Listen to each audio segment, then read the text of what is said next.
Okay, so thank you all for being here. We got a lot of people here. We even got one new person, which is great, right? We have Black Yamato. Shout out to you. Thanks for being around. Yep. Thank you, Compound Fraction, a brand new individual who just jumped in and supported the channel by subbing, and much appreciated, buddy. I've never been on one of these things before, so hey, if I screw anything up or my audio sounds terrible, whatever, just hey, let me know. You will This is never a first be try. forgiven. First You try. will never be forgiven. That's not how Twitch It's the works. internet. I don't expect forgiveness, damn it. Just criticism, right? You just expect a ton of criticism. That's Vicious criticism. All right, we can do that. Thank you so much. We have Cricket Style, who's back with us. I haven't seen him in a little bit, right? Haven't seen you in your cap, in your baseball cap in your own room, right? Thank you for coming through. Thank you, Dr. K, for stopping by once again. Thank you, Flow Trace. Yes, I knew your name. Fuck you. I can't Flow believe Trace. it, Prime. After all this week. Flow Trace, I'm sorry for being a part of this again. KO Dave is here, right? He's Canadian. We're forgiving him. We're moving past it, right? We're just dealing with that. I have a goatee now. Oh, that's great. Great, right? So he's an evil Canadian. Moving on. So we have Guy. Thank you, everyone. Check out Guy. He's a good guy, right? Appreciate it. I'm sorry, I didn't mean to say that. Okay. He's a good person. Moving on, we have Stardust, right? Who's here? Spreading. Oh, did you not want me to say a nice thing about you? No. You can say whatever you're gonna say. I was just doing a delayed surprise. Very convincing. Yeah. Moving on, we got Wick. Wow. Death of Certainty, right? Handsome goddamn bastard, all right? Who apparently shaved his head for Stardust. She has that kind of clout. She does that, right? She gets guys. She wraps men around her little finger and gets them to shave their body parts. You know what she does? She reciprocates. She comes on my panels too. On Friday. What did you shave? Stardust. What did you shave? What did you reciprocate? Did you? I don't know. What would you have shaved? Stardust? What were you gonna say? You were gonna say nice things about me, right? I was, but then the Prime made it weird. With times changed. Oh, I was talking to Prime. Prime was gonna say something nice about me, but now I'm sad. You're a really fun individual, and I think you're really creative, and you run a fun stream. I'm gonna say that. Now it's not natural anymore. Enthusiastic. Okay. All right. Moving on. We got. I love you, Wick. I love you too. Love it. Windcoat, who's my name on stream. Yeah, it's not real fur, obviously. There's nothing pink like this out there. Except maybe a flamingo, but that's not gonna happen. Flamingos anyway, don't have fur. Yes, exactly. Yeah. So not real fur, and I wore this hat because I thought it was cool. But now I'm looking at some dummy online whose real name is Guy. But I like Guy. That's why. Guy. Sorry. I think our hats are kind of similar, but on the stream or on Twitch, my name is my name on here backwards. So it's ATOCNYW.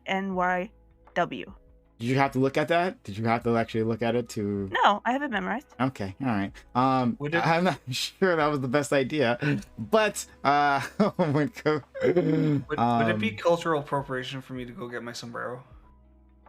No, do it. No, don't. Thank you. I hope it's an urban one. You know, the urban sombreros are the best kind. I have a sombrero. Least appropriate for them all. Wait, is it appropriation if I wear a sombrero? Oh boy. Yes. Let's get started. Let's get started. Look, we were talking about kids and what's age appropriate to learn within the school. The Don't Say Gay bill. What we didn't actually get to talk about is like how corporations fit into this in terms of their quote unquote activism, right? There's a lot of ground here. I know you guys had a lot of thoughts. Love for you to share it, right? So anyone. Oh man. I find it interesting how the people who had the real spicy takes in chat aren't here right now. What do you mean? My takes were pretty. Well, I don't know if they were in chat, but I'm sad that Fabian didn't stay and willing to defend his dog shit opinions here, especially. What did Fabian say? Especially on the first topic, because his entire misunderstanding of how militias, guerrilla tactics, militaries work triggered the fuck out of me. I was just sitting and listening. If he thinks that somehow, as Stardust wisely put, thank God for Stardust, because she was like, militias don't have fucking magical powers. Militias, like, they can assist sometimes if your country is being invaded, but you want that military to be strong because they have the supplies, logistic trains, they have the training, they have the communications, they have signals intelligence, they have all these things that militias just don't. And I don't know. That was my main trigger. So I think that rainbow capitalism is an amazing thing. I love it so fucking much. And I Hell think yeah. that the more that Says we get, the- the says more the that we rainbow get the colored corporations. llama, Yeah, hell yeah, I'm out here um, representing. I wear it on my sleeve. punching Okay. Well, I think that egg. rainbow capitalism. Listen, baby. This is what it feels like to win. Okay. When gay True. identity, Winning. when the culture war has been won so hard that if you're not coming out on Pride Month with a rainbow avatar, like that's what stands out. Like this is what it feels like to win, and it's awesome. I love it. You know, I think that it is very important when we talk about sort of groups that have been oppressed to recognize that, you know, they have had an inferior position. This is what we talk about when we talk about punching down. But ultimately, the goal is to raise them up. The goal is to get them to the point where the gay flag is no longer like this like taboo, like culturally like weird thing. It's the kind of thing that you expect to see on fucking t-shirts and plastered everywhere on like Solo cups and napkins. That's where we want it to be. So God bless rainbow capitalism, USA #1. I'm not Or that we familiar with this expected in the right-wing classroom. talking point. Also What is rainbow expected everywhere. capitalism?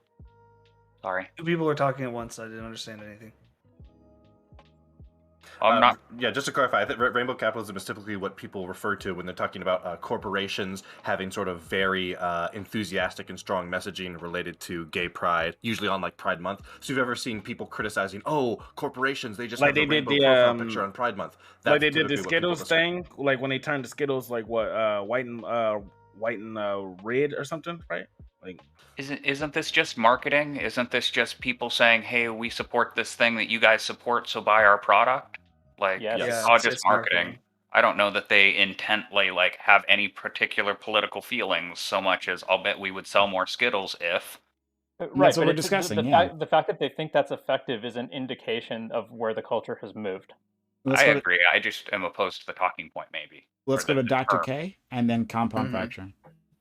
That's okay. I'm a trans woman. I've been on this sort of beatnik for quite a while. And one thing is to determine rainbow capitalism, right? Well, which came first, the corporation or the corporate support of the LGBT community, or the fact that we were vast normalized within the like wider cultural, zeitgeist? And it happened first that LGBT people became, a sort of cultural norm in the United States, right? And then corporations saw us as a marketable demographic and jumped on it. Even now, right, corporations will gleefully, paint themselves as being, the saviors of LGBT people, and then with their other hand, be supporting, just the most wretched stuff imaginable. This Don't Say Gay bill being a perfect example of that, with the corporation of, Walt Disney, which now controls, so much of our media, sponsoring politicians who passed this bill, while at the same time, banking off, how much their creations appeal to the LGBT community. And so even with, this sort of cultural normativeness of, being queer, the issue is still present that queer people are disproportionately impoverished and, sort of on the back foot of being able to access things like medical services. And so consider me a skeptic of capitalism's ability to be a liberator of LGBT people. It seemed more so that they did that themselves. And that Well, let me bring. So, thank you for that, Dr. K. You've been muted for 10 minutes by someone in chat. But thank you for the donation. Exclamation point mute if you want to mute people, right? Or toss them off the channel. You can do that. Exclamation point mute in chat for how to do that. It does help out the community. But yeah, 10 minutes and we'll have Dr. K back up and running. Okay. Who wants to respond? I was gonna say I 100% agree with Dr. K. I think it is very important that you don't let these sort of messages like whitewash a corporation. Just because a corporation is doing a good thing doesn't mean that it is good in the whole, and that's very important. I do disagree on the normalization point, though. I think that these things are a lot more cyclical than we give them credit for. No doubt, the normalization of like gay people and LGBTQ identities is a lot more upstream from sort of rainbow capitalism than the other way around. But I think we shouldn't discount the possibility that rainbow capitalism can, in and of itself, help keep pushing that normalization. I think we can all agree that we've come a tremendous distance in like the last 20 years when it comes to like gay marriage and LGBTQ rights and that kind of thing. But that doesn't mean that we don't have more room to go. And if rainbow capitalism is going to help us keep moving along that way, I don't see a problem with it. Compound fracture, Wick, and yeah. Okay. Yeah, a lot of these points are similar or very closely related to what I wanted to talk about, which is the question of whether all of this stuff is cause or whether it's effect. And that includes classrooms. It includes the way corporations react. Ultimately, we all want to be in a world where there's no need for any particular form of pride or any coercion. Coercion's the wrong word, but corrective education to try to fix the way our society tilts people. But we don't live in that world. We're trying to get there. The fact that there are these conversations happening in schools, that there are these ad campaigns, that it's good for That's my fault. I apologize. Yeah, that's okay. Pro streamer. Yeah. The fact that it's that these things are happening in the classrooms as well as in ad campaigns is to me, it's more effect than cause. It is taken as like the cause of trouble by right wingers and socially regressive forces in general. But that's real good. It means we've made some really good progress, and we're on the road towards normalization. We're not there yet, but without being on the road towards normalization, neither of these things would occur. It would be like it was when I was a kid, when no teacher would bring up trans kids because we still thought trans kids were weird. Now, I knew someone who transitioned at the age of 13 in 1996, who's still a very close friend. That happened. But at the time, she was kicked out of her school because she got assaulted by her peers, as happened. And the principal said, well, I can't guarantee this child's safety, so either you need to dress normally or I have to kick you out of the school system, public school. That was normal then. It's not anymore, and that's wonderful. So the key is to continue this fight so we see more downstream effects of normalization, including what corporations are doing, which is effect, not cause. Yeah, one of the dangers of rainbow capitalism, and I wouldn't disagree with flow trace or compound fracture. Yes. In by and large, but I think one of the unintended consequences from rainbow capitalism is it makes it seem as if that the problem is being solved when we see laws being introduced, such as the anti-trans bill legislation, the Don't Say Gay bill legislation, and other states and other things that are doing it, both by and large, that these are going to have a real effect, that these bills in these locations aren't necessarily unpopular with the populace there. But when we look at these things like rainbow capitalism, we look at the pride flags coming up, when we look at the corporations changing their logos for Pride Month and things like that, it makes it feel like we're winning. But at the end of the day, like, if these laws get passed and these laws get normalized, it's going to cause a lot of harm. And yes, overall culture is shifting. Culture is moving in the direction of more tolerance, which is a great thing. We can't let ourselves be blinded by the rainbow capitalisms and things. We cannot.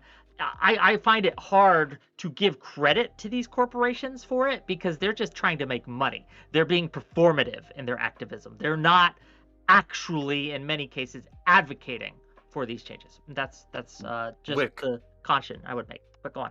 I just want to say, Wick, would you say that rainbow capitalism uniquely makes people feel like we are winning on the issue compared to just other forms of general acceptance? No, of course not. It's not the sole causal thing. It's not the only influence, but it is an influence, and it is something like, since it is the topic, it is what I am addressing. So no, I appreciate that. Thank you.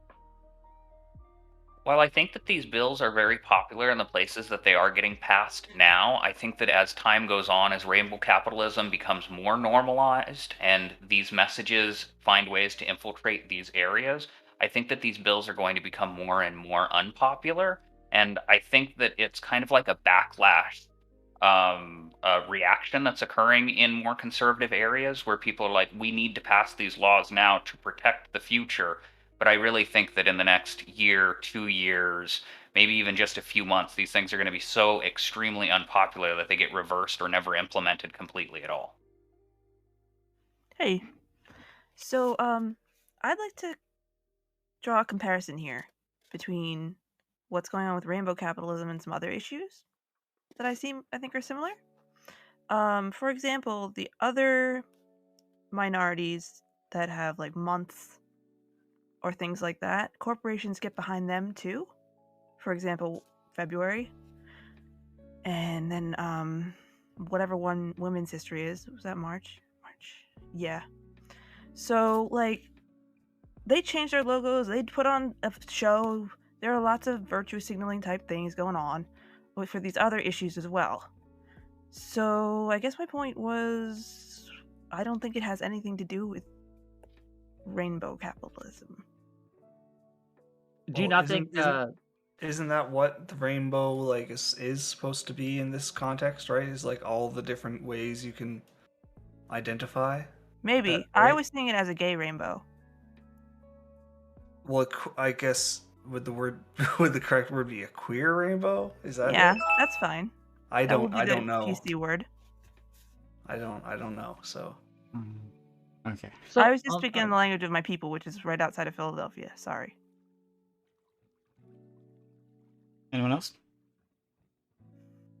Yeah, I don't want to give any of these companies too hard a time about virtue signaling, because regardless of whether they choose to do this stuff or not, I would just see it as a virtue signal either way. Like back in more conservative times when companies refused to acknowledge Pride Month and things like that, I think that was just a conservative virtue signal. And now that the culture has flipped enough in the opposite direction, they just pander to whoever. Yeah, but you wouldn't give them credit either. I mean, not very much. Not very much credit, not very much blame. I think. Okay. Yeah. Passive support.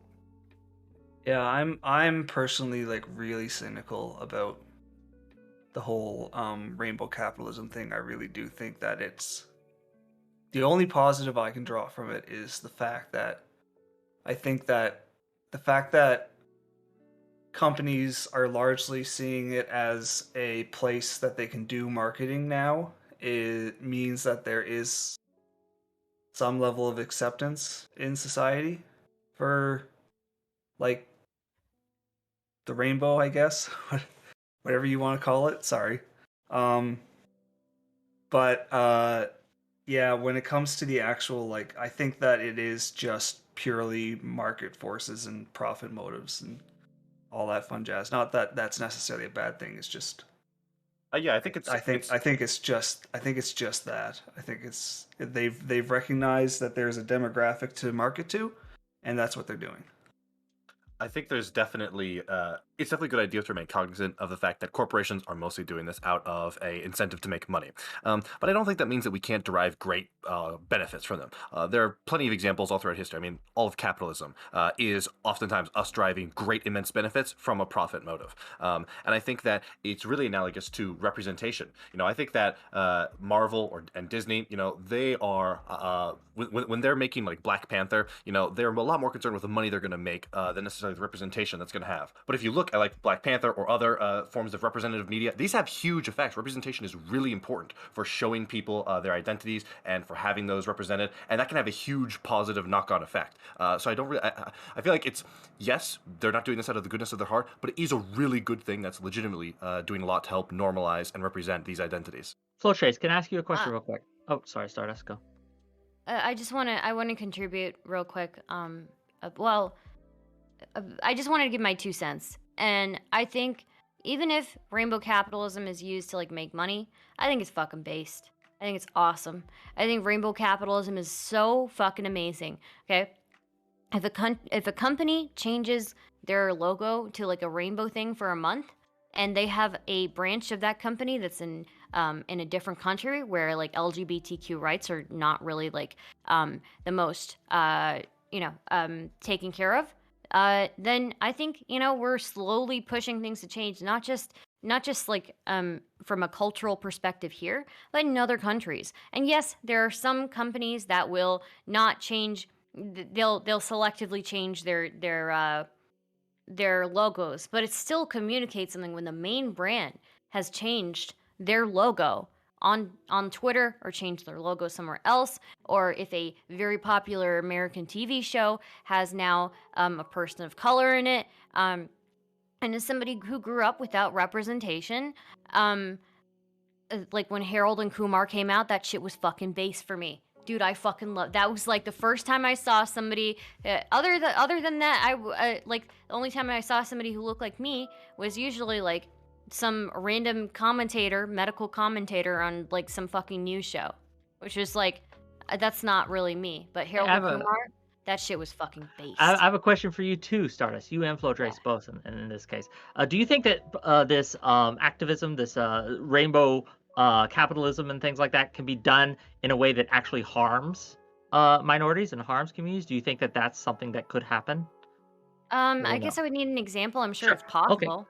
Like, for example, there has been arguments. I'm wishy-washy on this. I'm not sold on this either way, but I can understand the argument that some people make that, especially representation on shows and TVs and movies, etc., pushes stereotypes and reinforces and reifies stereotypes in a real way. Look at the backlash that what was that? It was a British with the British actor, not Lucifer, Luther.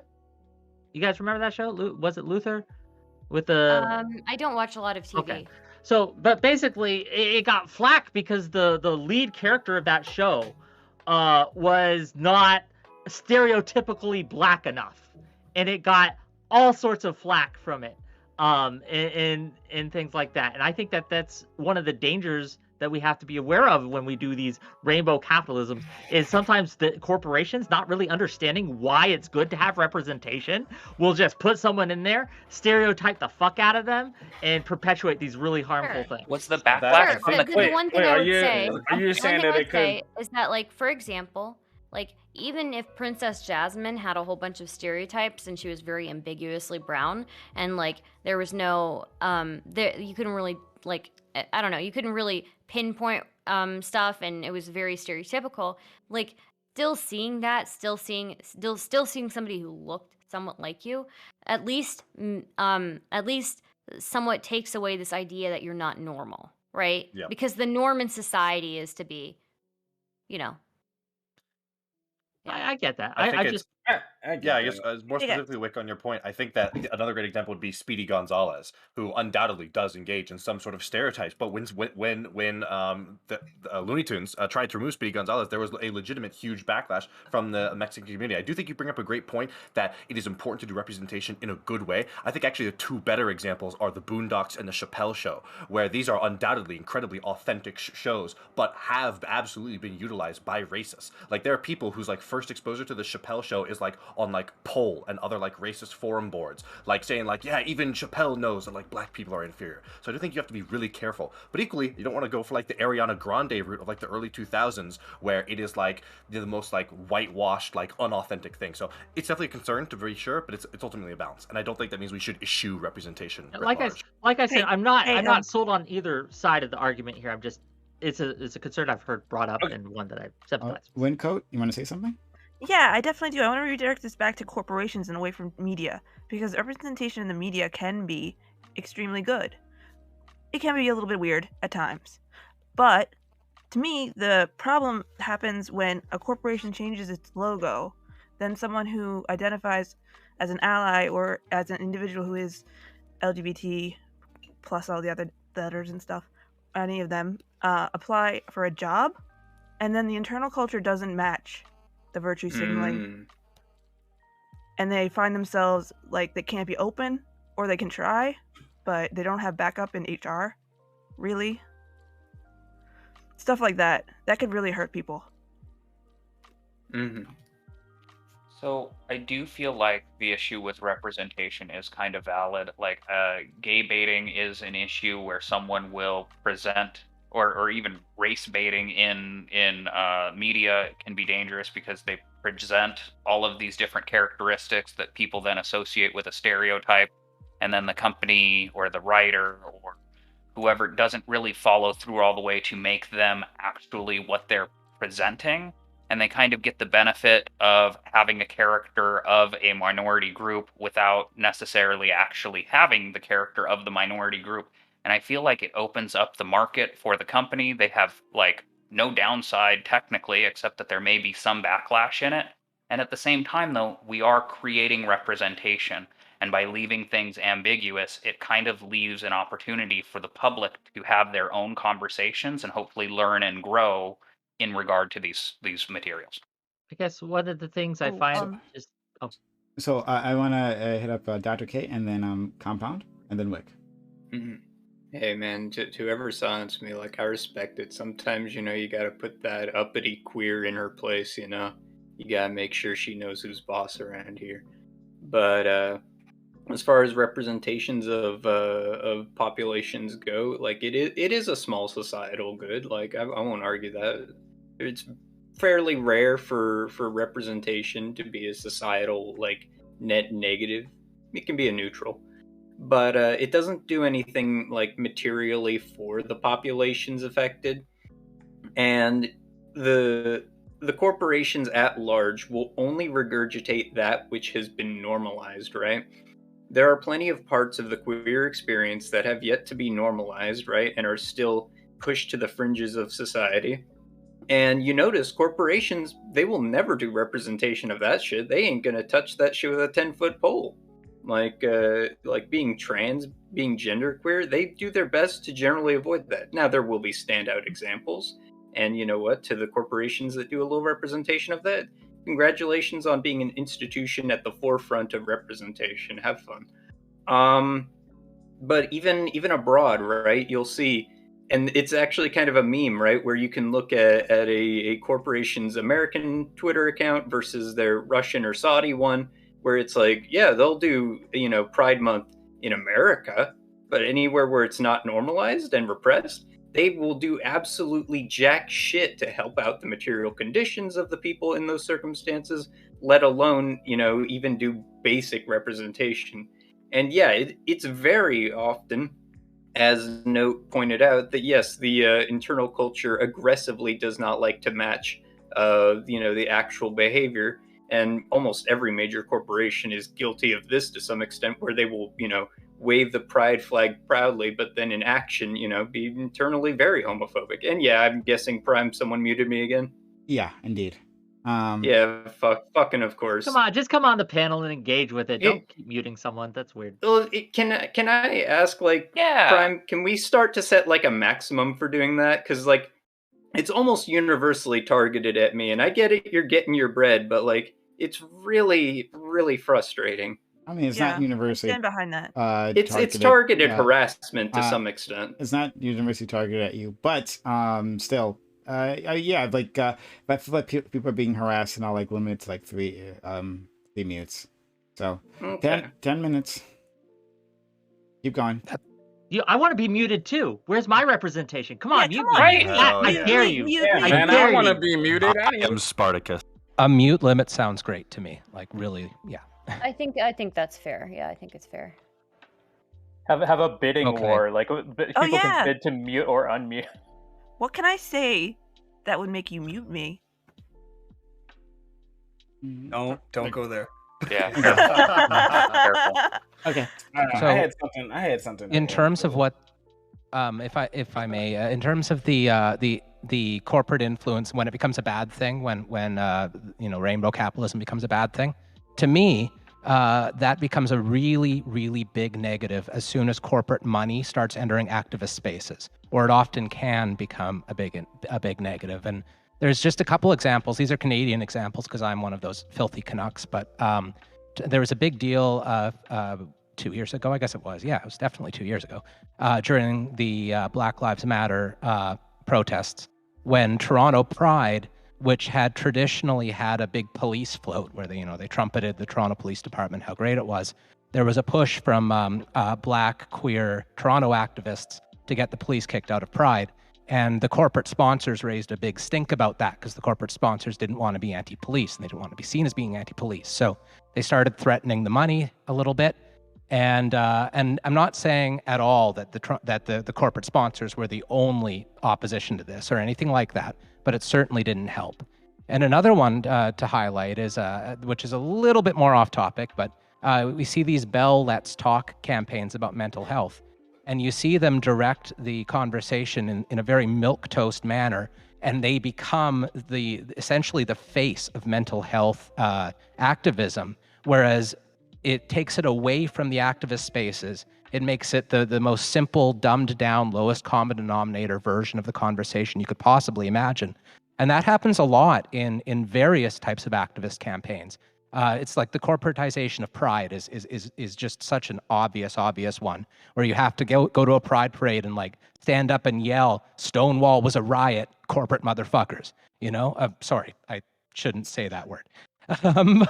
I'll try not to. It's But, fine. We curse all the fucking time here, right? Especially Nice. Stardust. How dare you fucking curse on this very, fucking very channel. nice. So yeah, like it's Yeah, you should watch your mouth. when the power is taken away from activists and put in the hands of whoever has the money, when that's often a corporation, that is problematic.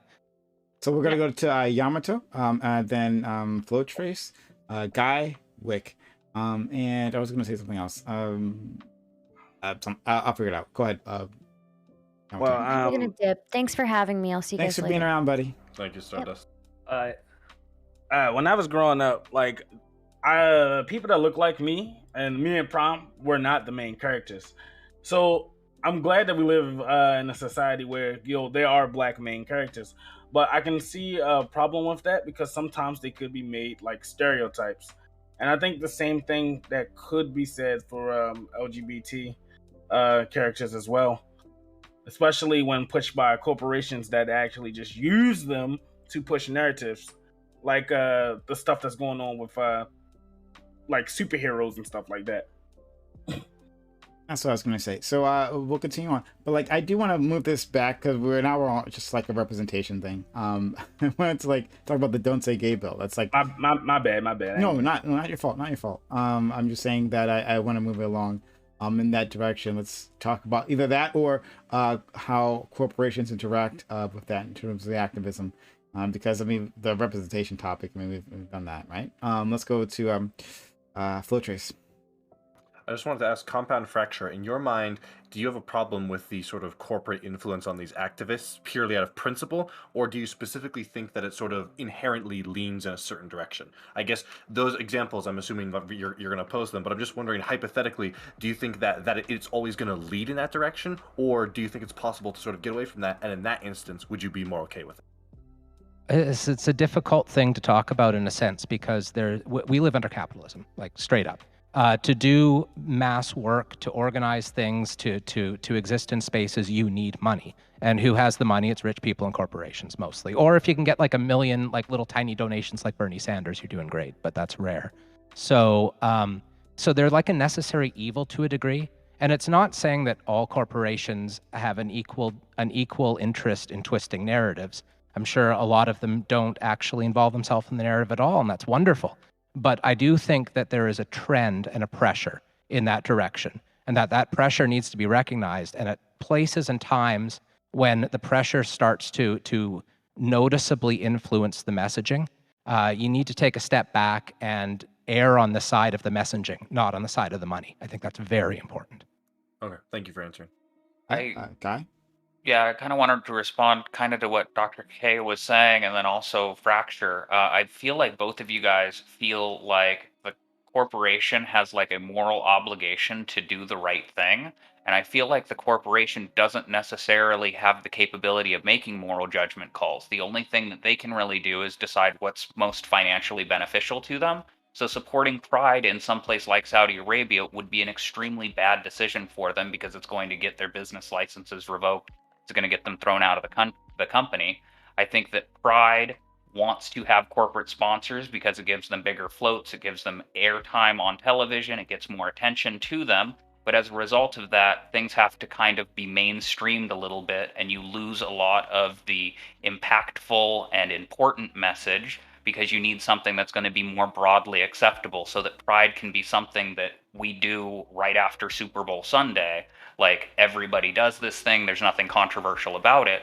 but without the controversial points, we lose something. So maybe there needs to be corporate Pride Month, and then we have real Pride Month where we talk about the real issues. But now the non-corporate Pride Month isn't going to have funding. It's not going to be on TV. It's essentially, we need to go back to when we were at Stonewall and we were able to make real change, because now that the corporations are involved, we don't have the power and McDonald's is making all the choices for us. But maybe it's not a bad thing that McDonald's is making these choices, because it's getting it into every household in America now. I wanted to go back a little bit. This is an interesting topic, but Prime said he wanted to talk about the bill a little bit. So I do have some thoughts on that, if that's okay, and if we want to take it into that direction. So a lot was talked about in the closed panel that I had some issues with. Yes, you can do this wrong. You can teach these things poorly. You can teach gender, you can teach sexuality to children. You could do it absolutely dog shit. But that's not the, we shouldn't take that as our standard. Because you can do it well. You can absolutely, educational professionals who design these curriculums can make, I have every faith and confidence that they can make these systems work better, and they should. One of the reasons that I don't want parents being in charge of what their kids are taught is because parents are not educational professionals in most senses. They may be doing harm to their kids without realizing they're doing harm to their children. And so when Fabian says, who has kids? I don't, but I have nieces and I have nephews that I care about who are going through the public school system right now. And I absolutely want educational professionals who, again, school boards are elected officials and things. I have an actual say in this and how they design these things. And this bill is written so poorly. And as Lilac Dawn mentioned, if you're worried about like reporting issues and things like that, there are other ways to address it than this bill. This bill is not good because how it will be applied, how this law will be applied, will absolutely target trans kids, LGBTQ community, etc. I don't know how people miss that. Okay. Anyone else want to jump on that? If not, I'll do it. Sorry, you still need it. Go ahead, Vultures. I was going to ask: is there anybody in the panel that really likes these bills or supports them? Because I'm sensing that there may be a lot of agreement here on that this bill definitely goes too far and is just going to be a tool to sort of target kids that have pride identities. I do not agree with it. So the point I wanted to make, right? So because I figured most of you guys would agree on this point. Though the people who disagree, I would love to have you. I know there's people in chat, but they aren't ready to come on. But they are willing to pay to mute people. Okay. So do you want to just send me things and I'll say them? Money gets in the way of activism sometimes, people. Oops. Okay. So yeah, I wanted to talk about corporations specifically. And like what we should expect of them. I think that should we have, when a corporation says they're going to do something, right? Like we are going to boycott something, right? It's like boycott a state for filming, right? How long are we expecting them to follow through on this? Right? Like if there's literally money being lost, how long can you expect any of them to do something like that?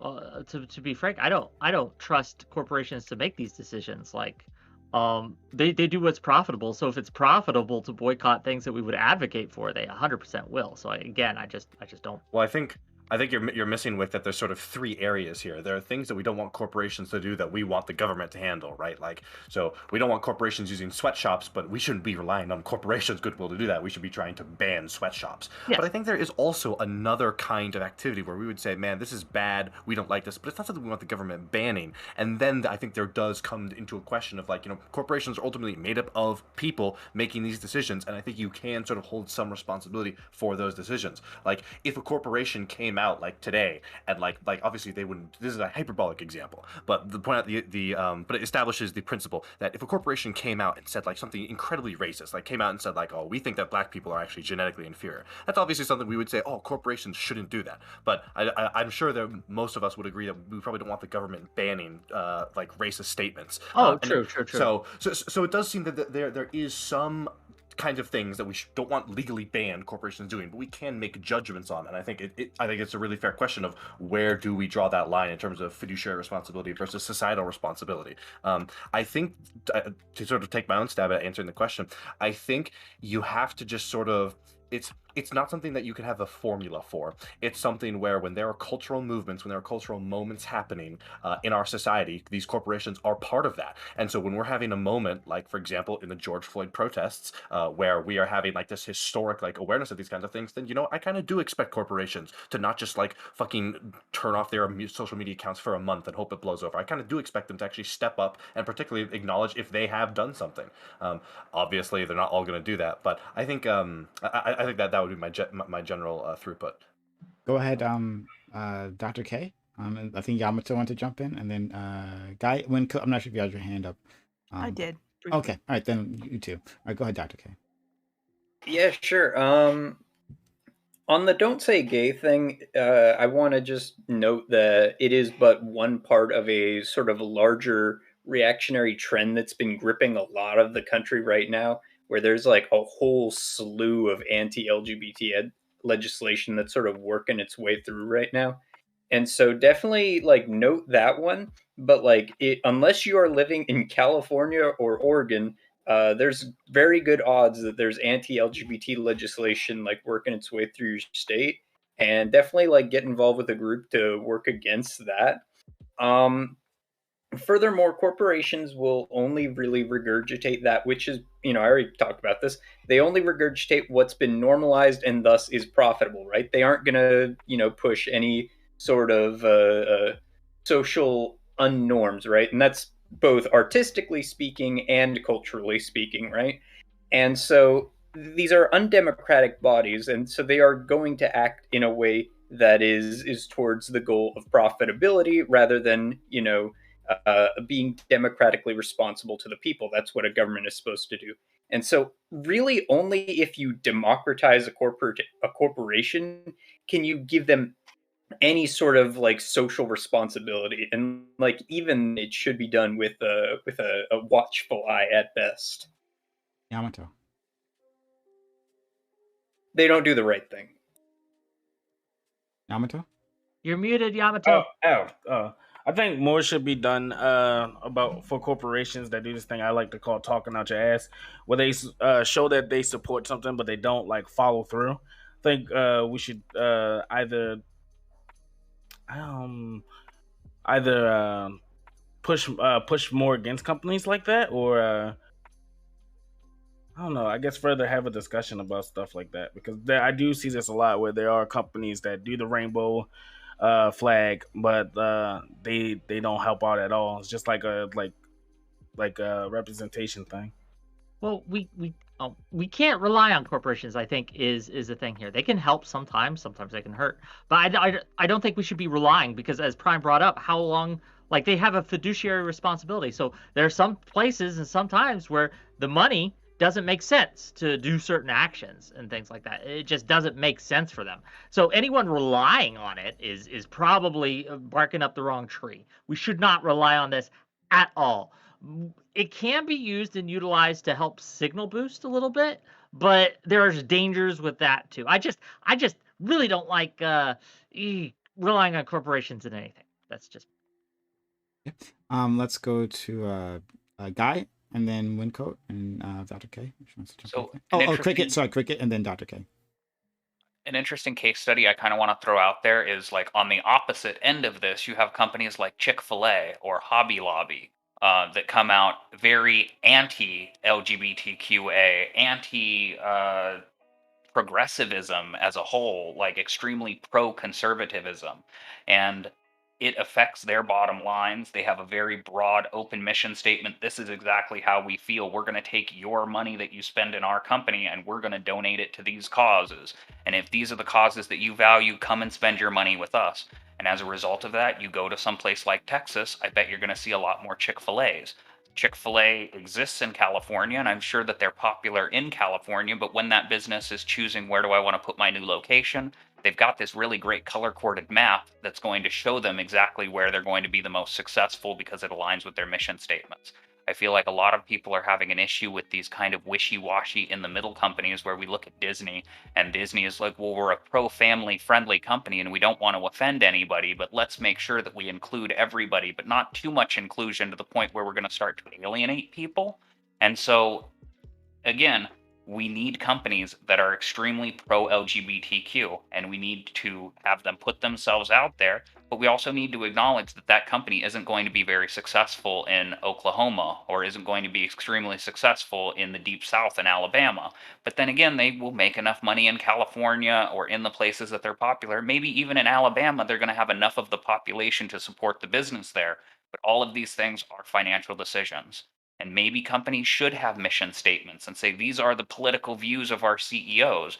Or maybe we shouldn't look at corporations like they're individuals and be expecting them to participate in the political discourse and throw so much money behind different ideas that they value.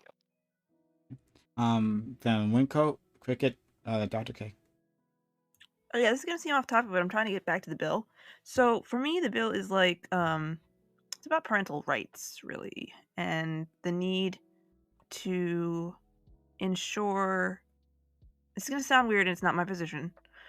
To make sure children are safe at school and at home, right? Teachers have to be trusted to hear things from children at a young age because they are sometimes the primary source of care for the children, not in the way that parents are, but they're around their teacher for like 8 hours a day. So I think it's wrong to say that they can't talk about these things at school because that's part of their day, part of their life. It's where they're going to encounter things like this. You can't shut it down. You can't stop it. The bill's not going to stop it. It's just going to put everybody into weird positions and like make everything more complicated. Some people may not like the bill, but they could address it with their children and say, don't talk about this at school. Easy. My position. Cricket, and then Dr. K. Yeah, on the rainbow capitalism thing, I actually wanted to compare it to the concept of getting paid with exposure, right? Which is kind of this meme about people who are cheapskates in their business and want to hire the people to do something for them for free, but they don't want to make a serious investment. They're not willing to actually put their money where their mouth is, right? They're just trying to like skate by and get something for nothing, right? And I think this is a lot of what's going on with not only with the rainbow capitalism thing, but there's like a feminist equivalent of this and a black equivalent of this and so on. It's like they're trying to appeal to whatever all these groups are by paying them with exposure, right? It's like we're willing to do representation because that's something that we can do cheaply and it looks really good on us, but it doesn't really cost us almost anything. Yeah, so come and spend money here. This is free advertising and it's cheap. Yeah. Dr. K. No, yeah, I think that's a pretty good analysis of it. Um, I would say that yeah, like a corporation, having a voice in our society is a net negative at large because what it does, right, is you're talking about simply someone's in particular's like agenda getting magnified or a small council of investors like wants and needs getting magnified, right? And it's fundamentally undemocratic, and basically any politician worth their snuff, and for example like Bernie Sanders himself like is actively against this whole invasion of corporate money into politics. Things like super PACs allow at a national level enormous shadow campaigns, things like Newt Gingrich's run where he had basically no money but there was massive advertisements put out for him because a whole bunch of corporations wanted to make Newt Gingrich a thing. Even though we get it, Diana, Newt Gingrich isn't going to be a thing, all right? And then on top of that, that even carries over to local level races, right? I'm working on one right now, right? And all campaign statements have to be, and finances have to be publicly accessible. So like you can see this in like high stakes public like local level races where there will be campaigns where corporations back a particular candidate, and in this particular case, I shit you not, this guy has 20 times the money of his next competitor. Wait, no, 20. No, 200 times the money of his next competitor because he has like these enormous fucking firms that, sort of pour resources in them. And they even do stuff like donating on behalf of their employees so they can sort of circumnavigate, thank you guys, so they can circumnavigate, the maximum donation rules. It's like really dystopian stuff. And I'm glad we're playing with toys. I'll even bring one out myself in a moment if you'd like. But like, Oh, it's no, some no, really just real quick, dystopian stuff that scares the shit out of me, man. Hey, Kaylee Okay. in chat wanted to see a pet, and I didn't have a pet. Oh, so I okay. went out. Yeah, and That's I all. just reacted to 'cause, like- his because I was trying to cheer people up. Seems like Yeah. it I got a thought little a heavy. rock was an animal too. Yeah, I got this guy, but like we're rapidly like hurtling towards cyberpunk dystopia, and like stuffed animals aside, it's some scary shit. Yeah, I know. I hear you. I do not think we are hurtling towards a cyberpunk dystopia. I think that Shadow money- campaigns, my friend. I think that money in politics is definitely a concern, and I would love more regulation on them. But I don't think that the outsized influence that these corporations wield is nearly all that it's chalked up to be. I think that the reality is that most of these corporations are going to be wielding their influence in sort of very niche issues that like get wrapped up in the details. But I don't think it's the case that there are really big I guess like meat and potato type issues that are being changed from something that the people would want to something that they wouldn't want on the whim of corporations. I think it's also the fact that a lot of times these corporations' interests are heavily aligned with large groups of voters. I think the reason, for example, the military-industrial complex is never getting dismantled isn't because of corporate donations. It's because the military-industrial complex is like a massive jobs program that is like pumping hundreds of millions of dollars like into all the people that work at these companies. And of course, Sorry, you go up 2 degrees of separation, all the tens of millions of people that are employed by those companies. Yeah. I mean, can tell that we want to respond. Go. Yes, that, but like, no, there are certainly issues where corporations will gleefully put their arm on the scale, right? Because it like breaks with something voters want. The taxing wealthy people, which is ridiculously popular in this country, right, is routinely circumnavigated by corporations spending enormous amounts of money and enormous think tanks to make sure that never gets brought up. Like I don't know if and that's in that local popular. races, it's a particularly drastic example because they will put so much money behind a particular candidate that they're almost automatically declared the winner simply because the sheer amount of financial resources they have has a cooling effect over the entire competition, and people like mass drop out or like have no confidence, or voters have no confidence because they believe this person to be so untouchable. Like it's not. I am entirely against. We almost had universal health care here in California, but the biggest fucking corporations the biggest fucking pushers against that were the enormous health insurance corporations that are based here in California. I think that I do really agree with the idea of the chilling effect. I think that is a really big problem, and I wholeheartedly agree with you there. But I just think that when you get into the broad picture, I don't think it's the case. Corporations absolutely are going to have an influence on these policies, but I just think it's greatly overestimated, and sometimes I really worry. Privatization. Sorry, go ahead. Privatization and low corporate tax rates was the entire push of the Reagan era, and it means that we can't fund social programs because these corporations want to increase their bottom line through legislative means. No, this has an enormous effect on us. I think that bringing up the Hey. Can I talk for a minute? Sorry, yeah, go. All right, so we're basically talking about corporations and personhood, right? Basically, in the root of this. No. Because, well, sort of, because you're saying they do all these things in their own self-interest, right? And we treat them like people, legally. No, the whether or not corporations are people has very little to do with whether or not that's just we're how I the actual started. measured effect. That was the introduction. So, right, corporations are people in our laws, right? So then that extended through bunch of other acts that started in 1886 with a Supreme Court decision. Then it has extended into things like the company's owners' free exercise of closely held religious beliefs. Which Which decision?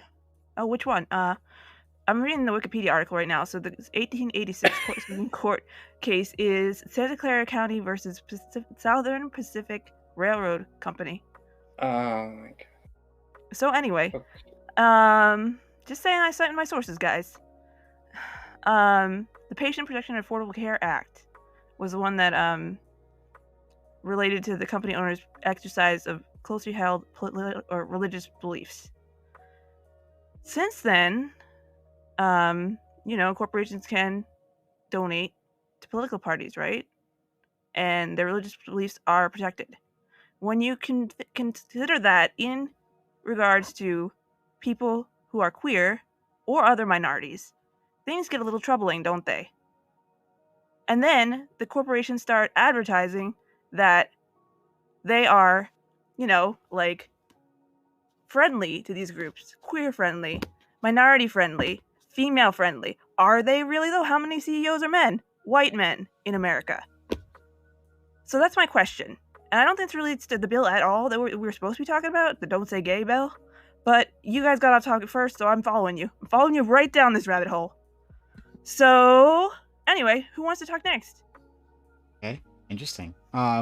We have we'll go to Compound, and we have two new people who have joined us, Debate Board and my man Pisco. I'm very excited about that.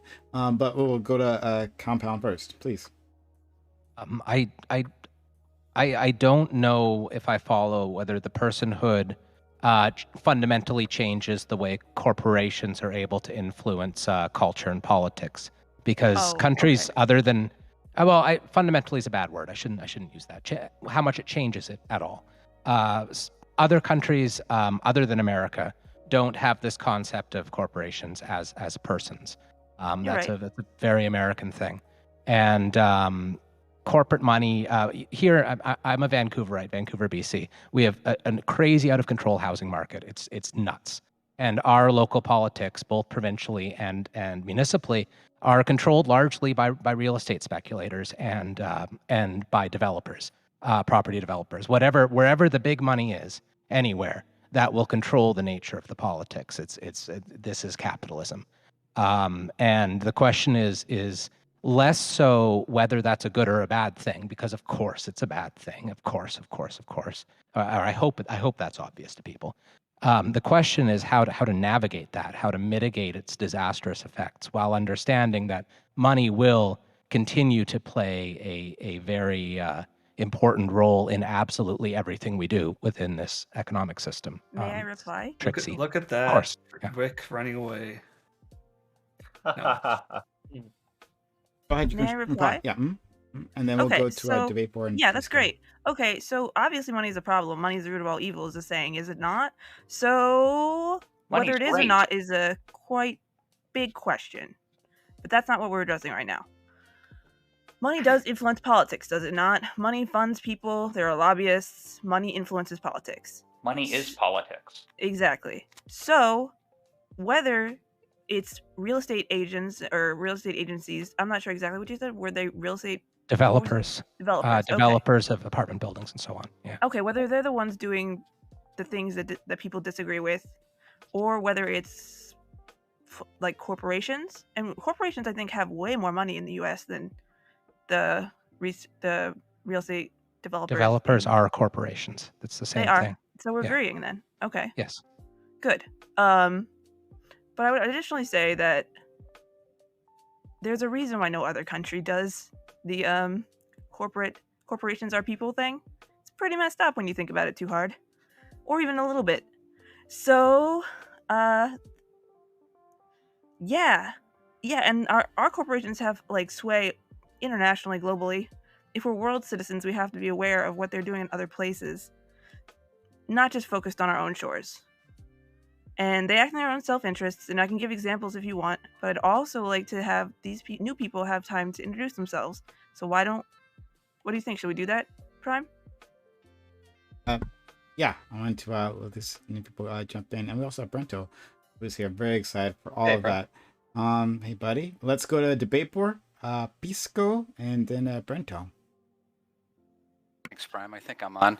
I was curious about Dr. K's point that taxing the wealthy is not something that's talked about, as though this political issue has been suppressed in the United States when we've spent probably the last 4 consecutive election cycles focused on taxing the wealthy and gobs and gods of ink and interweb bites on taxing the wealthy.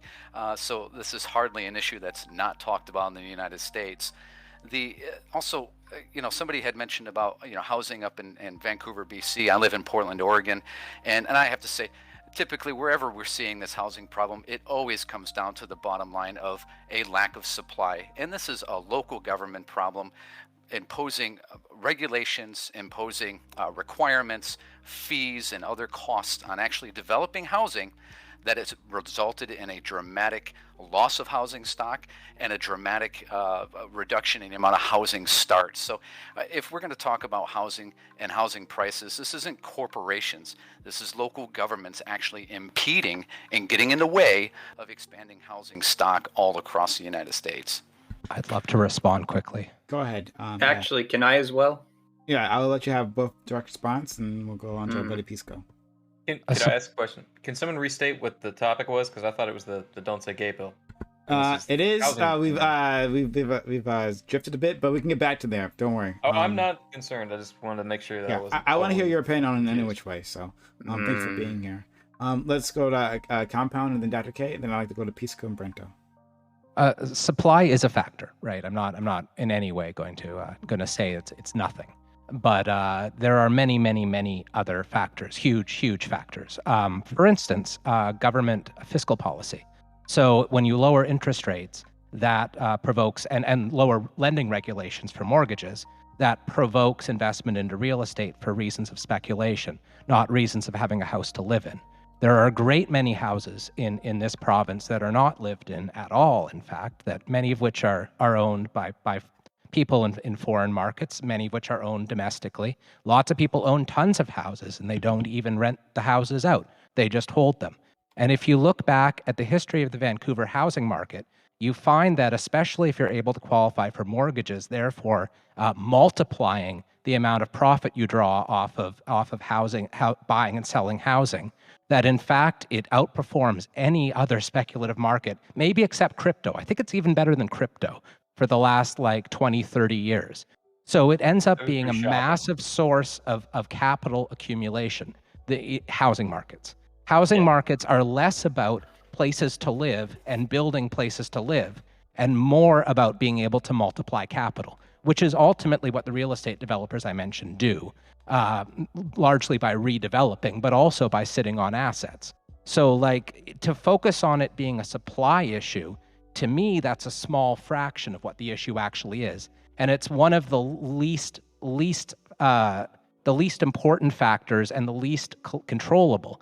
And when you say governments do it, when I say that governments do it by setting fiscal policy, keep in mind that what we're talking about is corporations' ability to influence government policy. Just like if you live in a state that has a huge oil industry, the oil companies will influence government policy to make it better for oil companies. Same thing when you end up in a country like Canada that has a massive speculative housing boom. The speculators will influence government policy. That's the conversation we're having. And I think it's a very important one. And to me, the supply issue often is used to make an end run around all these other issues. And that's why I sort of cringed a bit. Okay, Dr. K. And then debate board, you can respond to all this, of course. Sure. Yeah. Debate board, the fact that it's talked about to hell and back, right, really sort of makes my point, because the fact is people want it. People are talking about it constantly, but has any actual legislation gotten passed to raise corporate tax rates? No. To the best of my knowledge, the Trump tax cuts are still in place, and corporate tax rates are some of the lowest they've ever been in U.S. history, and they are using us as a goddamn tax haven, so that they specifically don't have to fund these governmental services and can skate by and can maximize profit retention. Corporations have unbelievably undue influence, and the fact that no corporate tax rate hikes are getting passed is proof of that. That they keep the profits both from the workers who are at work, right? But also from when you are at home, they don't help fund any of the services they are using. Hilarious. Vapor. So this is funny. So Dr. K, remember what you actually said, right? And that I responded to, and that was, we're not talking about taxing the wealthy because this is somehow being suppressed by corporations. And then you've made a second, and now you've tried to say, well, okay, yeah, we talk about it a whole lot, but there's no action. There's no action. The speech on it isn't being repressed. It's the action on it that's being repressed. There's no action on it because people don't actually want it.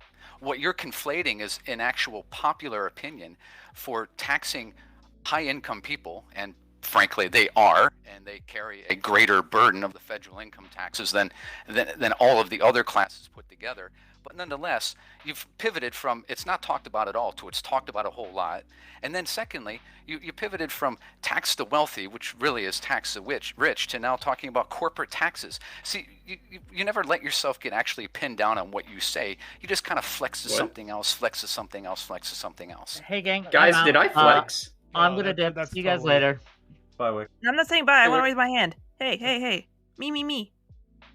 Well, here, I want to ask the panel, was I dodging? No, that's a total mischaracterization of the conversation. I didn't say he dodged. I said he pivoted. He think there's abandoned his original point to make a different point. That's what I took it as. I never. I think there's a Doctor, miscommunication. stop, everyone, stop. We'll go to Pisco. Pisco, buddy. Hey, buddy, I'd love to hear what you have to say. You sound a little low, but maybe that's on my end. Maybe. My bad. Do I sound okay? Or yeah, you sound good now. Okay. Sorry, I have COVID. All right. I never heard Dr. K to say that not enough conversation is being had about taxing the rich or taxing corporations more. I heard Dr. K to say not enough is being done with respect to this very popular opinion. And I think the whole argument has always been, from Dr. K's perspective, not one that I necessarily agree with, but that corporations have outsized influence on policy, not on conversations, such that they're drowning out all these other popular conversations. I never heard Dr. K to say that. And I also, if you're going to say that do you think it's an unpopular opinion in America to raise taxes on corporations? I hope that's not the hill that you want to die on. So just to answer the question on what this conversation has been about, I think that's a total mischaracterization of Dr. K's opinion. I did have something to offer on the notion of corporate citizenship, but if you want to take a second now, debate board, or respond to any of that, and feel free. Yeah, you can respond to debate board. If you're talking, we can't hear you. So, also, board, please use sheet. Sorry. Go ahead. Debate board. No, I know what I heard Dr. K. So, Pisco, if you would disagree with that, that's fine. The opinion of whether or not corporations have an outsized role, that suggests that there's a, I guess, properly sized role. And this gets back to an earlier comment made by another panel member about whether or not corporations should be characterized as people. Corporations can be inanimate objects on paper. However, they are composed of people who own their private enterprise and have a stake in their private enterprise. And I don't see why we should be suppressing their political speech simply because they have a. What's a conversation on the merits? That was me talking. Can I address that? Please. Okay, so I wasn't saying it was wrong. I was saying it's weird. I wasn't saying you were wrong. I find it weird and I would also like as people when they are. Okay. I would like to point out that we've been talking about freedoms a little bit broadly, the freedoms granted to corporations, the fact that they're people, so they inherit the freedoms of people to a degree. That's not true. Just to be clear. Anyway, I know. I'm making a big generalization. Let me just continue my thought train. Consider this a thought exercise, if you must. So, if corporations have all these things, and if individuals have all these rights, do these rights apply to minors? What rights are you talking about is the question. Freedom of speech, religion, the right to bear arms. Okay, maybe not that one. But the other ones... You're assuming something that's not true, which is... What am I assuming? That the rights of natural persons co-extend with the rights of corporations. Okay, let's cancel it out. Cancel that entirely. Let's just say, do people, grown-ups, have the same rights as children? No. not in this Which country. rights do they not have? For instance, freedom of speech in schools. The right to consent. Other rights related to Right. contract formation. Wait, why rights don't they related- have free speech in schools? Where is that said? They have less of a free speech in schools. That you Where can find is that defined anywhere in our in government? Supreme Court law, case law. There's Which ones? There's I think the case is called Tickney, or it starts with a T. What does but it say? It says essentially that if you have to like do a balancing of what the disruption is to the classroom. Okay, as so it's a opposed to classroom disruption issue. What if the kid was only talking to the teacher alone? I'm telling you that the rights of children are Okay, less in the this is school just a environment thought. than This is adults. just a thought exercise. They're Do also those- just less in general. Okay, They're do less they- in. Why does this matter? do Yeah. they- Can I make my final point then? Yeah, sure. I'm relating it back to our original topic, the Don't Say Gay bill. Why should a children's rights be impugned? Because their parents say so? Or their school says so? The parents Well, have we authority over endow the government with authority to like make but these kinds should of we? trade-offs all the time. Oh, well, Should we? if you're an anarchist, maybe not. But I'm not an have, anarchist. Let him finish. So let him respond to Alright. you. Peace, go, please. we can have disagreements on the merits about these policies. Like, so for instance, there are a lot of people who disagree with this quote "Don't Say Gay" bill. I'm sure I'm one of those people who disagrees with that bill. But there were people who disagreed with not preventing kids from getting into access to school and having to do remote learning. But none of us were sitting here, or some people were, but I think those of us who believe that government is allowed to step in these areas weren't saying things like it's unconstitutional for you to not allow kids to be in school, or it's unlawful for the government to intercede here and interfere in the educational system like that. And so to answer your broader question, different entities in the United States have different sets of rights, and the rights of children are not coextensive with the rights of U.S. adults, and the rights of corporations are not coextensive either with the rights of natural persons. And Right, differ in okay, some but that key wasn't my respects. point, was it? Okay. I don't know what your point is. My point is, in the case of the Don't Say Gay bill, I don't think anyone has the constitutional right to obstruct a child's freedom of speech. Really? I mean, so can the government come and say that you're not allowed to say? Can the school say you're not allowed to say racial slurs in school? It's So not that's the hate child. speech, isn't it? Well, hate speech is freedom of speech. That's Yeah. protected in this country. Yes, it is protected. Why would it not be protected for Well- children? They might teach the child Well, not my to say question it. is, would you could say it's teach the child not to say it? Would you say it's unconstitutional for the school to ban the use of the N-word in schools? No, What if we I would call not. it bullying? Okay, so Is then it No, why- I okay would to say not. don't So I would bully? say the child Don't could bully still a kid? say it. Clearly, The you're child okay. could still say it, but Oh, then they would be punished, right? That's fine. No, that's punishing, right? I mean, that is Yeah. making a content-based That's restriction banning on it. speech, and that's essentially banning it. I mean, you're saying you can say Okay, it, but well then it we'll is kick you out of wrong. But school. then why does everyone do it? That's my other question. No, The question is it's like, not allowed to do what that. should the government be able to do to you if you break a rule? And the answer isn't kids should be able to say whatever they want, because clearly we don't agree with that. I mean, we don't agree with What bullying about in a schools. public school, not a private school? Because private schools have different Well, rules. this is all about government restrictions, and since presumably we're not here thinking that the First Amendment is extending to private corporations engaged in private schooling, except to the extent that they conflict with All right, state I'm laws sorry. on- I don't think I can talk to you about this topic anymore Oh, why? because you're not listening to me. Did I not answer your question? So it was only No, applying to public you schools. didn't answer my question. You pointed out what I did wrong over and over. Public schools, so not private institutions, public. Public. Yeah. In a public school, right, there are still restrictions on what you can say. Does this bill not Right. apply to public schools?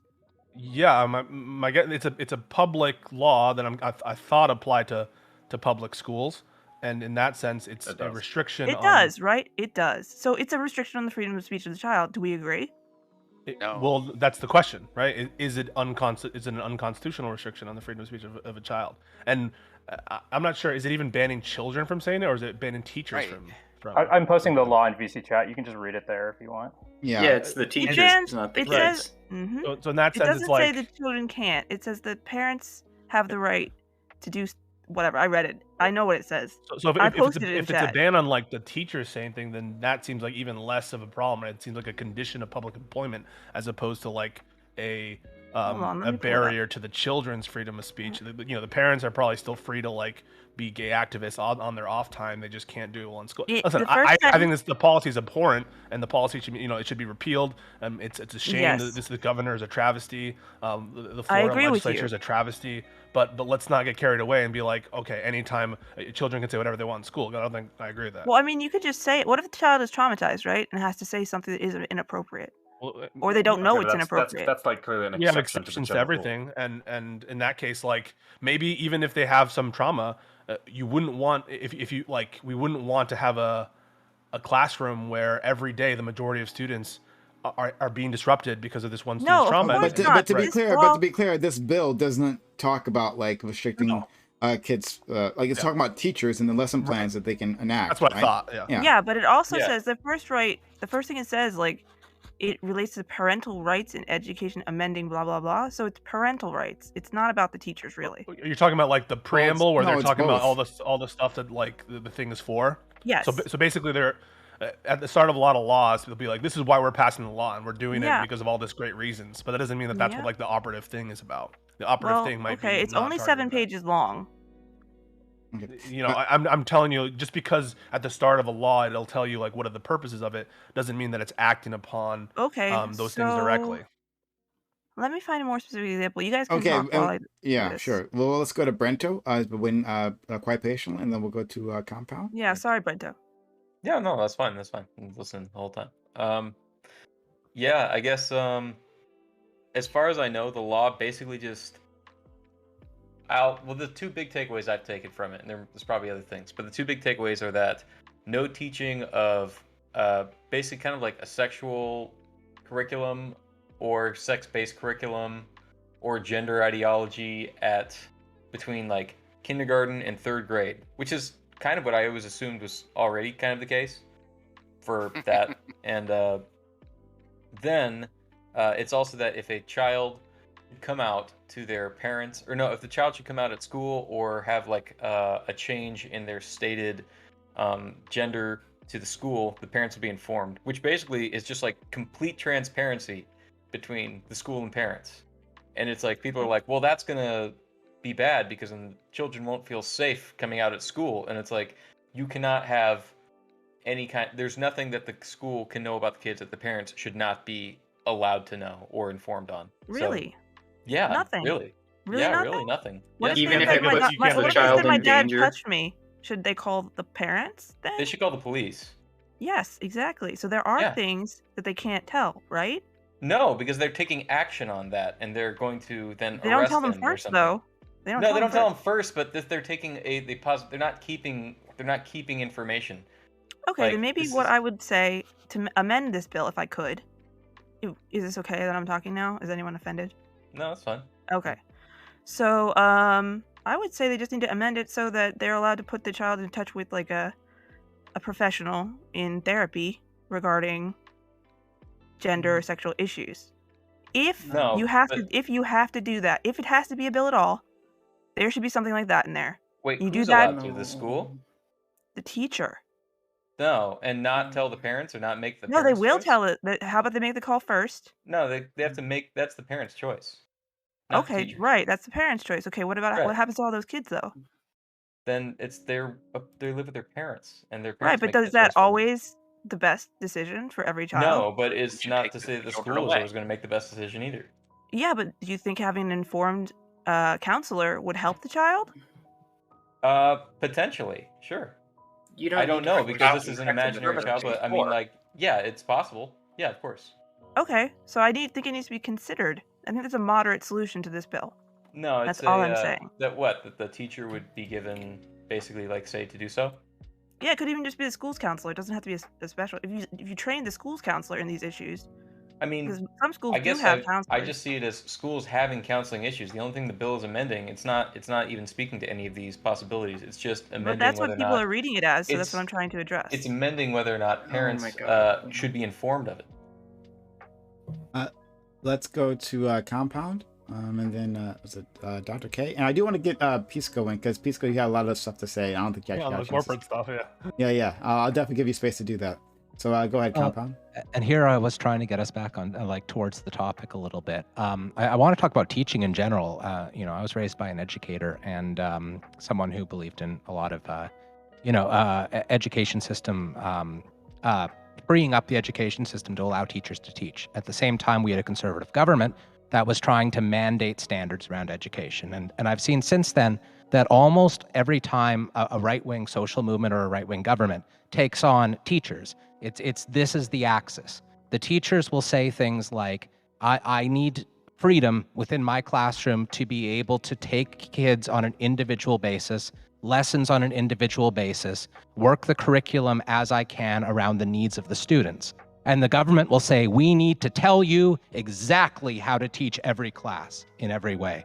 And we start talking about things like free speech absolutism, or we start talking about absolute limits to whether teachers should or shouldn't be informing parents. And the reality is sometimes teachers should be informing parents, sometimes they shouldn't be, for very good reasons. Some parents, sometimes a child tells a teacher, well, my mommy and daddy always tell me that if I wear that dress, they're gonna send me somewhere. Maybe it's not even an overt physical threat, but it's something that sounds like conversion therapy.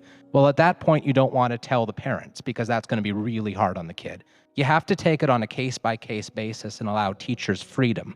And this covers like a wide range of subjects. Sometimes it's about like parents or like social movements trying to force lesson plans about like religious topics versus scientific topics. Which one do we teach? Which one don't we?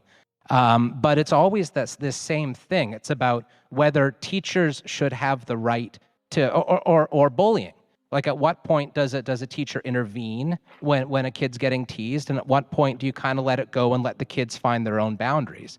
You have to trust the professional teacher whose job it is to have spent decades learning how to educate kids and learning how to help kids to find their place in the world. And anytime, to me, a government or a political movement steps in and says, no, we will apply one strict standard to every classroom in the state, whether it's about sexuality or gender, which are different things, by the way. Gender is not inherently sexual, and I hate it when when people talk about how gender education is sexual. No, because no. No matter what the topic is, it always takes that shape, and I always side with the teachers. Maybe that's because that's how I was raised, but I think it's important to grant teachers as much leeway as possible to help kids. Can I just say I agree with that? That's great. Let's go to Dr. K. Let's go to Pisco. We have Naz here, who's here with us again. Hello, hi. Thanks for being around. We'll give you space to jump on and have a conversation as well. Go ahead, Dr. K.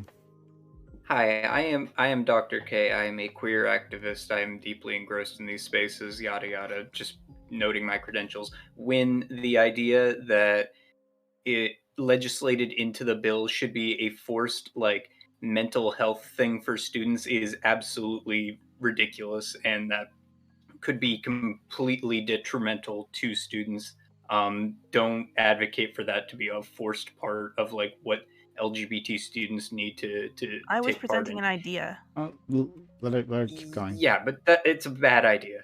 Brento, I need to emphasize to you that forcing you by this bill's writing, right? You are turning teachers into spies. They are not allowed to keep anything from parents at any time, right? This means that an LGBT student who has concerns cannot go to their teacher about anything regarding this, or they will be outed to their parents. This can get queer kids fucking killed. Let me emphasize, this can get people fucking killed. This is deadly serious, right? Mm-hmm. And to force students to be coming out, right? To force it so that if a teacher even overhears this, that they have to inform the parents, this is extremely dangerous precedent to set, because this means that there is no place where a queer student can feel safe at a Florida school or in Florida, right? There is no, the school is where most kids spend most of their time, and they cannot be out there or they will not be safe. This would destroy safe spaces for queer students and for any LGBT clubs or organizations that exist on this campus. That is very, very dangerous precedent.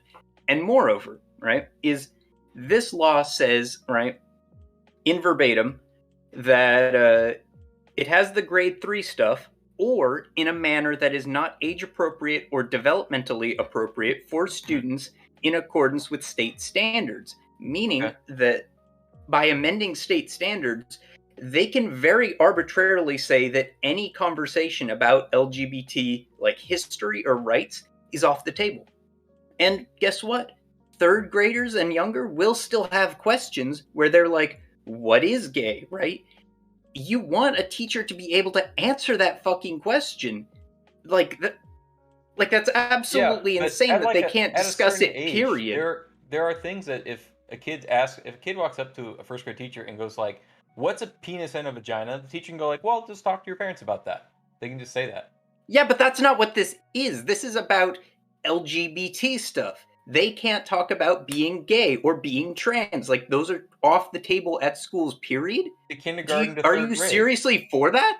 From kindergarten Are you to seriously? third grade. From kindergarten to third grade. Yes. Or as applies in accordance with state standards, meaning it changes as it gets older, as the kids mature and they're actually going through puberty and becoming like adults. Yes. Right. But So you're you putting know- discretion. but like- Wait. So you're putting But like discretion a in the third hands grader of. can't even fucking ask.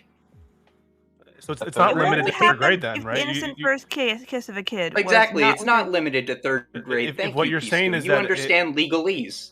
If what you're saying is that like the bill has a per se ban up to third grade, and then it changes according to developmental standards or quote unquote what's appropriate for students as they get older, then by its own terms, a it's blank not applying. check.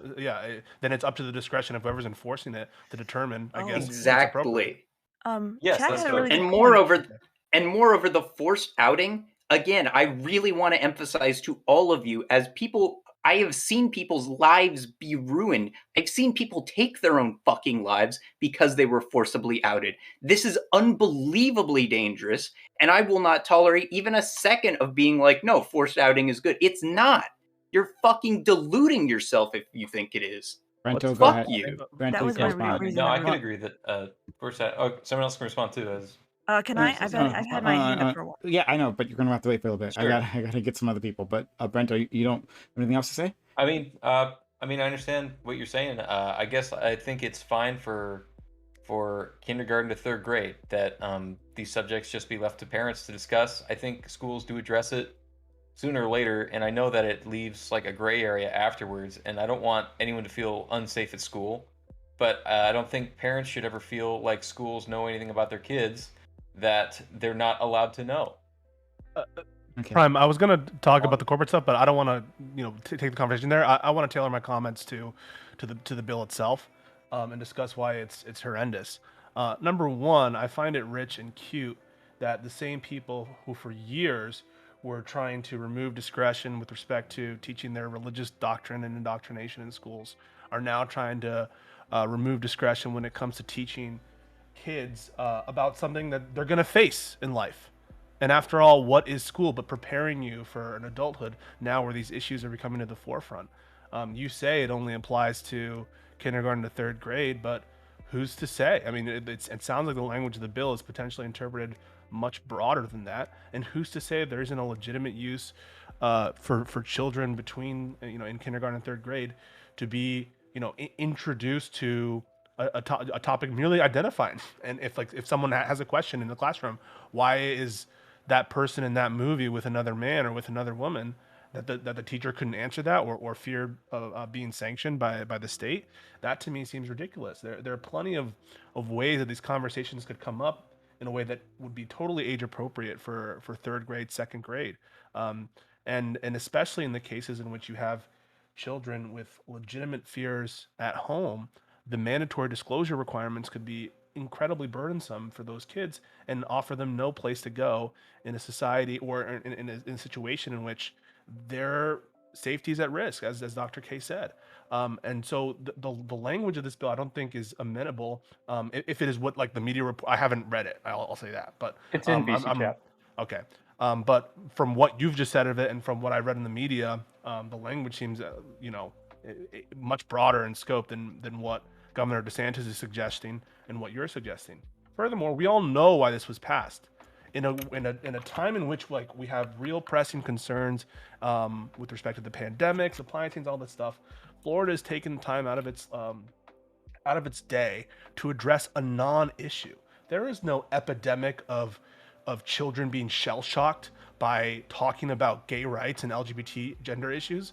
This is a bill in search of a problem, and for that reason, and for limiting the discretion of teachers who I think are best equipped to solve these pedagogical issues, it's a waste of time, it's a waste of money and resources, and it's immoral. Thank you so much. All right, we're going to move on to Naz, then Flow Trace, and Winco. My question is like, when you're talking about K through third grade, where does like why are we talking about sexual orientation between students and their teachers? When has that ever been a normal thing that we did? I was told not to pee in the bathroom on the floor when I was in the first grade, and that's kind of a sexual Why thing. are teachers talking to their kids that young about what sexual orientation they are or sexual preference they may have? You know, there's. Can I just explain something? It's so that there's understanding, because if we don't have these conversations to lay out any sort of a framework, it leaves children extremely confused, and then all of a sudden we like give them this huge information dump all at once. I don't think that's what it is. Progressive. So like we need to share K that. through third grade, right? You have urges and tendencies, right, as you get older that you don't really make sense of, but then they start making more sense as you get older. You don't need another teacher. It only makes sense if people explain them to you. Gay why would it people ban aren't just classroom sexual, though. discussion? That's my point, Dr. K. Not your teacher. Like You have to separate the sexual somebody can and- just go up and be like, "Hey, why are romance. those two guys holding hands?" And it's like they're in love. That's all you gotta say. Like it's really not. sex and romance are Sometimes different. then there's also like the whole thing. Like, gay of, people like, exist before third grade. Sorry. Sometimes people just think that person is like me, and they don't understand why that person is like Even if me, you're and they need heterosexual. somewhat of a context for Even that. if you're a heterosexual third grader, you're not expressing that as something as something that you fully You understand. feel a sameness. No, you don't need to fully understand it. But what if your first kiss is like you're a guy and you kiss a boy and you don't understand why? Third grade. Yeah, first kid. Would you be comfortable explaining heterosexual? I mean, would you be comfortable talking about love have crushes that in young, third too. grade, Mr. Nasty Naz? Like if a teacher student asks a teacher a question, like what is love? Would you have a problem with the teacher answering like, well, when a man loves a woman, sometimes they have a life together and they can become when romantic. Two people love each other, X, Y, and Z, explain the whole situation. That's fine. But it's like when a teacher. So why would it make you uncomfortable to add into there like in that proviso? It can be between a man and a woman, and it can be between a man and a man. Would that make you uncomfortable? Or a woman, a woman. Make me uncomfortable? Would you be uncomfortable with that being said in a classroom of third graders? Yeah. Why? If they said man and woman, would that make you uncomfortable? I think they shouldn't be talking about that at all. In third But grade. ask the question whether or not I'm proud of a man Naz is for coming out as homophobic. Hold on, but Pisco. So I asked the question about whether or not, in the context of a question about what love is, a teacher said when a man and a woman, whatever, romantically involved, they might build a life together. If they said man and woman, would that would upset you, wouldn't it? Upset me. Or would that make you uncomfortable in the same way as saying a man and a man? Okay. My initial statement was about. Can you answer my question? And you can elaborate for sure, but that's not going to make me uncomfortable. So, It's like- but the man and the man would, right? Okay. If a student asked a teacher, "What is love?" and they explained it in whatever way, whatever genders they want to explain it, it's cool, like whatever. But like, when Okay, the so teacher this trying to that is being explain to a prescribed student by this bill. what wouldn't their it? sexual orientation is for what they should be thinking of themselves when it Okay, comes to what their but preferences this are. I bill think is that's prescribing what you inappropriate. just That's said a you're line comfortable. that we shouldn't cross. As The teachers, bill adults, is adults prescribing. shouldn't be crossing that line with children. The bill is Especially kids prescribing in what you third just grade. said you're comfortable with. You just said that you'd be comfortable with that conversation coming up in the context of any sex and any gender. That the bill Talking would about what prescribe love that conversation. is different. Talking about what love is different than being transgender. No, that would be a conversation about gender identity and sexuality, wouldn't it? It would It's be about umbrella sexual term orientation under or gender there. identity. Gender identity Yeah, and it's considered under sexuality. that. Yeah, in the why? same Yeah, category as you're love. talking about the nature in which a romantic relationship can rise between two men. That's about sexual orientation. Hey, debate board, how about Yeah. you just say what you want to say instead of typing in a chat? Debate board will get a chance. He'll get a chance. Yeah, in I'm waiting in second. line. Why don't you respect Prime's panel? I would like an answer. I mean, you just said you were comfortable with the Good conversation. job, Dr. K. So You're asking what I'm comfortable with versus not comfortable with, right? well, you're comfort in asking the me sense if of I'm like willing comfortable to with have that men be loving each legal. other? You're So asking me that would be a prescribed conversation. In other words, a banned conversation. The Florida bill would say you're not allowed to have this conversation, or arguably would extend to cover this conversation, which you just said you're totally comfortable with. Why were you okay with a law that bans something that you think is appropriate? I think it's a line that a teacher should not cross with their children. But the law is much broader. The law is broader, and it includes things that you think should be okay to talk about, like explaining what Now, as they get romantic older, love is. let's say you're in middle school or something, sure, like whatever, have that conversation, answer that question. You just said you were okay with it in the context of third graders. Are you saying that you're not comfortable with that conversation in the context of third graders, whether it's heterosexual or? What are you trying to get me to say? Like, So I want to find keep asking some the same question. So it seemed like you had acknowledged that there might have been a legitimate classroom discussion with respect to romantic love for third graders, and that it was you seem to acknowledge that there could be a legitimate discussion There's to ways have. to address those questions that kids might ask without referring to sexual identity or orientation. So you wouldn't want them to refer to so let's be clear. So refer to, you know, would you all be these okay if it different was a categories heterosexual? of But I asked gender. you. That's why I'm asking, just to give you a playbook of like what's going on in my head. What am I trying to get you to say? So I'm giving you the case of the heterosexual relationship, which you very easily are able to dismiss. Say, no, I would be fine with a teacher saying man and woman in the context of that classroom discussion on romantic love.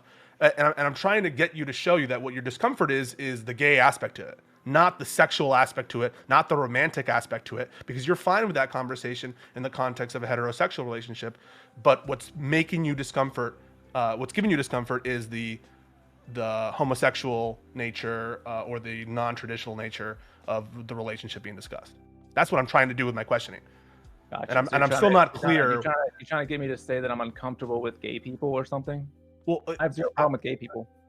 I understand that, but I'm trying to reveal what is your problem with the classroom discussion? Why don't we have Naz tell us what his shouldn't point of be view crossed- is A line instead that of shouldn't jumping be at crossed shadows? is when a student who's in K through third grade is having a conversation with their teacher and they start to talk about their personal gender identities or whatever their potential But it's gender broader might than be as that, they right? get So older. I'm giving you a conversation that's more. You're talking about conversations that, okay, maybe those conversations will be inappropriate. I'm trying to give you an example They that's harder wouldn't. for you, not easier for you. So the example I'm giving you that the law would cover, it's going to be a hard case for you, where it's like not explicitly talking about like gender organs or anything like that. It's talking about something like romantic love that you see on the street and a child asking a question about it. And so don't try to like generalize to make it easier for yourself. If you have the courage of your conviction, deal with the hard case. The hard case is someone is Parents should talking be about able to romantic explain that to love. their kids. Parents should have that conversation with their kids. But you're okay with a teacher, aren't you, talking about romantic love to third graders, right? Are you or are you not okay with that? Can you describe what that means? So talking about No, how no. men and how people, just people, not on gender, just people can fall in love if they have generally, right, physical attraction to each other and build a life together. Compound, I see your hand. You don't have to hold up your hand. I do see it. Okay. That's essentially the summary of whatever Yeah. discussion is going to be had about why people might get married if that question were to come up. Because guess what? Kids are precocious. They ask questions like that. And so the question is, if it were a totally agender conversation, you would be okay with it, wouldn't you, Nasty? Yeah. But Okay. getting into like other sexual orientations or possible preferences, right? Especially when it comes to like the trans realm, I think that's inappropriate for that teacher to go there. So if the conversation I And just what mentioned if that I you were am okay trans with, and my students ask? if the conversation you just said you were okay with included in it a reference to man and woman, do you think that conversation should be banned as well? Yeah, sure. They can't be talking about men and women getting together and having sex to their students. Not sex, not sex. I mean, don't try to change the nature of the hypothetical I just presented to make it easier for yourself. The harder one is they're not talking about sex. They're talking about romantic love in the way that I expressed, and they're doing so now in the context between men or a two women can get together and love each other. So would you be okay if if the class were watching some Romeo and Juliet play and they're talking about this man who loves this woman? Would you be okay with that? Yeah. If there was a Romeo and Juliet play that was between, a new take on it, man and man, would you be okay with that? Guys, what are we proving right now? Romeo and Jules. Go ahead. Like all these questions, like can we just like? I don't know Can you answer it though? Answer the question. I've been answering it. So the Romeo and Jules. No, wait, hold on. So, Why are you asking these Wait, questions? let him answer. He already said why he's answering the question. Is. You can explain to a kid what a romantic relationship is without going into sexual orientation. So I'm You're asking the you, only one making it about sex. Romeo and Jules. Are you okay with teaching that take on Romeo and Juliet in the classroom? No, To 'cause men. it's not Romeo and Juliet. It's simple. Why would you be what you're teaching doing it is that age? badgering this young He's not man answering. into copying to some nonsense you want to attribute. I want to hear his answer. He won't answer. So okay, there's no badgering going on Yes, here, there right? is, This is. Prime. I feel like there is. Hold on. Oh, hey, shut up! I'm talking. Thanks. So like we're trying to get down to like your base beliefs, right? Understand exactly what the problem is, because a lot of people are uncomfortable with this bill for different reasons, right? And they can hide behind things like, oh well, parent choice, right? But actually, you dig into this, and we're establishing this, right? That it's not just because of teaching sexuality is wrong, right? It's more like teaching certain sexuality, right? So look, let's try this. So we're okay with conversations about romantic relationships. You're okay with Romeo and Juliet, which of course is a love story between a man and a woman, or a boy and a girl. And I'm asking you now let's finish the loop here. Okay, are you okay with? Is it a PG version of Romeo and Juliet? And dumbed down. It's the same level of. I'm never going to say it's a different level of sexually explicit content between the two examples. So it's going to be the same. There is no explicit content in So Romeo and okay, so Juliet. then my question There's is suicide in it. So Yeah. would you in That this doesn't matter. in this kid-friendly version of Romeo and Juliet, you were okay with it? There's a kid-friendly version of gay Romeo and Juliet. Romeo and Jules. You're okay with that being taught in schools, right? See that being taught in schools, like why are we changing it?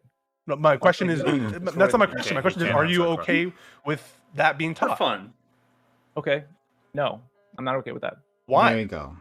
All right. Because it's not Romeo and Explicitly Juliet. changed Oh. to. What did he say? What did he say? I can't hear him. It's not a question of. So I'm not going to let you get out of that way. It's just another story that it's not based on it, so it's not a bastardization of a text. It's just an independent story that is a really good story for children. And so don't worry about the adaptation problem. There's no adaptation problem. It's a new story, not having to do with the old material that's being bastardized. No, but it is, because you're changing the sexes. Oh, on no, purpose. it doesn't. Shut up. I want to hear him admit he's homophobic. But like, what's the end goal of teaching? To show you that what's motivating you is kids that it's prejudice okay against to gay be relationships. homosexual? It's not I'm the not inherent. saying that- I'm not saying that that's. Pisco, This is- Pisco, this can I is- say? Can this I is say? what's gonna in your show- example, You in your can learn example, about- Pisco, is an inherent motivation. Of Kids course, can my learn question about my these question is meant to relationships as they elicit. get older. These kids No, can I learn mean, about these things when they get older. in changing from Romeo and Juliet to Romeo and Jules or whatever your example. Then we is, unearth a you're gay inherently changing that Shakespeare play content that no to one's make heard it of. explicitly gay. What we're doing, what I'm trying to do, guys, and it's clear to anyone who's following, is to isolate the variable where it's the same sexually explicit content, as in there's none, right? It's just like a kiss maybe, and people falling in love. It's not like genitals. There's no like discussions about sexuality in the play or anything like that. It's a shot for shot remake of whatever that is in such a way that you can't distinguish it, and we really just have a love story about a man and a woman and a love story about a man and a man. And are you okay with both being taught? And if your answer is, well, I don't want that kind of stuff being shown, and it's the same sexually explicit content, you can't have that answer for this hypo because they're the same. And then the only thing left that would be motivating the difference in outcome is, well, I think it's okay to teach heterosexual romantic relationships in 3rd grade, and I don't think it's okay to teach homosexual relationships in 3rd grade, and that is homophobia, right? Okay. Yep. Okay. Thank you. So, Um, hold on, Do we have an answer to it? Oh, I guess he did answer. Sorry. Naz is a fucking coward. Yeah. Look, Yeah, if you're courageous, you just say, yeah, You guys keep asking me the same freaking question and modifying it every time I answer. And you keep dodging. I'm dodging. Yes, You had yes. a very easy time answering the question about Romeo and Juliet, but as soon as the question changed, the question suddenly became very hard. And well, what about this? What about this? Okay. All right, so sorry, we got. I think we've made your point here. I want to move on to Flow Trace has been waiting. Also I was kind. next in line. Oh my God! Please. Flow Trace has been waiting for literally forever. He hasn't said anything. So if Flow Trace will go, if the Debate Board makes it back here in time, he will. Then we'll let in Compound and then a Wincoat. Thank you. Yeah, I just want to say on the Pisco thing, obviously the purpose of questions is to elucidate someone's position. Sometimes we as humans are not eloquent and we need to ask questions to clarify things that is entirely defensible. The idea that, oh, he's badgering, like, he's a big boy, he can stand up for himself. And the reason why we're taking so long on these questions is because Naz, and that's what he always does, is going to play around the questions and change his answers to try and obscure what he actually believes. But we've already exhausted And this. then I once think I it's clear to anybody clarify, you actually guys paying ask the attention. same question. I'm clarifying my position for you guys. Yeah, no, you're doing the exact clarifying my opposite. But I think position, I think it's clear to anyone who's watching how Naz is wriggling. I think it's clear to anybody who's watching how Naz is wriggling around the questions. There was a different angle that I sort of wanted to go down on what Brento Buck had originally said that sort of gets to the core, I think, of Brento's problem. So Brento, you seem to be very concerned, and if I'm mischaracterizing Brento, please just legitimately interrupt me. I don't care. I just want to have like a good conversation. I'll let you know. It seemed to me that you had a very big problem with the idea of there being information about the child that the school knew and the parents didn't, and that seemed to be a really big contention. So I just want to explore that a little bit. So sure, that just seems like seems. Oh, if you want to go ahead and you. Yeah. I just want to get to the actual questions. Well, I just want to clarify that was your position. So I was going to ask you questions about something you didn't actually believe. So yeah. Go ahead. So do you think that it is okay for children to have sort of things that they are keeping from their parents, to have some level of privacy about things? They can, ultimately, but like there's, like, I mean, imagine if there was like a drawer in a child's room, and they're like, no, you can't go in that drawer, and in that drawer they're keeping fucking like cocaine and a gun, and it's like, no, you're the parent, you go in the fucking drawer, like that's it, right? You don't. So there are obviously limits. Yeah, I 100% agree that there are some things that kids should not be keeping from their parents. But would you agree on that same thing that there are probably some things that the kids should be allowed to have private from their parents? Right. If you don't like let your child have some sort of privacy or independence, you turn them into like a weirdo. Okay, great. So then my question is, if we take one of those hypothetical things where we agree it's okay for the kid to have this private from their parents, do you think then that the child should not be allowed to share that private thing with people other than their parents, including potentially school, like their teacher? Because I feel like that's where the problem. Because if you're already saying the child should not be able to share. The child should not share things with the school that they can't share with their parents, and there is no privilege like to information that the school possesses that the parent does not. Well, yeah, I just want to clarify. I'm not talking about a privilege of the school. I'm talking about a privilege of the child, where we agree there are things that the child can have private. Do you not think the child should then be able to keep fucking private, and that means that they need to make sure they don't take it to school. Well, yeah. There's a big difference between taking it to school and publicly sharing it versus do you think that the things that the kid should be allowed to keep private, that the kid should have the ability to decide to share that with particular individuals? Obviously, if they share that with someone who then gossips, that's a separate issue. But do you think that then they should be allowed to share this private information as they see fit? Can you rephrase that? Because I honestly. No problem. So we agree that there are things that kids should be allowed to keep private from their parents. So my question then is, if you have a problem with a teacher ever knowing something that a parent doesn't, but you do think there should be things about the kid that the parent doesn't know, then it feels like the logical conclusion of that is that yes, kids can have things that are private from their parents, but they should never be allowed to tell those to their teachers. And that seems kind of weird. They can tell them to their teachers, but there is nothing that like then if the teacher tells the parent, the teacher has like, and if it's something that is like I don't know, in as far as a concern about the student's well-being or health, then it is the teacher's responsibility to inform the parent. I 100% agree with you there, but what if it was something more mundane that did not impact the kids? Like, let's say it's literally something like their favorite Pokemon, and they just don't want to tell their parents for some reason. Sure, of course. Everyone understands that teachers and students have human relationships with each other, and you don't fucking send home like dossiers on all things. Like your child like had like watermelon bubblegum today, and they had like 3 sticks, and they ate them at 3 o'clock. Like, no, you don't send that shit. Like, you just interact with things. It's only when you are concerned about their well-being in some regard. Okay, well then, if that's the case, or sorry, go ahead, Pisco. Yeah, what if you want to tell a parent, hey, your child was bullied today because everyone says that your child is gay, and the parents say back to the teacher, well, can you talk to the class and tell them that it's not okay to bully the kid for being gay? And they're like, no, we can't. That would be against the law. I don't think that is against the law. Why wouldn't It's against this law. It Yeah, would it be. is. This one, yeah. Definitely is. I don't think there's any. I don't think no, because this law is not like it's against the propaganda of the "Don't Say Gay" bill.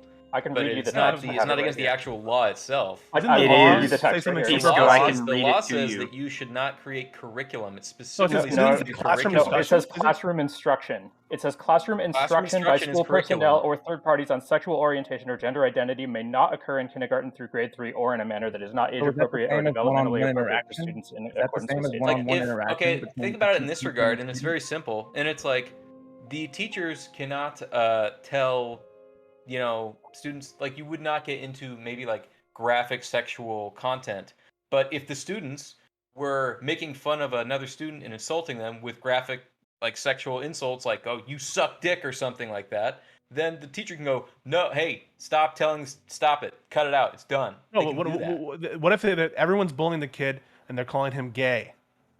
Then the teacher will say, cut that shit out, it's done. They won't say that, but So- they'll say that. But they're Do you not think allowed to say that'll why. work? They're- No, Stop they will calling say him. no, but it's the same reason, the same way it's the sexual graphic This content. is you interpreting It's it. not part No, of if no, they that's the, say- that's the bill, dude. Wait, has If this they case say to ready? stop No, bullying this that kid case- because they are gay, that is illegal under this No, it is law. not. That's such Wait, bullshit. hang on, It is. Brento, has No, this it is case not. come It's before not. court yet? Has this It is case come not. before court yet? Yeah, it came before court before the bill was signed. No, It sorry. all came before court. It actually was already No, there's 100 fucking cases study, in which we the, all the can case study this. that the actual case or controversy that I'm proposing that would happen, presumably after the bill has been enacted, where a kid has been bullied for being gay, and a teacher has tested the limits of the law and had a discussion with their class about not calling him gay. Has that come up before a court and it's been decided as a matter of law? Of course not, because the bill Okay, wasn't even so signed maybe into law don't yet. have So what the fuck are you asking me stupid questions so for? The reason why it's a problem is the fact that we're having this conversation about how broad the scope is of the language of the bill. It shows you it's going to chill speech from educators, and I feel your example is hysterical. It's not hysterical. It is hysterical. You think a conversation with a frank conversation with kids about why their bullying of a child for being gay is wrong wouldn't You just say be cut it out. Like if someone says like, "Hey, this girl's like a slut Why? and like fucks this person," you don't No, go. but Here's why. no, calling teacher, this but a he slut is bad." gay. Go, That's what you don't fucking understand. Say that. If you say it, you're done. You're gone. You don't understand, go to teacher. fuck- you're gone. He is gay. He is gay. You don't understand. Then Now they go, what? I don't care. I don't give a shit. No, you don't say shit. But that just you say it doesn't matter. Maybe Like, this is a you little do bit more not complicated, fucking- and maybe the language shouldn't have been as reckless as the Florida legislature decided it to be. I don't think it and was to- reckless because I think Shouldn't it have been speaks specifically created. to curriculum, and I think you guys are pretending that No, it I just extends read to you this the concept text. that you can't discipline He students. just read It you the is text not of it. It curriculum. doesn't. It says It's not classroom just instruction. curriculum. Anything that a Classroom teacher instruction. says is curriculum. Or Anything anything that that the is teacher not says, like, age I feel appropriate like or I feel developmentally like appropriate this for is- students in accordance with state standards. Can I It try to seems maybe You're do a forgetting quick the check? second part of that Out sentence. Where's the you guys line? are Flow imagining trace, that go- they go cannot ahead, speak flow to trace, the go ahead. students or something. You hadn't. I was just gonna say, hmm? Brento, do you think that reasonably teachers in Florida could look at this bill and wonder about the questions that and have the same sort of concerns that Pisco is having? That they could theoretically think, man, what am I allowed to say? Do you think that there could be legitimate questions of point. uncertainty? I think there? they will. Yes, I the whole think there point of will be this. questions like that. That's true. Yeah. That's the whole Okay, point of so this. then- That was the whole point of the Texas abortion law too. The point is not the actual metes and bounds of the law itself. It's how it's going to affect real people doing real things in the world.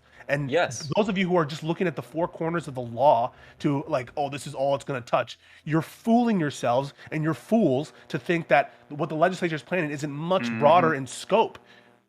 You have to look beyond the law. You're saying It that, but will have your a chilling example effect. Your example is hysterical. That is a hysterical example. It's not That's not how it's gonna hysterical. work. Okay, It's Brento, totally let's say it is normal. hysterical. You're saying it's hysterical. Why is it hysterical? It's hysterical because, like I spoke to you about, like if there's something that is outside of the bounds of classroom instruction, like I said, like explicit sexual content, and that's occurring within the classroom in a form of bullying, the teacher can always address it. Period. There are things that are outside of the scope of instruction, classroom I'm telling you, instruction that can be addressed. The language as read is not. It is not a stretch to say that what I just described as a bullying conversation, that the law would extend to that. It is very broad language, isn't it? I would like to test I my don't own think so. experience with this You don't because think I it's was bullied broad? as a kid, I and they do used to not call think me it's that names broad. Not as like broad that. as you were describing. Sorry. Why wouldn't this? Okay. Why wouldn't if you're a teacher, why even play with this? Are you going to take a risk? You wouldn't from grades kindergarten to third. That's the point. Are you going to take a risk on a conversation about bullying with respect to a gay child? Yes. Just because like And you lose think your it's job. and lose your Yes. job and No, and you won't lose your job. and you No, won't. you will not. What will happen? You will. No, How you is will the- not. This is is the law this is what I'm enforced? saying. If This you is break the ridiculous. I don't law, think what these are happens Is the law to you? not kind of a enforceable? standard. How is the law enforced? If bullying is occurring, you have a right to step in. If bullying is occurring just because kids are calling another kid gay, your hands are not tied. That's stupid. Says who? Says who? Yeah, Says where's who? that You in the say. bill? Law. All right, That's please. comfort This is for why the you teachers. hysterics. I'll tell the teachers that Brento Box. Please. I'll tell the teachers that Brento Box says it's 100% clear and the law is Sure, clear. yeah, Go right. ahead with the Okay, conversation. yeah. As Everyone- well- please. Oh my god. This is Brent- ridiculous. As well, Pisco, there's another bit too that's very interesting, is that parents do have the right to sue if they do believe that, Here we go.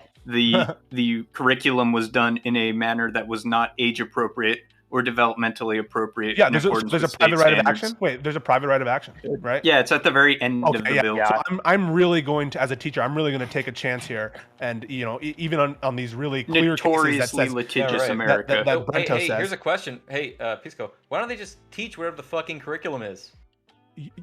Brento, I mean that's not responsive to what we're talking about. Oh my You know, God, you you're so can fucking generalize ignorant, out of the man. conversation as much as you want, and you can start having a conversation more broad where you're more comfortable. That's I mean, fine. I could But spend here all night like battling your phantoms. It's wanna, not like, not conjure phantoms. some more You'd ridiculous, apologize terrifying for the situations? devil, man. People, by the way, people in it's not You'd people invent a get new one bullied if I all did. the time for being gay in school. In elementary school, there was a kid in my elementary school who had to leave schools because he had a lisp and he was effeminate because everyone called him gay. It happens all the time, and for you to Yes, it ignore it is I don't know I'm why not you're ignoring it. I Okay. think it's covered. You are assuming that this is somehow beyond the Brento, scope of like let's a say- teacher's ability to address. It So- is. Guys, So I do want to let in someone else who's been waiting, right? So we got two other people. We got sorry, the guy, your name is Compound Fracture, and then Wincode. You can call me C-Frack if you want. Actually, don't do that. Don't do that. That's a bad Frack. idea. Haha, Steve Frack. Ah, Haha. should not have said that out loud. Okay, so I put up my hand quite a while ago, so I'm going to bring her back a bit and then back around if I can. I want to start by just saying two things that I hope we all agree with. Homophobia is pervasive in our society still. Transphobia is pervasive in our society still. These are fundamental truths that I think everyone here agrees with. I don't think there's exceptions here. But what does that mean?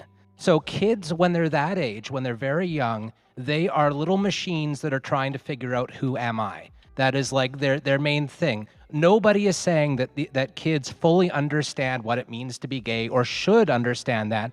Nobody's saying that we should talk to kids about like penetrative sex or anything like that. That's a weird, scary thing that nobody's actually saying. What they're saying is that kids are trying to figure out who they are in the world, and they're looking at role models around them to provide leads in various directions as to who they may be and who they may not be.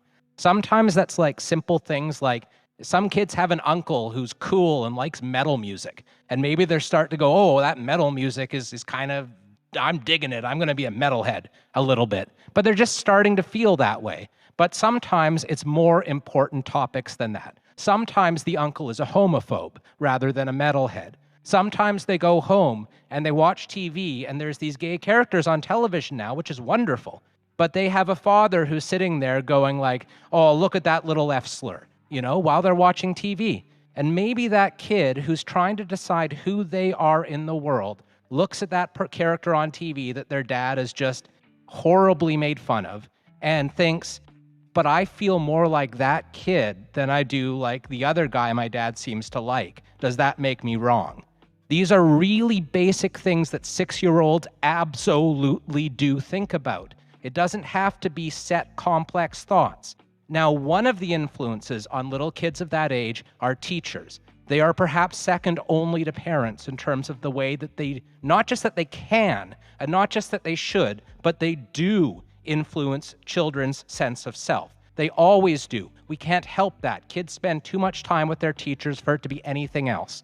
So what we want from teachers is to be able to set a standard for that kid who maybe has a homophobic uncle, maybe has a transphobic mom even, maybe sees like these media figures and sees their family do nothing but like low-key put down all the gay characters. And they say, but those gay characters resemble me. Mom and dad are putting me down. So what we need to have is a counterbalance of a teacher figure and other figures within these children's lives who are able to reinforce that it is okay to be me, even if I am that me. And it also helps other kids by reinforcing that it is okay that that kid sitting next to me in the desk next to me resembles this character that my uncle puts down. And that is why it is so important. I mean, I'm a pretty straight cis guy, but it is so important that kids have these role models that teach them that it is okay to be the things that they're only starting to understand that they are. And when we try to make this about sexualizing children, it's like, no. It's about accepting children, and it's about children accepting themselves. And that is fundamentally important. That's all I got to say. Thank you for that. Much appreciated. Okay. Windcoat is next. And then we'll go to Flow Trace. And I want to give Rento and Naz space to jump in, and then maybe Dustin. Okay, for my piece, I'd like to maybe introduce myself better, because I am new to the panel and most people don't know who I am, and may have drawn the wrong conclusions about me based on the thought exercises I've been doing to try and redirect the conversation back to this issue. So I think we've reached a good place finally, but I am demisexual and demi-romantic. When I was a kid in a private religious school, I was bullied. They called me names that would be specific to slurs, homophobic slurs, and it was really bad. Even back then, it wasn't addressed at all. So I don't think this bill would help it be addressed. It definitely isn't helping us. Anyone. So were schools addressing this before and solving these issues that you're bringing up? No, but they started to. After I left. What issue? Uncle. Yeah, what issue exactly? That whole scenario with the uncle being homophobic. Yeah, it wasn't about, for me, it wasn't were about the being- uncle. It was about the other children. It was about all the influences that So children other pick third up from their graders are surroundings. going around All of them. openly being No, for me, homosexual. it was 6th graders, but that's not too far off 3rd graders. Sure, but the bill is referring to K through 3rd grade. So No, keep. No. Not Do I exclusively. have to Can I- reiterate can I- it? There's hey, can I- regulations that say it can reach over to other curriculum if it falls outside of what is the acceptable standards, and parents have the right to sue if they believe that those acceptable Dr. K, standards have can I been keep violated. talking? I absolutely believe that starts younger than 4th grade. I absolutely believe the process of finding oneself starts very young. It doesn't end young, but it starts. It absolutely does. I agree with you. Windcoat, please. May I? Okay. So, yeah, I think that if the children were taught at a younger age what to accept in this school that was religious and had tenets that were against, or what I say, they'd be for homophobes. If they had addressed it earlier, if they had handled their stuff a little bit better, then perhaps I wouldn't have been bullied. That would have been great. I can see other children in the same situation as I am these days, and while the situation was looking brighter for a while in Florida, it's looking darker for some reason. And I think the reason is the party that introduced the bill, which would be Republicans. Hi, Governor Santos, if you're watching. You did a real nice job on this one, and I am being sarcastic. So, yeah, that's my opinion. That's the way I see it. I think if we were going to solve this, we'd just not have passed the bill. We shouldn't have passed the bill. No one should have passed the bill. Floridians shouldn't have passed the bill. It shouldn't go any farther than Florida. Okay. All right. So, Flow Chase, was your hand up previously? Or was it... Yes. Right neither. Okay, so I will go to Flitch Race. We'll go to Brento, we'll go to Naz, and then we'll go to Dustin. Okay, and Pisco, you can jump in at some point. Sorry, didn't just open my. Yeah. So I just want to talk to Brento about the example that Pisco has given. So Brento, let's say that it is a hysterical. It is hysterical. That fundamentally, this bill will not stop teachers from doing a thing that we want them to do. Let's say stopping the bullying. Do you think that teachers could be having the same hysterical thoughts as Pisco, or even less hysterical but similar thoughts? They could be thinking, "Oh man, I wonder if this bill." It's not even necessarily a certainty, but do you think that it's possible that teachers could be wondering, "Oh, does this bill ban a thing?" even though the bill doesn't? Yes, of course. Okay, so then, do you then think that this law could result in stopping people from doing things, even though legally the law itself doesn't stop that activity? It is possible, yes. Okay, so then okay, it's What possible. harm is being prevented, right? So what evil is being addressed by this bill? Is there this big epidemic of grossing out kids with stuff they're not supposed to see? Where's the evidence for this being a problem? If you're saying it's possible it could stop some helpful things by virtue of chilling it, where's the evidence that it's going to help anything? That's what we want from our laws. Yeah, that's right. Yes. So and, we don't pass a law in the okay, hopes that it'll go help ahead. something. We usually You're have right. an idea that like there's a problem that we need to address. Where's Right. the evidence of that?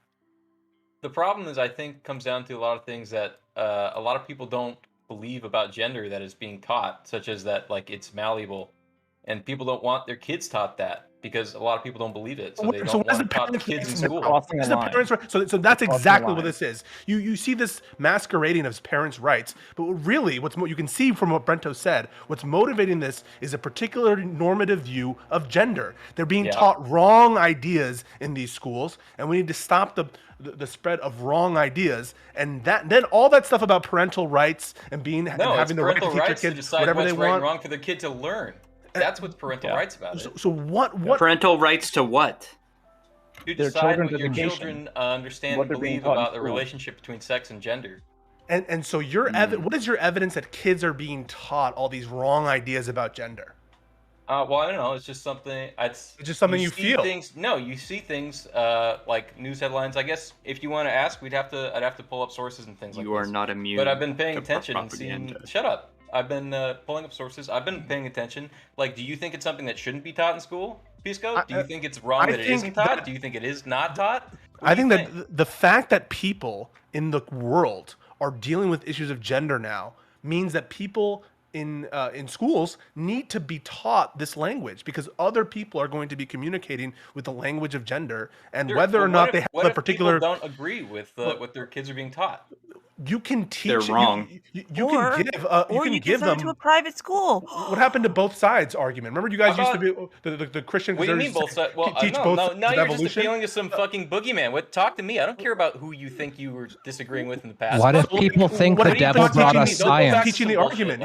You could say something like, well, some people think that gender is a spectrum. Some people think gender is this. Some people think gender is that. There's people who gender theorists who think this. There are others who think no, whatever. That kind of conversation is stifled by bills like this, and not just in third grade, because as you see, the implication of the law in the broad way it's been written stretches further and deeper. You believe it's far more than that. broad than I do, though. I think it's well tailored. But you're But wrong. Only an It is idiot, broad. only an idiot would see that the language of that law that's been cited to you so far, and think that teachers are not going to interpret that as a broad sanction against these kinds of conversations. And what does it mean to be an It's a broad appropriate sanction standard? against the conversations outside of a firm school curriculum. Yes. Surely, if you want kids to be taught the right ideas of gender, you teach them in the school and don't send them off to college. Yeah, but they don't agree with what you say is the right idea, and that's the entire point. So you want a Point of particular. order. Your evil that you're identifying in this bill is wrong ideas about gender, and your solution is to deprive these kids of being taught at all about gender, and send them a deprivation. In fact, let me have finish. they been deprived about flat Earth? Are they being deprived on flat Earth education? Well, we could Is do that. that It's happening? I'm going to show you. Is there a deprivation occurring? I'm going to show you. Is there some the great parents have a injustice right I've to be been flat ignorant earthers to? to their Please Brento, inform me. I'm going to show you how stupid, even if you agreed with your normative framework, how silly your idea is. What Yes, you're doing is you're depriving these kids of a conversation about gender at an early age, and you're sending them off to these communist and Marxist-filled universities to be taught, directly by these So you professors. should teach them in third Rasa, grade? What the hell are you talking about? you keep bringing up. I mean, Dr. K is absolutely right. That's an You keep important bringing part up of this the bill. this refrain as though the third grade limitation is drastically narrowing the scope of this bill. It's at least reasonable, and it's be something you should at least be able to agree on. And that it's a point of contention. I don't. Like, what the fuck are you talking about? It's a malicious and bad faith limitation put there to immunize them from criticism when, in fact, the language... Immunize them from criticism? Correct. Yeah, doing the right thing? Sometimes if you do the right thing, that tends to happen. I guess you're right. It's not a substantive limitation if you are able to be... if you have this Teaching language about gay people is wrong? No, because that's not what they're doing. If They're you teaching about that to kids at a certain point, teaching about sexuality to kids at a certain point is not what schools are for when they're that young. It's anything to do with LGBT You're stuff, looping, not you're- just sexuality. Not looping. And may I add, gentlemen, Does the as bill a extend point of beyond order, third this grade? Wait, let me ask this. Does the bill extend beyond third grade, yes or no? There Yes, are it does. provisions of the bill that say that any instruction must be age appropriate, and that is open to then interpretation. Shut up about the third grade, right? There's No, a I'm not, because that's like one of the It was most probably base parts. included in there just so you're idiots like upset you about could have schools. that Do you think soundbite. Do you think that it's appropriate for 10th graders being taught gender theory?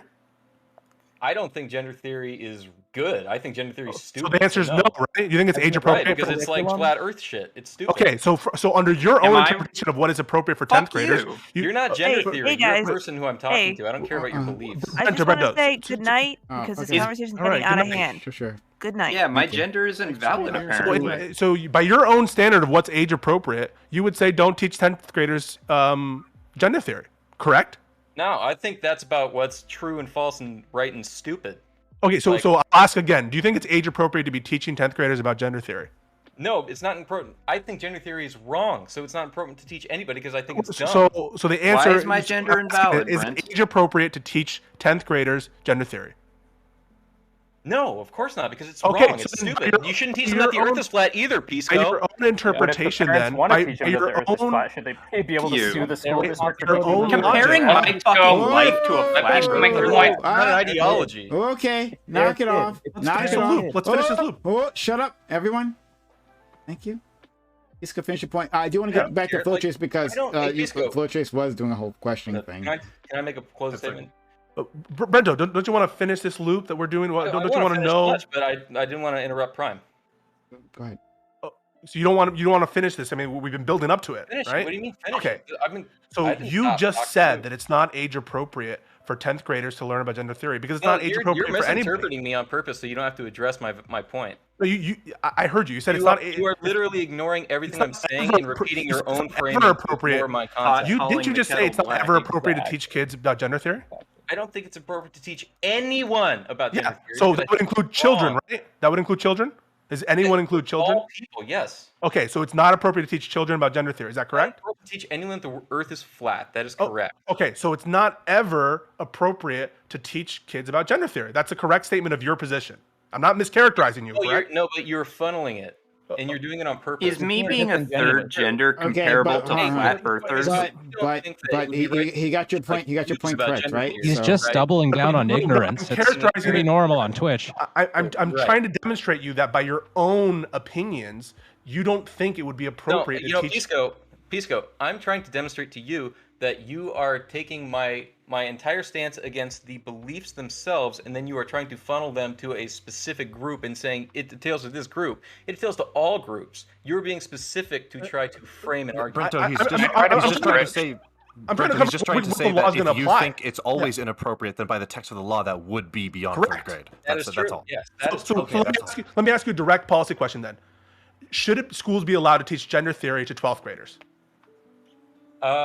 I don't think so, because I don't think Okay, it's so accurate. bingo, bango, there you go. It's not all this other stuff about poor children, poor little old me has nothing to do with No, it's motivating because these the people. things that you Nothing teach to do children whatsoever. are far more influential when they're young. And I think It has nothing to do. You don't want this to be taught to anybody, and so it's this children. It's just a pretext, just like Russia's pretext To of be violence, transphobic. just like Oh, the wow, pretext wait, of all right, all so this other Pisco, stuff. Are you okay? Is your back hurt? Are you?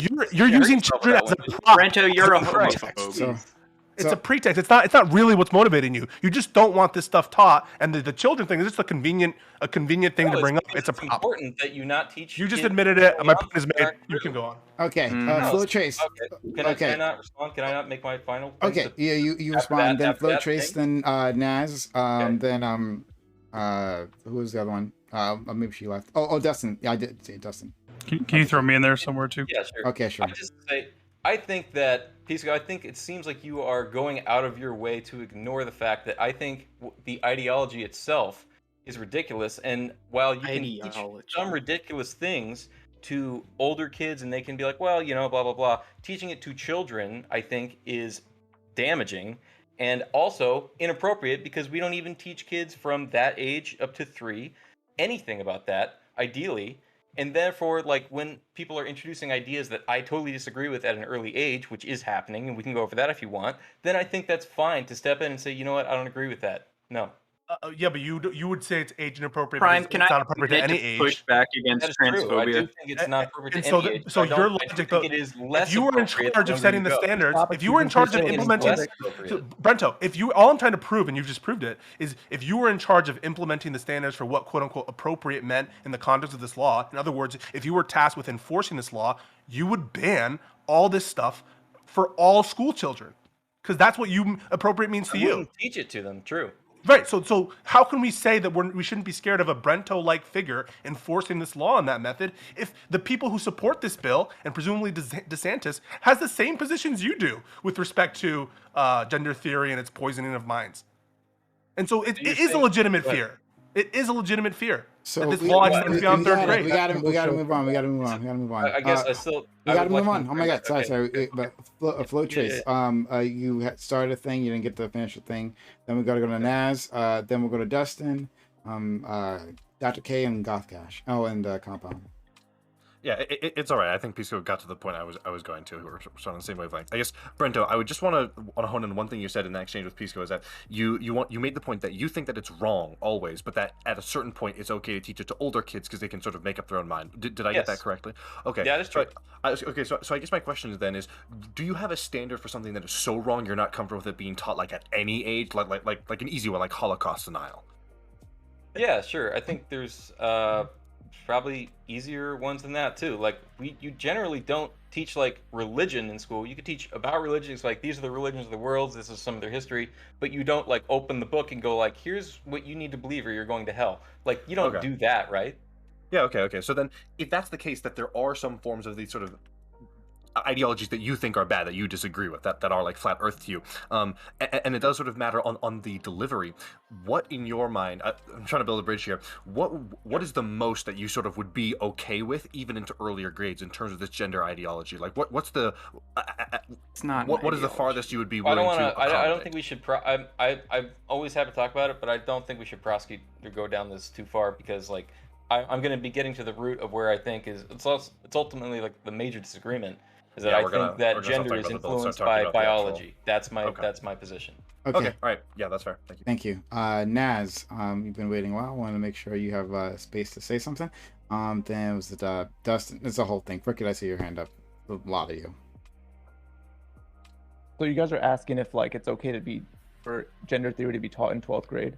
I don't think theories like this that aren't as traditionally established in science can be official not a parts of the theory. curriculum. It shouldn't be an It's official part of the established. curriculum that's being spoken to kids by their teachers.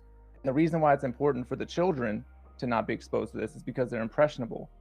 And a lot of them, sometimes they don't know who they are. They don't know what they're going to do. They don't know where they're going. But these ideas could eventually influence them into something that they might not be 100% aligned with. And if What you about look the at other way around, Naz? What about the other way around? Let's say I'm gay, right? Let's just pretend. Like these ideas of like these heteronormative ideas, I keep getting pushed on me, right? Either through school or through society in general. Like pop and it's culture. pushing me to something that I wouldn't want to be, or wouldn't be otherwise, which is straight. But my argument is that kids that young don't necessarily know what they want. So Yeah. an authority figure explaining to them certain ideas, depending on that authority figure's personal preference, ideology, that could influence what these kids are being told. at this Everything, age. but everything influences them. Like literally everything influences a kid, right? So like saying that The something teacher that they influences them, experience not every single day necessarily. is an important figure that they experience all the time. So we need to regulate certain things in the classroom that are being talked about. There needs to be a solid line that's if drawn. that's your opinion, Nasty, in with the respect, classroom.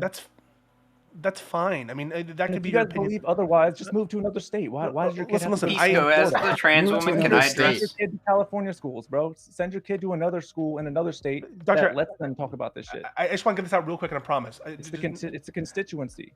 Nasty, like The you demographic. can. We disagree vehemently on that. The only reason I brought up the 12th grader example is to show you that it is a legitimate fear that this law extends past 3rd grade. If the people who are in favor of it, I think you and Brento would be examples of it, are their own understanding of what is appropriate would extend to 12th grade. And therefore, it is a legitimate fear that the people enforcing this law would impose it past 3rd grade. And to show you that this 3rd grade children thing is just a shell game to implement your preferred normative outlook on So do gender you theory, not think which that is to young eliminate children it. in that age group, K through 3rd grade, are more impressionable than 12th graders? No, but what I'm saying is your Answer logic. the question. Answer the question, bro. Answer They the may question. be more impressionable. I Okay, don't coach know. out, I'm bro. not. Maybe. not. You Answer think the children question, bro. might be? Answer the question. Maybe. I'm Answer not. the question. I am not a scientist You can play of your game, children. bro. I don't Answer the know. question. I don't know at what age they're most malleable. Certainly, kindergarten and 3rd grade, I know, are critical periods of development. But the only reason I'm bringing up the 12th grade example is to show you that your consideration of what is, quote, appropriate, and therefore, I mean, that's the standard for the rest of the grade levels, would extend far beyond 3rd grade, and it would ban, like, altogether the teaching of gender theory. And so if you were enforcing this law, it would extend far past 3rd grade. That's all I'm suggesting to you. And for you to pretend that it only applies to 3rd grade Well, you guys are and acting like below these kids is are a being shell oppressed game. by their parents, and the teachers are coming to them as their saviors, right? When they're That in, occasionally when they're- happens. But when they're in you're not 12th responding to what I grade, just said. most Can you of these respond to kids what I don't just even said? listen to their parents. You They're not. didn't respond to what I just said about the scope. You guys are pretending that this only applying to 3rd and below, but clearly by your own interpretations of what's appropriate, and that's the standard for the other years, you would extend it past 3rd grade. So aren't you being deceptive when you say it's only 3rd grade and below if you would ban it going forward?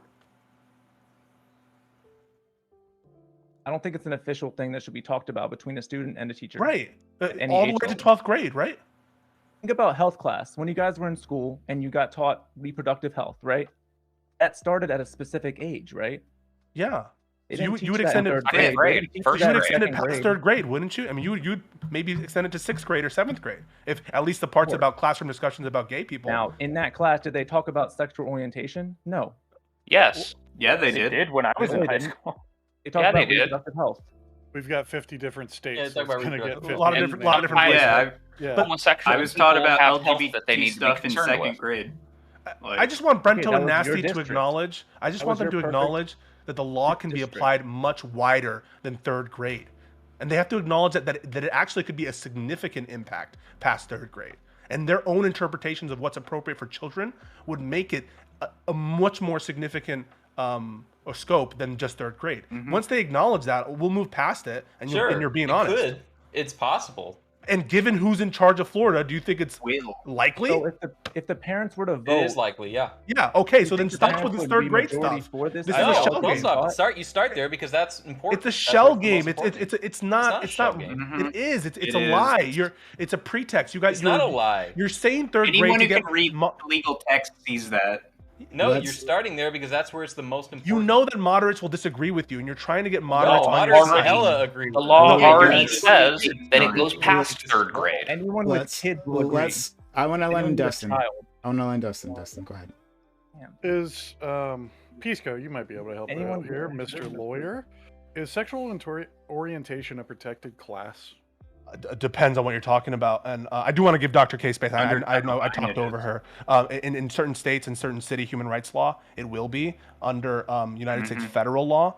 There have been recent court opinions that indicate that sexual orientation under like Title VII and other federal discrimination frameworks would also be protected. But it depends on the particular situation. It's not covered for all types of frameworks. Okay, so like we're referencing what is it, Obergefell v. Hodges, which was a 5-4 decision. affirming That's gay marriage. That's the gay marriage case in 2015. but 2015, correct. The recent And then cases are Pavin v. Smith in 2017 was the reaffirming one, correct? I'm not sure about the reaffirming case, but gay marriage. I believe that might be the case. But the ones I'm referring to happened actually more recently with Justice Gorsuch in the majority. I forget the name of it, but yeah, they're a protected class in a lot of states, though not all states. Okay. Yeah. So there's a bunch of different bases we get to touch here, and it's an awesome conversation to have. As long as you're not the one that's going to suffer the fucking consequences, right? Yeah, it'd be crazy to be that. Yeah. I guess the problem that I have, and this has kind of been a new view, so I'm still like finding my feet. Now, Brento, I believe you and I have had this conversation as well too. As far as I'm concerned, I think it's probably best in an issue of civil rights that we start to toss science out the window, because it doesn't really matter, nor does it seem to be effective. What the fuck are you talking about? So an example that I would give you is that gay people exist, right, Brento? Trans people exist. Yes, of course. Like, that seems to be a thing. Like, yeah. They're here. They're in our cities. They're working. They were in our military, right? Like, they have rights as human beings. Yeah, dude. Come on. Get your point. Yes. Okay. Badass. Look, are you trying to reaffirm? Are you trying to like reaffirm my humanity or something? Just talk to me, okay? Yeah, just be straightforward, dude. I'm pretty straightforward, you two. Okay, I apologize. Building an argument. I know. Patient. I know, it's all right. Yes, you're right. Finish up. It's really contentious, all right? So when we talk about the idea of like civil rights not needing to be reaffirmed by science, it is important to understand why it shouldn't be reaffirmed by science, because these are social situations that these people go through on a daily basis. So when we talk about sexual education and why we have it at an early age or why we shouldn't have it at an early age, it doesn't really matter. Your opinion of scientific matters being unsettled isn't really relevant, because this is important for children to learn about what their identity may be, not influenced, but what their identification may be. I'm going to respond to you. Go on. I would hope you would. And what their identification may be, and that is okay in this day and age, that you are not going to suffer consequences that are quote unquote outside of the social norm. How is what you've described, which is fine, okay outside of science? Outside of science, what do you mean? You said that was your initial opening statement. I was a little shocked. Not out and of so science, the truth. by the way. What are you saying? I'm saying that civil rights does not need to be informed by science. Okay, why? Because just because there are differences in between classes of people, does not mean that you get to treat them any differently, because they are still people. Okay, that's true. Just agree with that statement. No, that's fine. Right. But that's why also, I said you and I have had this conversation also, before. the people, like, you cannot create a civil rights issue out of an issue, like, if you are incorrect, right? What do you mean by incorrect? I don't agree with the idea that gender is separate from biological sex. I don't agree with that. That's wonderful. And if someone I teaches think that, there have if been someone teaches plenty that of and they say it's a people civil right, I don't think that's a civil right to be wrong. Okay, that's like, wonderful. You can be, it's But a civil I right think to be you wrong, would agree but not to that teach there are. it. I think that you would agree that there are people that say because black people have a lower IQ, they are not deserving of those same civil rights. There would be people that say that. Okay, so now that we have decided that the science is no longer relevant to how people are treated within our society, because just because No, black that's people because may you're have assigning. You're assigning just it because differently. black people may have a lower IQ does not mean that they are less responsible or less able to have civil rights. Do you disagree with that sentence? Of course, I agree with that, but that's not relevant to what we're discussing. That becomes incredibly relevant. It becomes the foundation of why we are teaching these students, these people, a reference But why do a you need to possibility. negate science in this sense? What is it? What in I what need to regard get. do you believe you're Look, I negating don't need science? for one. people don't I don't negate need to science. negate science because It science seems is like on then why the are issue. you trying to prime this as that's Because the I'm case? trying to have a conversation with you specifically. I don't need to Yes. negate science because science is pretty well established on the ideas of theory in revolving sex and gender. It's pretty clear. But since you do not seem to value or agree with the foundations of science, I would say that it becomes paramount to start understanding why we have civil rights in the very first place. I know why we have civil rights. Okay. So, but our civil rights cannot be like nothing is your exam. I'm trying to think of the way to phrase it because you're saying like sure, it gets uncomfortable. You're saying like you can treat people differently, like because in reality they may have like a biological difference, which is actually the case because we do, but that's not in like a specific regard. I'm saying I don't believe that in gender regard ideology. To the law? I'm saying that gender ideology is not something I think is true. So I don't. I'm not understand, an like, ideology. I think it's close. I know because you're a person. You're not an ideology. That's correct. So the point is, I don't think that gender ideology is true, and so is therefore not a matter of civil rights. Do you think that communist theories of world and of politics is true? No. Do you think we should allow conversations about Marxism? Sorry, Pisco, I gotta let some people in. First of all, it's Dustin done, and then we gotta go to Dr. K. I mean, Brento and I have had these conversations before. I feel like we're going to continue this conversation again after everybody else goes. And I think it is important to understand that when we talk about these issues, it's not an issue of what the science says. It is an issue of how we treat our fellow citizens and whether or not they are entitled to the same treatment just because they fall into different categories. Okay, Dr. K. Go ahead. Yeah, fuck you, Brentu. First off, I want to get that off my chest. Like, actually go fuck yourself. Man, that felt real good. I'm not an ideology. I'm not. When you say it is an ideology, you are saying my existence, my transness is up for debate. Or when you say gender ideology is like this fake thing, you're just saying like straight up, yeah, I don't believe trans people are a real thing, right? And it's like that's incredibly offensive. You realize this?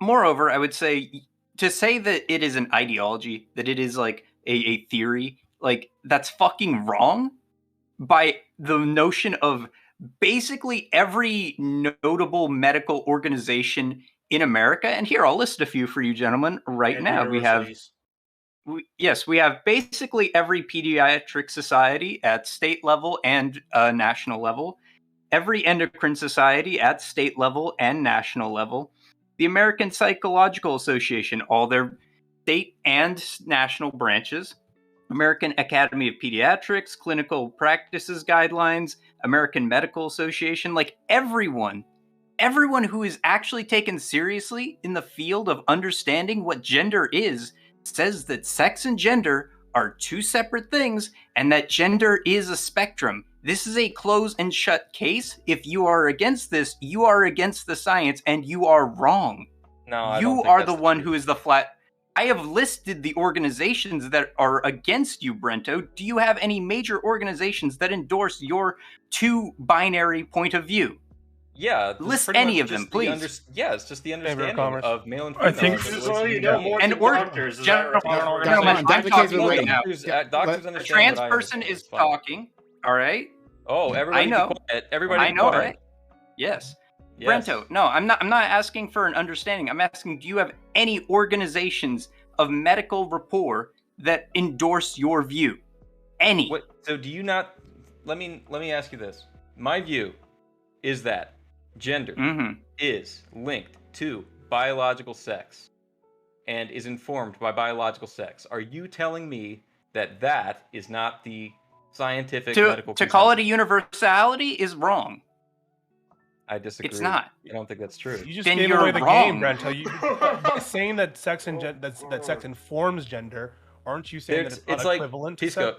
It's like saying like Of course Like, they have a tree, relationship, no, it's like, but it's they like a are tree separate. grows from roots. It's like the root in the tree. They're like that. That's what gender is, an expression of innate sex. If sex, Tree is not a root.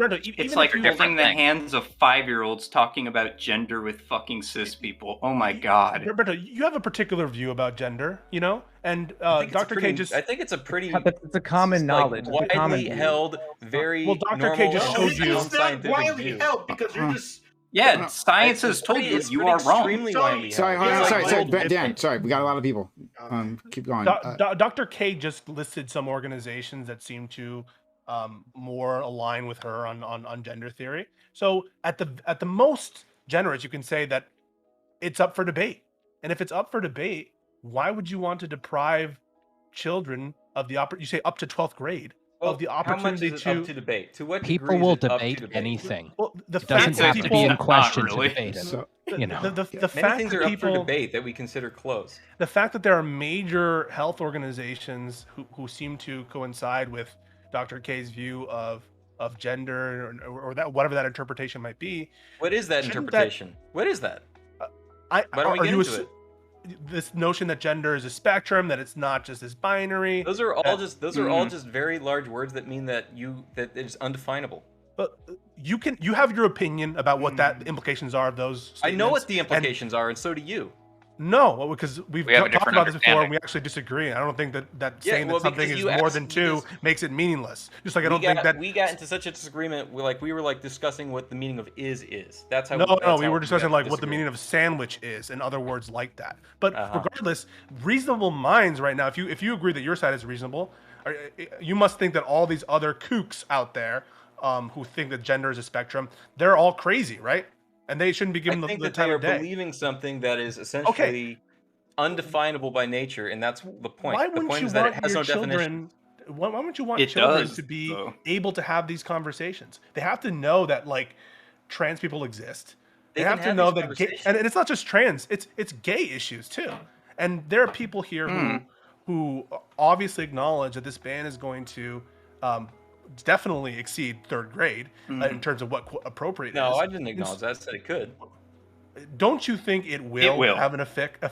But given who's running for the state of Florida right now and how broad the language is, and So the since attention it's of still the technically lawmakers- Dr. K's speaking turn, I'm going to let you know that anyone who has like basic legal like reading literacy can affirm to you that that law is specifically written to be a blank check, saying that if you believe your child was taught in a way that is like unaffirming to your sexual norms, if you believe it was inappropriate, you have the right to sue. And that is terrifying to teachers because they can't afford that shit, and their unions, which have been gutted in Florida, will barely have the power to protect them. And Brento, if you and say in let's response- and gentlemen, moreover, let us not divorce this from the wider context that this is following a string of homophobic and transphobic laws that are being passed and being implemented across the country, and that it is being done with surgical precision so that dumb people who want to play the both sides can be like, well, I guess who knows? Like, it's surgically precise how they are doing this, and it is very purposefully malicious. I don't think they're doing that Let's go to science of biology in terms of sex. Let's go to Male versus Gothcash. Don't female, worry, you don't we'll think get they're back to doing you. People are going to be addressing you. I can guarantee that. Gothcash. Yeah, I wanted to interject anyway. I just want to you got any policy on like anybody on the panel just muting themselves and insulting anybody else on their stream the whole goddamn time I've been sitting here? Because that's happening. Like Naz is just sitting here Are insulting you here to people tone and saying police, or you want to transphobic say something shit. substantive? No, I mean like he's just saying like trans people are fucking narcissists just now on a stream. Like, is that? I mean, is that just what we're doing? Like, is that cool?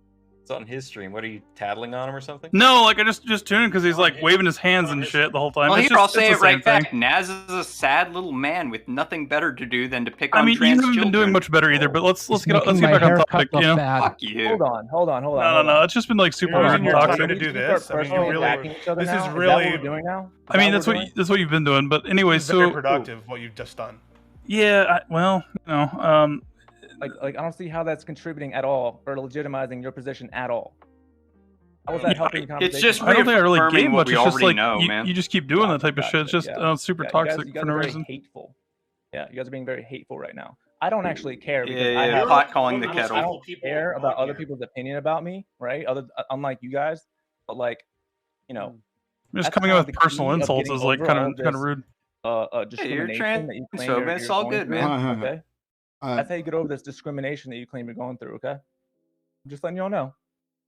Which discrimination are you doubting exactly? Anti-gay discrimination or anti-trans Well, discrimination? the idea that you guys can exist in the world. What do you mean, without, you guys? Can you be without being specific? yourself. Just be Gay yourself. people or Just trans people? exist in the world. Do you There's deny enough that gay people to people and trans reaffirm people are your being Nearly ideology. been stabbed to death. I for think being it's when trans, it's I think it's when it's comments like saying trans people are narcissists as a quote. Let's say they're like it's that type of comments that are Okay, well, when you're saying the trans person's talking, who Okay, says that? okay. All right, now here's the thing. Any person Okay, who says that's this is an individual. This is the problem, right? When you start saying that the entire group is narcissistic, this is where you're fucking up pretty badly. Do you see the difference?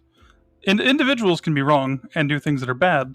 When you start ascribing that to an entire group of people, that's where you're wrong. Yeah, he's not going to change. Just get to your point.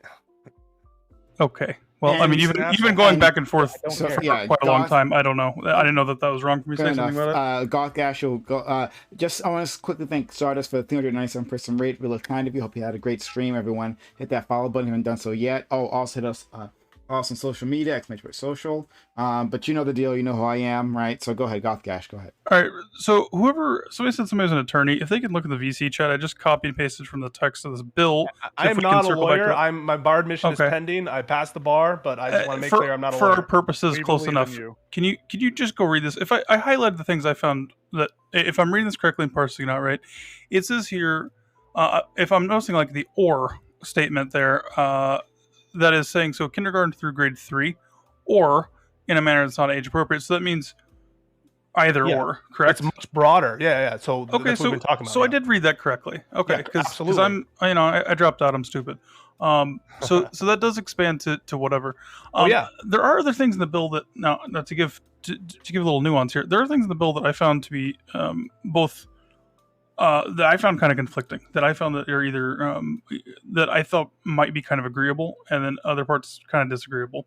One of the things that it keeps mentioning, and I know that this is kind of like vague the way it put it in there to be dog whistly and to to be able to tattle on gay kids, but it did say like it wanted to give the parents right to records and stuff of like any like physical or mental issues that the kids might be having that are going on. To me, that sounds like a good thing. On the opposite side of that, I do worry about what that does with like mandated reporter laws.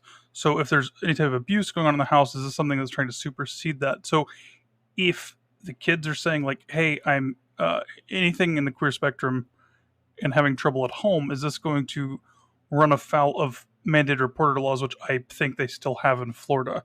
That's something that I found is concerning. I do think parents should have access to their kids' records, but of course, if the parents are involved in abuse, they shouldn't have access to those records in particular.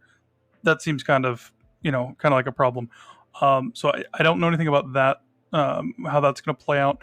Other than that, I do see that like there are a lot of problems with how vague the law looks. Again, this is from me being a layperson. I don't know enough about the law, but a lot of it does look so vague that it could be interpreted to be a lot of things. So my other question, I guess, would be, what are the odds of something like this actually standing up to any type of contest? Constitutional challenge? Yeah, is this gets challenged because it on just what seems so grounds? vague. Well, it seems so vague that I mean I don't know like what would the application of something like this even look like? Like, I couldn't think you just might have put anything in there.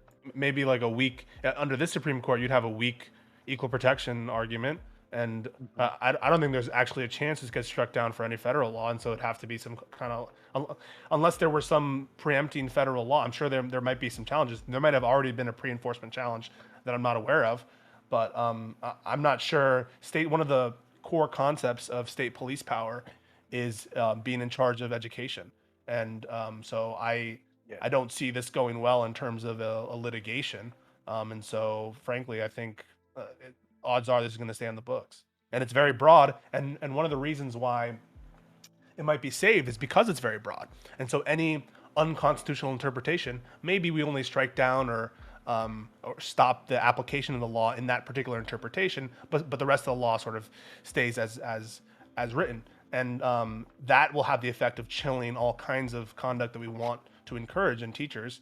It would be like having a law that says you're not allowed to talk about sex until 3rd grade. Well, what does sex mean, right? Does that mean talk about male and female? Does that mean talking about sexual intercourse? The reason this law was written in this way was not because of the 4 corners of the law itself. It's because they know what this is going to have. No, I as an understand effect that for its audience. totally. Yeah. So people I need get to that. like look past the law and look at how reasonable people respond to incentives, like not wanting to be fucking sued by private litigants who will sue at the drop of a hat. And even if Brento is right that they'll ultimately lose in these doomed challenges, that's cold comfort when you're out like thousands of dollars to lawyers' fees. Why go through that hassle? It's the same reason that all the abortion clinics are closing in Texas. I mean, I'm not maybe if they get encouraging the sued- chilling effect. I'm not that's the encouraging it. purpose. That's what I'm saying. I'm not encouraging. I was saying I didn't see that this. To me, just from reading through it, I thought it seemed like it didn't have a lot of merit. It's like Dr. K said, it's surgically designed to disincentivize conversations that Republicans don't want to happen in classrooms under the auspices of things like protect the children, but we know it extends further than that, and under the auspices of parental choice. But it's not about parental choice; it's about parental domination and domination of the culture. Parental domination? and the culture war, Amazing. and it's about imposing on students a particular view of morality, and it's a way to hide Christian morality view and of Christian morality is that? fundamentalism. Which view of morality? What do you mean, which view? The same Are view you that's two been going back at it now? Am I poisoning done? our conversation, Okay, all right. our schools for years. Yeah, the Christian fundamentalism. I want to make sure Gothcash has been. It sounds like I'm done. I don't know. No, do you want to say anything else or not? Yeah, I had a couple of things. So like I think that this is one of those things that we've seen time and time again, that the right, when they find any of these opportunities to like sneak these things in, and any of these things get through and they're able to be tested and hold up, that they will replicate it. They've done this with a lot of the like chipping away at abortion protections. So we've seen it time and time again. I don't think that this is something that this is the end of it. I don't think this is a one-off thing. This is something they'll repeat state after state. I do think that like a lot of disingenuous arguments have been made. There's some it's pretty obvious where a lot of this is going to go, and I think we'd be hard pressed to see any lawsuits about a second grader being told that there was a prince and a princess that got married in a fairy tale. I don't think that that's what any of this is going to be about, and I think anyone that's saying otherwise is is being disingenuous or ignorant. So I think that is the biggest thing. That yes, like I'm not saying that I want to see a sex ed class for children of that age. That's ridiculous. That's obscene. Nobody's saying that, right? That's not the issue. But the issue is that, like, yeah, if a kid says, why does my friend over there have 2 dads, and they want an explanation, and the teacher's going to look at some type of civil liability for that, it's ridiculous. It's draconian. This is, what's next? Like, are we going to start shipping people off to the gay log? Like, it's just obscene. That's my whole piece. Okay, let's go to Cricket, and then Naz with Compound I've been on the and list for then a bit, Naz. yeah. Yeah, thanks. So we do not teach religion in schools, but we do teach about religion in schools, right? We teach about the history of religion. We teach about cultural issues surrounding religion. We have classes that cover current events that touch on religious subjects. And so for somebody like Brenta, who's not okay with gender anything being taught in schools, would you be okay with a gender equivalent of that? Like, I suppose a class is studying a current events issue and it's something transgender related happens to be in the news. Are you okay with like a classroom discussion about? I'm not saying 3rd grade, but suppose like a high school class. Yeah, sure. I mean, like anything, yeah. Like higher grades, they can address these types of things. I don't think it has merit, but it could be addressed, of course. Wait, didn't you say you didn't want to be taught in 12th grade? Or am I missing that? Is there a difference? I said I don't think it has merit inherently, but they can be addressed. You can like. I thought you said you didn't want it to be taught. I thought you didn't. I don't want it to be taught because I don't think it's true. To teach the debate, don't you have to teach what it is? There's lots of things that you can. How do you teach the debate? How do you teach the debate without teaching what the thing is? You have to teach what it is. The same way you would teach about like religion or something. Yeah, you have to teach what religion is. You have to teach about religion, right? You need to teach them. Hold on, Peace go. Let Cricket go. Yeah. So we do teach about religion, right? Like, I mean, you could make a similar objection about religion. It's like, I don't want my kids to learn about Islam because I don't believe it's true, right? But and you know, I think that up to a point that's fair. But like, I wouldn't want a public school indoctrinating kids into Islam. However, I do think that a school that's teaching about history and current events does have some obligation to bring up Islam when it's relevant to history and current events. And I think very similar things are going to be said about you know, sexual orientation and gender identity issues. Okay, so you are okay with it in that context, coming up with older kids, but like a third grade class can't talk about a current events issue that touches on gender identity or sexual orientation. No, I don't think that's appropriate for third grade. Okay, I was just trying to clarify what's your. What about position on Romeo that. and Jules? I mean, would you agree with that? The Romeo and Jules. It seems like you'd have to intentionally find like a gay version and show it, and that means like you'd be showing it because it's gay or something. No gay stories? No gay stories in third grade. You mean just like a gay story? Stories with gay romantic The characters. Prince and I. The Prince and I. I kind of don't like it. Why? So, I mean, suppose you could. there's like a famous gay person in pop culture, and kids in third grade Well, no, are let's just look at this. talking Let's just about look it. at this Like, real quick. This one's a real easy one. So, you know, you're okay, aren't you, in third grade teaching a romantic? Oops, my bad. Anyone else hear me? My bad, that was my bad. So you're okay teaching a romantic story involving a heterosexual couple in third grade? Yes, right? Yeah, I think they do think. Yeah, that's Okay. That's normal. Are They you do think okay with a that, yes. romantic story about a gay character in third grade? I think it can be mentioned, but I don't think it should be highlighted. I suppose. Well, why didn't you say the same thing about the heterosexual couple? Because I think heterosexual is more correct. Oh, so I mean that. that's hilarious. There you go. Why? It's exactly what we thought, which is that's the truth. It's obvious. Isn't that You're homophobic? showing more ass than Nicki Minaj. Isn't man. it? Wouldn't you describe that as homophobia, Brento? No, I wouldn't. Why not? Because heterosexual sex makes life, and that's its entire point. That's why it's important. Okay, appeal to nature. Can we mark our bingo cards? Can we mark our bingo cards there? Appeal to nature. Even if the homophobia were justified by your appeal to nature, it would be homophobia, What right? should It would I appeal to, Pisco? You? Well, I'm asking you why you're preferring a homosexual fictional relationship. Sorry, preferring a heterosexual fictional romantic relationship over a homosexual fictional romantic relationship. Because and the your answer fictional- was because the fictional is irrelevant. Natural to be gay in nature. But what about this? What if explicitly in the story they're not having sex and they're, for whatever reason, they can't reproduce? I mean, that wouldn't That's change possible, anything. but that's usually not in a children's story. Like an Sometimes it is. an Sometimes elderly it's like couple they can't get be in a a kid, blah blah blah, then they get a kid. Yeah. I do have no idea how this is So it's not- relevant so- at so- all.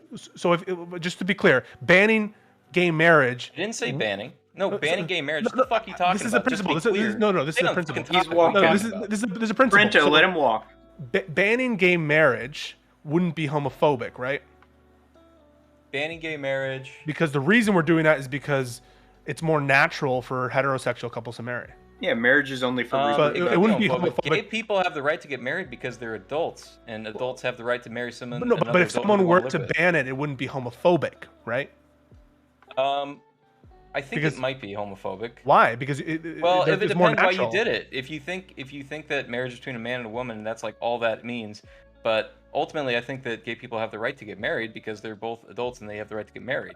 But I'm talking about is the rationale of your argument, and your argument is what you suggested about the different romantic stories wasn't homophobic because heterosexual relationships are more natural, and you more agree with them. That logic would like apply to any homophobic, potentially like society would determine homophobic policy by the same rationale. And so I would say to you, you should just say it's homophobic, but for a good reason, because that's what it is. Can I jump in real quick? I have something actually, Go ahead. believe it or not, relevant. Okay, this Can I, is ask, like can, I ask, can I ask Pisco a question? I'm sorry, but I'll end it here. Do you not think that heterosexual sex producing life is like the reason and the point, the reason why we have male and female and center it in society? Do you think there's another reason for that? Nobody's stopping that from happening. I didn't. No one's asking you that. I'm asking Pisco that question. Is heterosexual sex the reason for what? For the orientation of male and female and its place and structure in society. I think the male and female aspect of sexuality has originated for like literally millions of years. I don't know Probably that billions. yeah, so I don't know that there's any quote unquote purpose about societal gender or anything. If it Doesn't that sound you know, weird? it What are you predates talking about? society, right? That It configuration predates society. language. It's in Yeah. all life across the planet, including human So, beings. but you're implying Asexual reproduction erasure. I was going to say but billions I'm of years ago, I'm we talking were about the just label atoms homophobic. splitting apart. Like we weren't. Like, yeah. Typically, someone would say something is homophobic. Your Won't rationale somebody please about think of the amoebas. Brento, your rationale about like we should prefer these relationships because they produce offspring, I don't agree with it. But supposing that were true, why don't you just say and admit that that's homophobia? You're discriminating against homosexual relationships. Because I don't think homophobic for a or reason.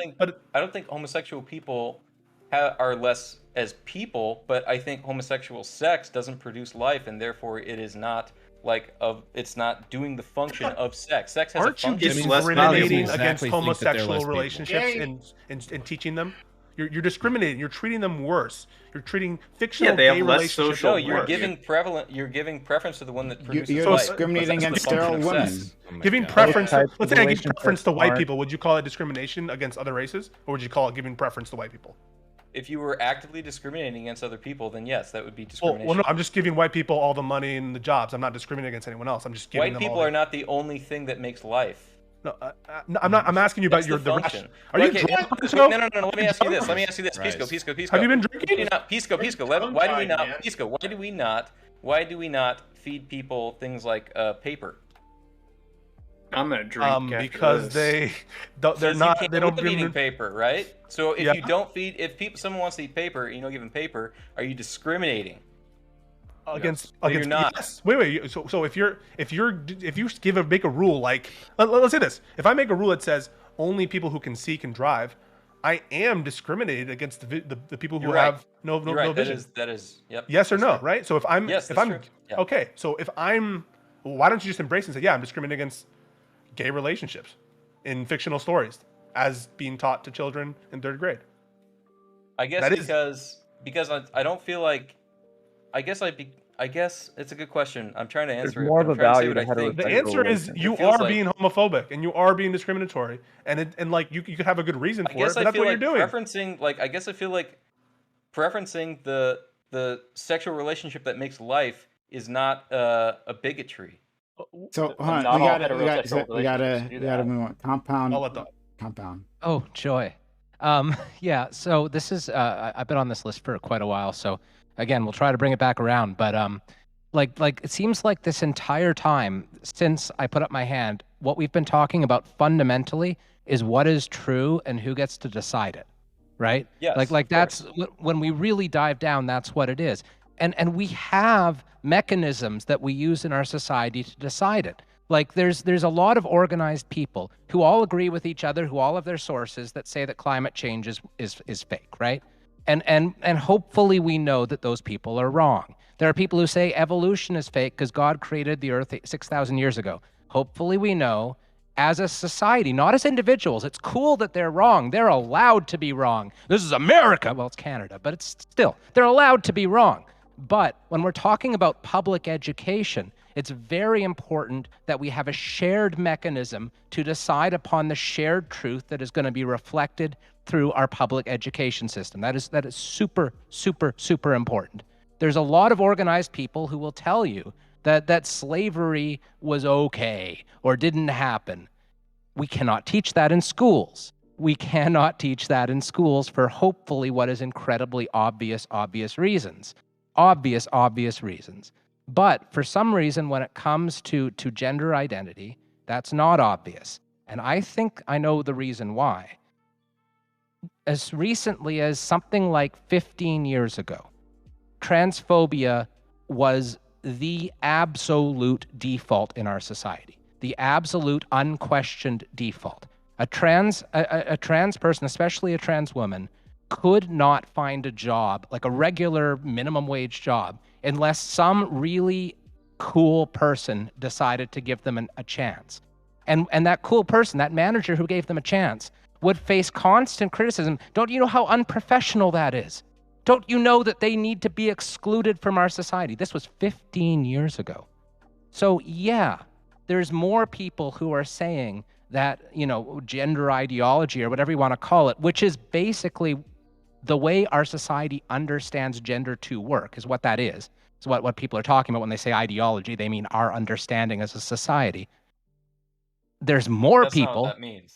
Go ahead. Okay, we'll get there. Can I get there? Yeah, Let please. me wrap my way there. Okay, I'll speed through it. No, So take your time. No, you've how been do we waiting a just- long time, so take your time. You can Oh, get there. thank you so much, Prime. Okay, so that's why there are more objectors to this one than there are to other ones, because it's so recent, because that civil rights movement is started real recently, or took flight real recently. But the way that we come to understand these things as a society is that we have academic institutions. That's just that is how we do it. And there's reasons for this. Academic institutions have crazy requirements for you to be a part of them. You have to be very educated. You have to spend decades studying things. You have to go through a peer review process. And my God, if you think that like a debate panel is hard, oh, peer review is merciless, merciless on merciless on merciless. And we have these standards such that we can come to the best conclusion as a group, as a civilization, as a society, as to what is and is not true, so that I can point to Brento Box and say, you are wrong, according not to my standards, but to the standards that our society has set for how we collectively determine truth for things like public education. Okay? This is very, very important, because we don't have a different way of doing it. There are lots of people who believe a lot of bullshit and collectively believe bullshit, and they have sources. They have people they can point to and say, this guy believes what I do, and look, he has letters next to his name. But unless it has passed through that process that we determine truth collectively, it's still, to our collective understanding, wrong. Just like God created the earth 6,000 years ago was wrong. Just like flat earth is wrong, by the way. See, they are the same. They are the same. It's just one is less unaccepted than the other. That's the only real difference. Now, I wanted to talk very briefly about the difference between sex and gender, because this is a truth that seems to be causing a lot of problems within this panel. Like that the idea that sex and gender, that there aren't two things. Well, the thing is that those two concepts are related. One is built upon the back of the other. And I'd like to use an example to illustrate this. See, when we say that sex is biological and gender is a social construct, that does not mean that gender is arbitrary, or that it doesn't exist, or it's not real, or anything like that. It just means that pretty well everything in our society has a root that we observe, and then it has the way that our society relates to it, which is built upon that root, okay? So I'm going to do another thing where I'm going to be a white guy, and I'm going to relate this to race, okay? Because there's a similar dynamic at play there, where there's ethnicity at the root, and ethnicity is like real diverse, really, really diverse. That's what our DNA says. That's the reason I get sunburned. That's ethnicity. It's not race. Race is something that our society has constructed on top of ethnicity that dictates things like social roles. It dictates how ethnicity relates to the way we treat each other and the way society sees us. And this comes out in all sorts of really weird ways. Like, for instance, we talk about Latino being a race, or Latina being a race within, like, when you report on a census and say, what race are you? But really, that's a mixture of a lot of different things, right? That's white people, Spaniards. That's indigenous people, which are a different race. Like, indigenous is a different race than Latino, but Latino can be it's real confusing. It includes black people, African people of African descent. Sure. And so these are okay. You told me to take my time. I used that. Yeah, we got the used example. that. We got the example. Okay. So gender is like that to sex, where gender is all of the roles that we have assigned based upon the things that we observe about sex. Gender is the culmination of the way we dress, because there's nothing in my genes that says I should wear pants instead of a skirt. Like, there's nothing there. There's nothing that says I shouldn't have makeup on. That shit's gender. Gender is the roles. And sex is something that the roles are kind of built upon, but kind of not, right? These are distinct concepts. They are distinct concepts. They just are. If you say that they are not distinct concepts or that they don't both exist or that one isn't a social construct of the other, you are wrong. And we know you are wrong because people have written long papers about it that have been very peer-reviewed through the academic community, through the whole method our society does to determine truth. That is how we do it. And one thing I don't agree with, I think science is important when it comes to civil rights, because science ultimately allows us to understand the ways in which the civil inequities arise, such that we know what we're fighting against and we know what we're supporting. Yeah, Anyway, maybe, there's but my rant. It shouldn't be fully defining. Let's go. I agree with you. I agree with you. I was just, you know. Let's I know. let's quickly hit Cricket, then we'll jump to Naz, and then anyone else. Yeah, Brento, I was hearing you say earlier that that you're against the teaching of gender ideology, but I just want to say, like, you kind of do have your own gender ideology as well, and I'm sure you probably aren't used to thinking of your own point of view as that on that as an ideology. Well, no, but if I'm you're aware against, of this. Go ahead. True. sorry, what's that? Go ahead. Apologies. I said I'm aware, but go ahead. Yeah, okay. So I mean, if you're against the whole concept of teaching gender ideology in school, would you also be against them teaching your point of view on gender? No, because he's playing a shell game. He doesn't really care. He just wants his own view. No, I think that it's okay to teach that gender is linked to biological sex. I think that's the truth. Okay, so then you're not actually against the teaching of gender ideology, then only some versions of gender ideology. Well, I think yes? gender is ultimately just an empty category on purpose. I think it's a category that's left undefined so that it can hold anything. Okay, that's the content of your gender ideology. No, that's the content. That's gender ideology. That's like what gender ideology says. That's your gender ideology. No, that's what gender ideology is. That's what it is. Your gender Are ideology you a is that- gender abolitionist, Brento? No, I'm not. Oh, okay. He's I think kind of gender is a- I think gender gender is an traditionalist empty or something. Sorry.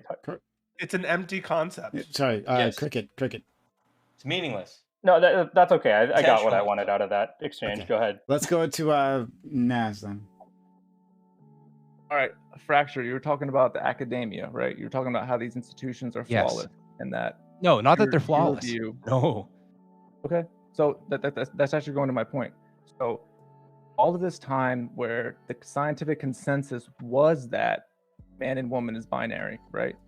All that time that it had that ideology had to be peer reviewed, okay? Sure. And wasn't challenged. You're saying just now, Well, it was challenged, recently, yeah, but it was consensus. it's been legitimized. You're saying this ideology now recently has been established in academia as the commonly Absolutely. agreed upon fact in science that it's all a spectrum, right? You would agree yeah, that the, sure. the older fashioned way of thinking in your eyes, it's old fashioned to say that man and woman is binary, right? Yes, that has been overturned. Yes, that has been conclusively overturned. That's not within the academic old-fashioned way of community. thinking. Academia changed, or really the not, science yeah. that validated that idea changed? Do you think the institutions changed, or the actual? No, I mean we've biology of human always beings had like intersex people, for example. Science and academia evolve. We base our education systems on the current understanding Something as that's we that know it. established Things for that evolve, long. you know. Something When that's when the established for scientific that long. consensus was different, the schools taught different things than they Mm-hmm. do today, and that makes sense because scientific conclusions evolve. Well, the It's not a institutions fixed Also, thing. trans people could aren't a handle- recent invention, gentlemen. Nobody's saying This is true. flawless. That's only you. Go ahead, Naz. Okay, so this idea that gender is a spectrum and that everyone's gender fluid, do you think that's a positive thing for the advancement of the human race Not or a everyone's negative gender thing fluid. overall? I don't think you understand what gender fluid means. I might be wrong about that, but I don't think you do. Okay, blurring the lines between what a real man is and what a real woman is. That's not what it means. No. No, I'm restating what I'm saying. Okay. Oh, okay. Oh, I see. Thank you. Yeah. So the blurring of the lines between man and woman, that idea, do you think that's a good thing for the advancement of the human race or a bad thing?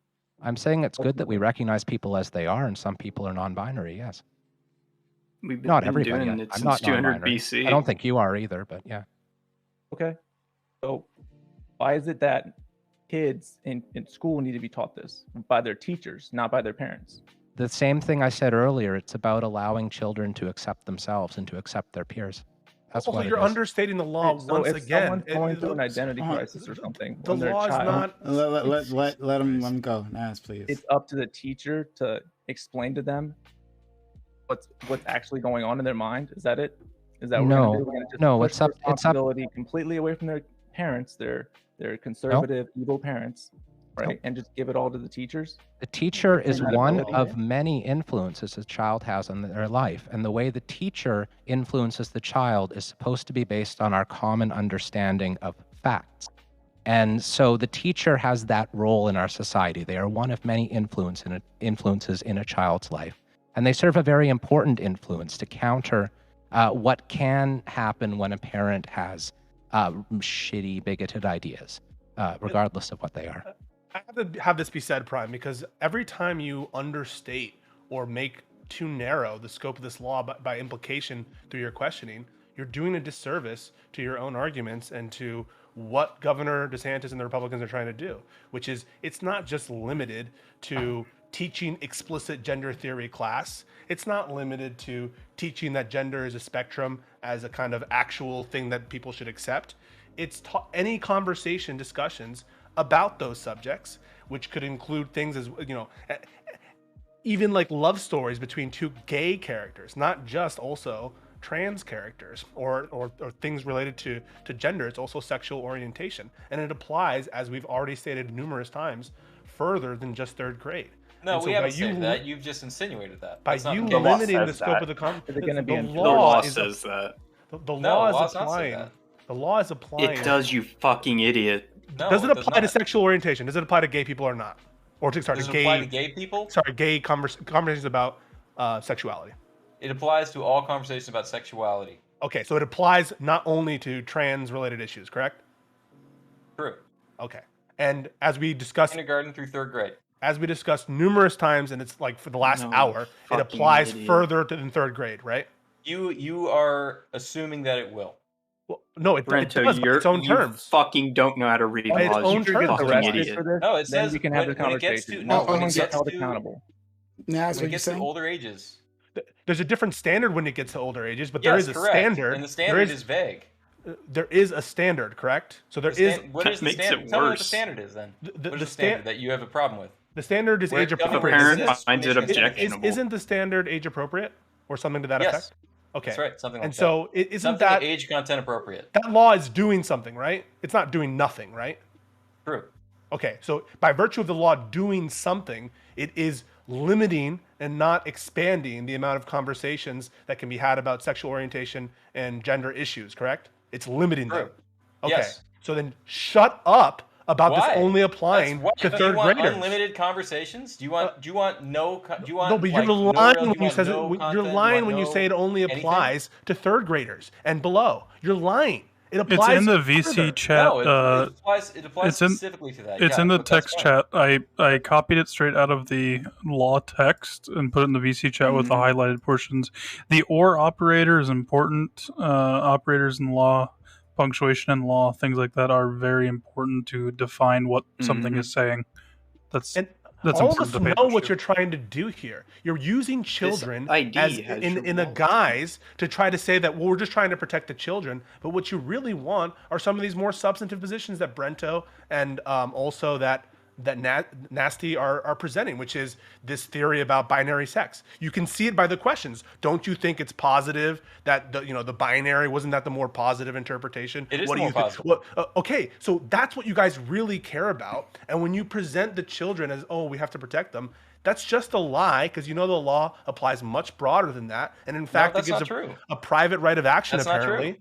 What do you mean it's not true? What do you mean it's fine. not true? There's no problem with having a standard for this type of thing, and it's not defined as narrowly for when they're older, and that's fine. But you yourself stated that the age-appropriate range for some of these broad. doctrines is limitless because you don't think it should be taught at all. And so if you Right. were enforcing the law, you would apply it in a very restrictive way. And my question to the audience and any sane person is, who do you think is likely to apply this law? Someone like Stardust or me or Dr. K or Prime, or someone like Brento or Governor DeSantis? Who do you think's in charge of I didn't enforcing say I this would law? apply it in a very someone restrictive more way. That's the thing conservative you than added. Brento. That's where you keep trying to take it, and that's so not what I the said. people who are going to enforce this law are going to be state actors who are Republican or people who want to sue teachers for this law, which aren't going to be supporters of this law who want a better interpretation. They're going to be people who want to like sue the balls out of a teacher who are in agreement with the law and who are essentially probably Christian fundamentalists.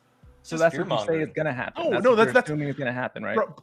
The law specifically enables going it to happen. That's what they Yeah, want. have you ever had a teacher in school who didn't like you for, like, it just seemed like they really had it out for you? Yeah. So, do you think that maybe, like, there could be some repercussions in this situation when you have a teacher who maybe really just particularly doesn't like a kid, right? And maybe they don't have, like, evidence of like, a full evidence of this kid, like, doing anything bad, right? But maybe this kid's just a little bit different, right? Okay, sure, go on. Do you think that this law could be like, or just this ability to just disclose suspicions to a parent, it could maybe be abused? Yes, anyone could abuse something like that. It could be abused even if there wasn't a law. I mean, like this How many law to teachers disclose did you things. go you're saying. through K through 12 You're saying it could that somebody had use it it as an out for you? excuse? K through 12? None.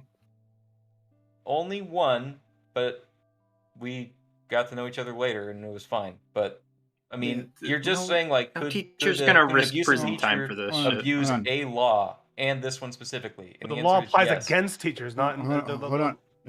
Yeah. Sardis, finish your point. Then I'm going to go to Redolent Thought. I want to go to Gothcaster. I think there's something you wanted to say. I may be Dr. K I may and be then Coaches. comprehending.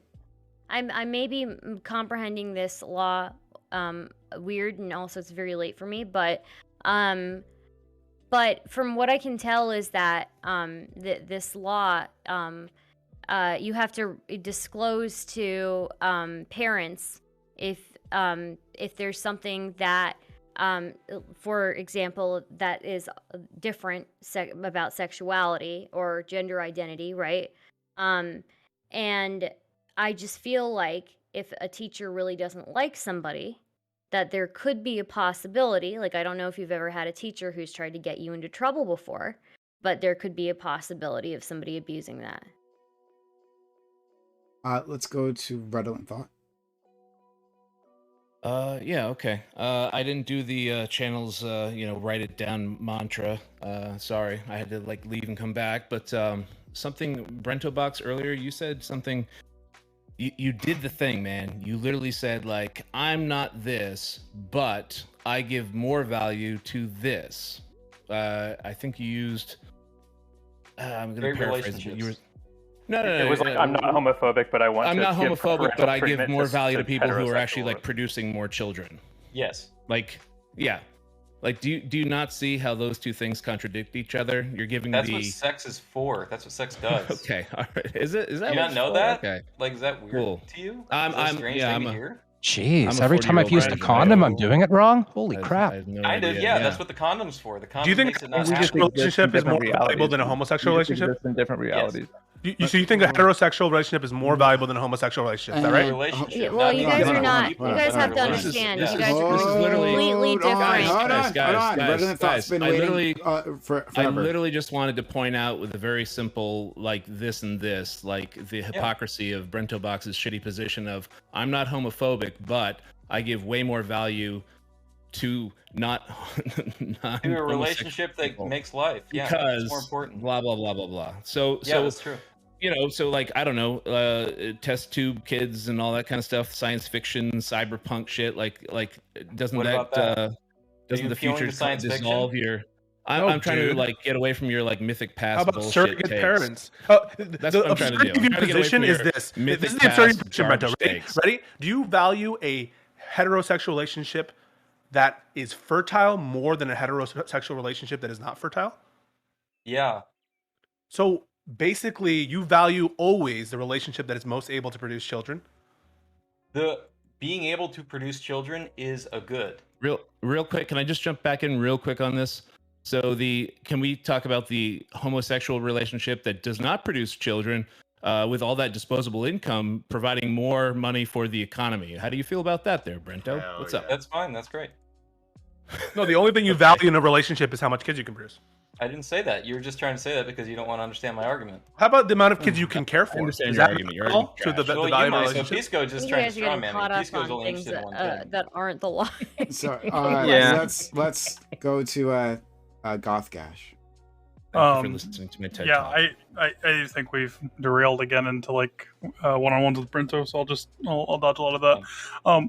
What I want to say is like the law, again, as I said earlier, is super vague, and I think that the thing that we all seem to be caught up on is the kind of reactionary, like knee-jerk reaction to it, right? Of like, how bad is this or how good is this, and why is that going to apply? When I think the thing is that we are realizing like DeSantis is not somebody I would accuse of doing a lot of science. So I think that's something to bear in mind. So maybe that deference to authority is not the right deference to authority. I think that could be a little bit silly. Also, when someone mentioned that science is ever changing and there's some recency bias or some bullshit, I don't know. I think that like that's one of those things, like I get, if something's new, it's scary, and if something's new to you in any way, shape, or form, it can be a little bit terrifying. It's and I'm not saying that to be slighting anyone.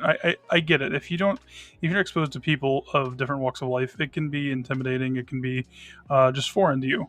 That's not bad. No, that's I think it's a normal reaction. So I think it takes like a little bit of exposure. So my point that I wanted to bring up, that I think is like why science keeps changing, is that science is not looking for the end of a problem. It's not looking for like, here's the end of everything, like here's the final equation, here's the final everything. It's looking to find more and more of an answer, or to perfect an answer, to keep working on a hypothesis. And so I wanted to get a little biblical here because I do think it's relevant. Okay, so I pulled up the right Bible quote because I think this matters, because people quoted this in the 60s. Okay, this is, if everyone's got their Bible, they're reading at home. It's Genesis chapter 1, okay, verse 7. God made the firmament and divided the waters which were under the firmament from the waters which were above the firmament, and it was so. So basically, God made a wall in the sky to keep the water in the sky separate from the water on the earth.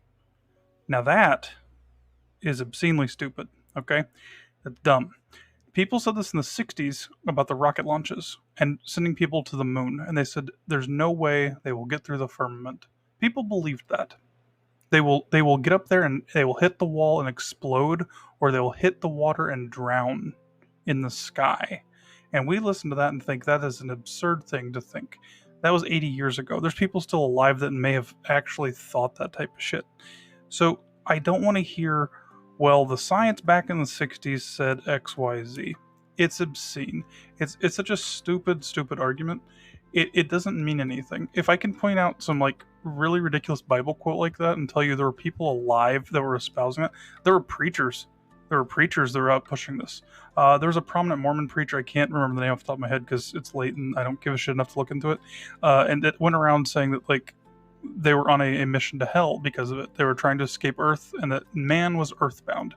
Okay, we find, most everybody finds that just kind of silly, right? Like it seems stupid.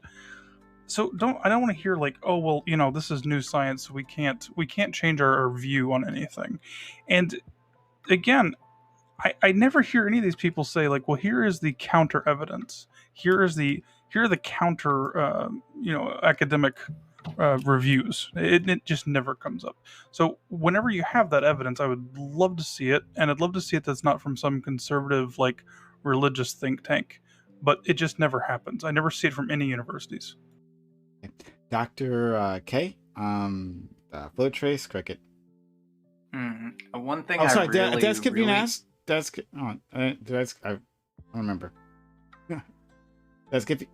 If you're talking to us, I don't know. I don't think. Okay, I guess not. Then all right, let's go. Okay, one thing I really want to emphasize, right, is that being transgender is not this like new thing that magically appeared like 30 years ago. that a lot of people seem to be making it out to be, and that it has consistently existed throughout all of history. The first evidence we have of it is from 3000 BC in Egypt, and we have it appearing, trans experiences and such, in nearly every culture, in nearly every period of history. And like even my own gender identity of femme and yellow, like we have documented examples from as back as the 1500s. So like this idea that this is a new gender ideology, right, that's being pushed as some sort of population control or great replacement kind of thing is absolutely batshit. This is simply an extension of a population that has always existed and is now seeking formal legal recognition. If you want to know more about trans history, let me know. DM me. I can tell you all you want. Hey, I want to be clear real quick. When I said that this is a new thing, I didn't mean it in such terms. No, I meant, I'm not calling out you. I'm calling out right. people who were saying that shit earlier. I mean, it's new to a lot of people, right? A lot of people are finding out about this for the first time. That's what I meant. Yeah, that's valid. Can I say something just on that quick fact for Dr. K? Okay, and then it's newly legitimized within academia, correct? Even though it's been around for ages, it's kind of just now recently been academically maybe in American academia. That was his whole Yeah, point. we've had hijras in India for Two-spirit people. And then, okay. Yeah, in the it's American academia that's now legitimizing it, but like plenty of other cultures have already had And this there's been legitimized. records of intersex people for a long time too. So Exactly. Is that the same So, as like- transgender people who transition? I mean, There in are India, people with who the had hijras, transitioned. with the hijras, Hermaphrodites are a thing. I know that. yes, the hijras. A lot of them are hermaphrodites, but also there are some that are transgender as well. The So they femme in choose yellow, one. specifically in historical Rome, would often like literally find a plant that like had estrogen in it, not like estrogen like plant estrogen, but like essentially it was a feminizing plant, and they would essentially like eat it to feminize themselves over time. Like, yeah, transitioning is a thing and has always been a thing. Wow, that's new to me. Feminizing plants. The Stardust says you get 10 seconds. 10 seconds to say something. Then I want to go to Fluid Trace. Yep. So I think I wasn't clear before. What I'm concerned about is that because there's now an obligation to tell parents if there is if a child has these issues, if they are gay or if they have like a different gender identity or if they suspect that they're having gender issues, because of that, I'm concerned about the cases, because if you've ever been in school and had a teacher who's just had it out for you, what is stopping that teacher from saying, well, I was obligated to tell the parents of this child because that I suspect that there might be something going on because they don't like them, essentially, right? That makes This much could more just sense. be I'm sorry. this could just be mandated bullying, basically. If I don't know if you've ever been bullied by a teacher, it's pretty brutal, and have the ability to now say, oh, well, I'm required to inform your parents that there might be something wrong. That's problematic to me. It's a good point from Stardust because this bill both enables bullying teachers and stops teachers who want to help by preventing them from admonishing their class against the bullying. So it does. No, both it does not of the do bad that. things. It does Yes, not. it does. That is bullshit. Lying, stop That lying. is bullshit. You You know know it's bullshit lying. too. You're lying. You know it's No, bullshit. but the legit. But my main point is for the teachers that have it out for a student. If you've ever been on the receiving end for that, that teacher now has a means to say, I'm sorry, I'm obligated to tell your parents that there's something wrong. And if you are part of a traditional family, you're fucked. It doesn't matter like what's going on, you're just fucked. So let's go to Fluid Trace. Yeah, I've got 3 points, so I'll try to go with that. Originally on Gothgash's point about sort of evidence, it sort of speaks to a point that Naz originally made that's really stupid. It's really important to sort of understand that it's possible to sort of come to incorrect conclusions in the right way. It's the difference between being valid and sound. For example, if you've ever seen a great anime called Death Note, there's a classic scene about this, about 3 scenes and sort of changing the context of a question, but essentially it goes like this. If you were to take the premise that all men are immortal and Socrates is a man, therefore Socrates is immortal, that would be correct to come to that conclusion while still being incorrect incorrect in the broad spectrum because you're operating off of incorrect facts. But it's important to recognize that incorrect facts, coming to the right conclusion with a incorrect set of ideas about the descriptive reality that you're dealing with, is a lot better than sort of coming to incorrect conclusion. Being valid is really important. You can't just throw that out. When we make appeals to the idea that, well, we could be wrong and we've been wrong in the past, it's important to establish why we were wrong. Were we wrong because we were fundamentally being unvalid, or were we wrong because we were essentially limited by our understanding of the time? So I don't think it's fair to sort of just paint this brush, oh, well, science has been wrong in the past, therefore it's, we should be skeptical of it now. You need to actually then, if you're going to make that case, actually get down into those details and show us why we're being wrong or how we're being wrong. Then on the point of misinterpretation, I really think, Brento in particular, you're really underselling the ability for teachers, even if they're being hysterical and being irrational, to have these misinterpretations. I can't believe I didn't bring this up earlier, but there's actually a really good case of this about a month ago with some of the book banning bills that were going around, where in Texas, there was specifically the idea of, in the presentation of the Holocaust, needing to be balanced. And in that state, the exact same arguments were trotted out, where state legislators said, no, this is not what we meant by the bill. This is not what we intended. But teachers still did that. School administrators, superintendents did that. And I know I can get you, because Brento, I'm willing to bet, as a more conservative person, you don't have a lot of faith in especially a lot of these bureaucrats who are going to be making these decisions, like school superintendents stuff, not even actual teachers who are going to be handing down guidelines in specific schools. And these people are going to mess up, and there's going to be a chilling effect where teachers are legitimately afraid of whether or not they're going to be able to talk about these things. And then finally, on Stardust's point, it's not about whether or not Stardust is correct. It's not about the fact that obviously any bill could be used as an excuse to do this, but it's the idea that this bill uniquely lends itself to being an excuse. Yes, Brento, anything could be abused, but some things lend themselves to being abused far more, and that's the point that Stardust is trying to make. And I will be fucking damned if a fucking teacher is gonna use a law as an excuse to bully a child. Can I ask for clarification on one thing from anybody that can clarify? So everybody was saying that you can't, like, the teachers can't stop the students from bullying. Can someone explain to me where I'll explain it. Because I didn't see it. Okay. Yeah, so in because the language is so broad about any discussion about gender identity or sexuality, that kind of language I think is reasonably open to the interpretation. And in fact, I think is absolutely covered by a discussion admonishing a class to respect the gender identity or sexuality of a student who's being bullied because of that status. If there's a student who is, and by the way, this happened in my elementary school, I can only speak for myself. I can't speak for all of you. You guys can tell me your experiences.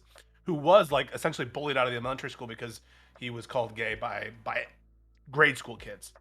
If a teacher wanted to come in and say, hey kids, yeah, he is gay, or you can't call him gay, or anything like that, that would be a conversation, a discussion, a classroom discussion or instruction about sexual orientation. Oh, sure. But that doesn't stop the teacher from just telling the kids to, in a that might not be the best age-appropriate solution, right? way, So- say shut the fuck up, right? It stops them from telling the kids why. No, you don't need to. Just Are say we you're not also- allowed to say did things you like guys that. not get the Period. point about? Are you guys not getting the point of? I'm sorry if I'm not understanding. Did you guys not get the point about the teacher themselves doing the bullying, or like? I got that. I got that. Okay, you got the point. Mandatory disclosure provisions is, we understand that. I was just asking for clarity on the whole, like, stopping the kids, because if the kids are saying, like, it doesn't even matter. The kids could just say your hair is blue. It doesn't matter if it's true or not, right? Couldn't the teacher just theoretically just tell the kids to shut the fuck up? We're not saying very that you reasonable could and simple, never. what everyone would think and do.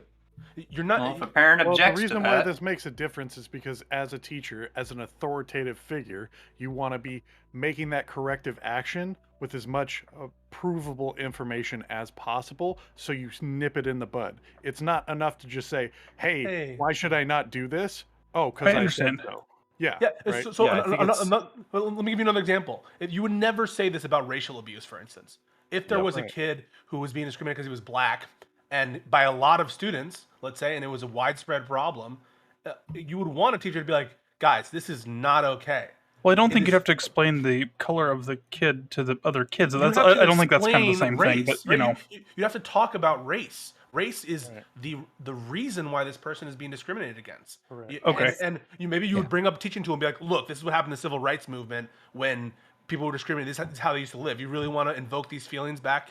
Well, there could be other pedagogical Or tools. just even even saying like, hey, like this person may look different, but like they are quite like biologically they're still the same race as you. There's not really anything different except for the melanin, right? And then as opposed to people who might think that there's something inherently different about them because of their skin color. Also, It's what not what, enough what is just the what is a classroom discussion? What defines a classroom discussion? If I have two students in a classroom privately talking to those two kids, I'm in a classroom, I'm discussing, I'm instructing two kids in a classroom. You get a sense of like what we're talking about with this very broad language, don't you? Like what the hell do these things mean? Sure. Like I said, I'm just asking like a specific thing. I think we're kind of like getting into like weird territory here. Like I'm saying that if the kids, I don't even think it matters. I think if like the kids are saying anything that's rude for whatever reason, regardless of what it is, and they say like the teacher just says like, hey, cut it out, or hey, here's a detention for saying things that are inappropriate, regardless of what it is. I don't know that necessarily would even warrant the conversation. Like if you're saying, hey, you're gay, or hey, you're That's whatever cool that you're slur. an expert on how to prevent bullying and stuff. And I'm a glad very that we simple thing. don't didn't have say any that. like I mean, I didn't say classroom that at all. instructions Come on. on bullying. I mean, I'm sure you guys never had any classroom instructions on bullying, right? Or any classroom instructions on anything else, or any Okay. classroom instructions on drugs. Those are, might as well just do it privately. So why are you worried about this? Seriously, like, Don't do is it not like okay? And I just mean, do is good it not stuff. possible for me to ask like a question in good faith? Like that's what I'm He's- asking. I don't like, think it's. Disco's just saying his own points are unfounded because he's not an expert on these things either. No. Exactly What right. I'm saying is clearly there's a use in classroom instruction, isn't there? And the fact that we are employing that as a tool is because presumably it makes sense to explain things to children, and we don't just say do good things and don't do bad things. And we try to Yes, say we like do- we do so say when, that to when a we certain teach them degree. don't do drugs, did you say don't do drugs or say don't do drugs? Here are the health effects. Here's a picture of someone who just took say the no drugs. is But that's not awful. It doesn't bullying. work. But the point that Pisco is you trying to make idiots. is that when teachers it's called explain a things, they give comparison. I know they're not the reasons. exact same thing. A comparison is not because meant to it's be about- like it's this about is 100% the same thing. It's a comparison to show you the reasoning, the rationale, and you saying, well, there's Yes, and your rationale's wrong. No, Have you ever had a kid? Okay, have you ever had a kid like when you're growing up bully you by saying that you're like a street hooker, that you're like a whore? No one said that to me. Okay, well, I'm- maybe that would probably play a part. Yeah.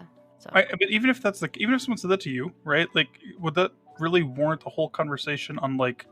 I mean, would you doesn't have to have sit to the be kid a- down and be Yeah, like, well, it here's might. how it's problematic to like slut shame or something? Like, do you have to have that Right, whole yeah. conversation? No, you just say, hey, using terms like that are not appropriate in the class. Don't say that. You're being mean. Here's a Right. decision. Again, Fucking you're in move on. detention. I don't know again, what. if you don't like, give why does them- that It's a warrant teacher's a whole discretion conversation? thing. You're But first of all, if you you're don't give taking them the a discretion. if you don't give them the basis as to why they are wrong, you only address that point when it is in front of you, as opposed to what we hope that teachers do as a whole, Boom. that gives a meshing societal value at the start, that when they leave that building, when they are not monitored by people, that they make the correct decision, right? And Like, I'm not against just- that at all, right? I'm saying I'm Well, not against that, but but I'm not what saying this- that this but what stops this any bill of the does- corrections. Sure, but what this bill does is essentially says, hey, I need you to dig a hole, and instead of giving them a shovel, they give you a spoon. Does it address the point? Can you get that hole dug with a spoon? Of course. The point is of this legislation is to, one, threaten and quell or silence the teachers because they can't address those points, and two, to bury this ideology or this problem in the crib before it has a chance to grow legs in greater society. You have to address these points as foundationally as possible to address that problem before it becomes a holistic thing. That's why this bill is effective. Does that answer your question? You guys are making Fantastic points. You guys are making again, it sound. I'm not in Guys, support real of the, quick, of real the quick. bill Right, or yeah. any of this thing at all. I'm just saying that, like, Right. I feel like it's.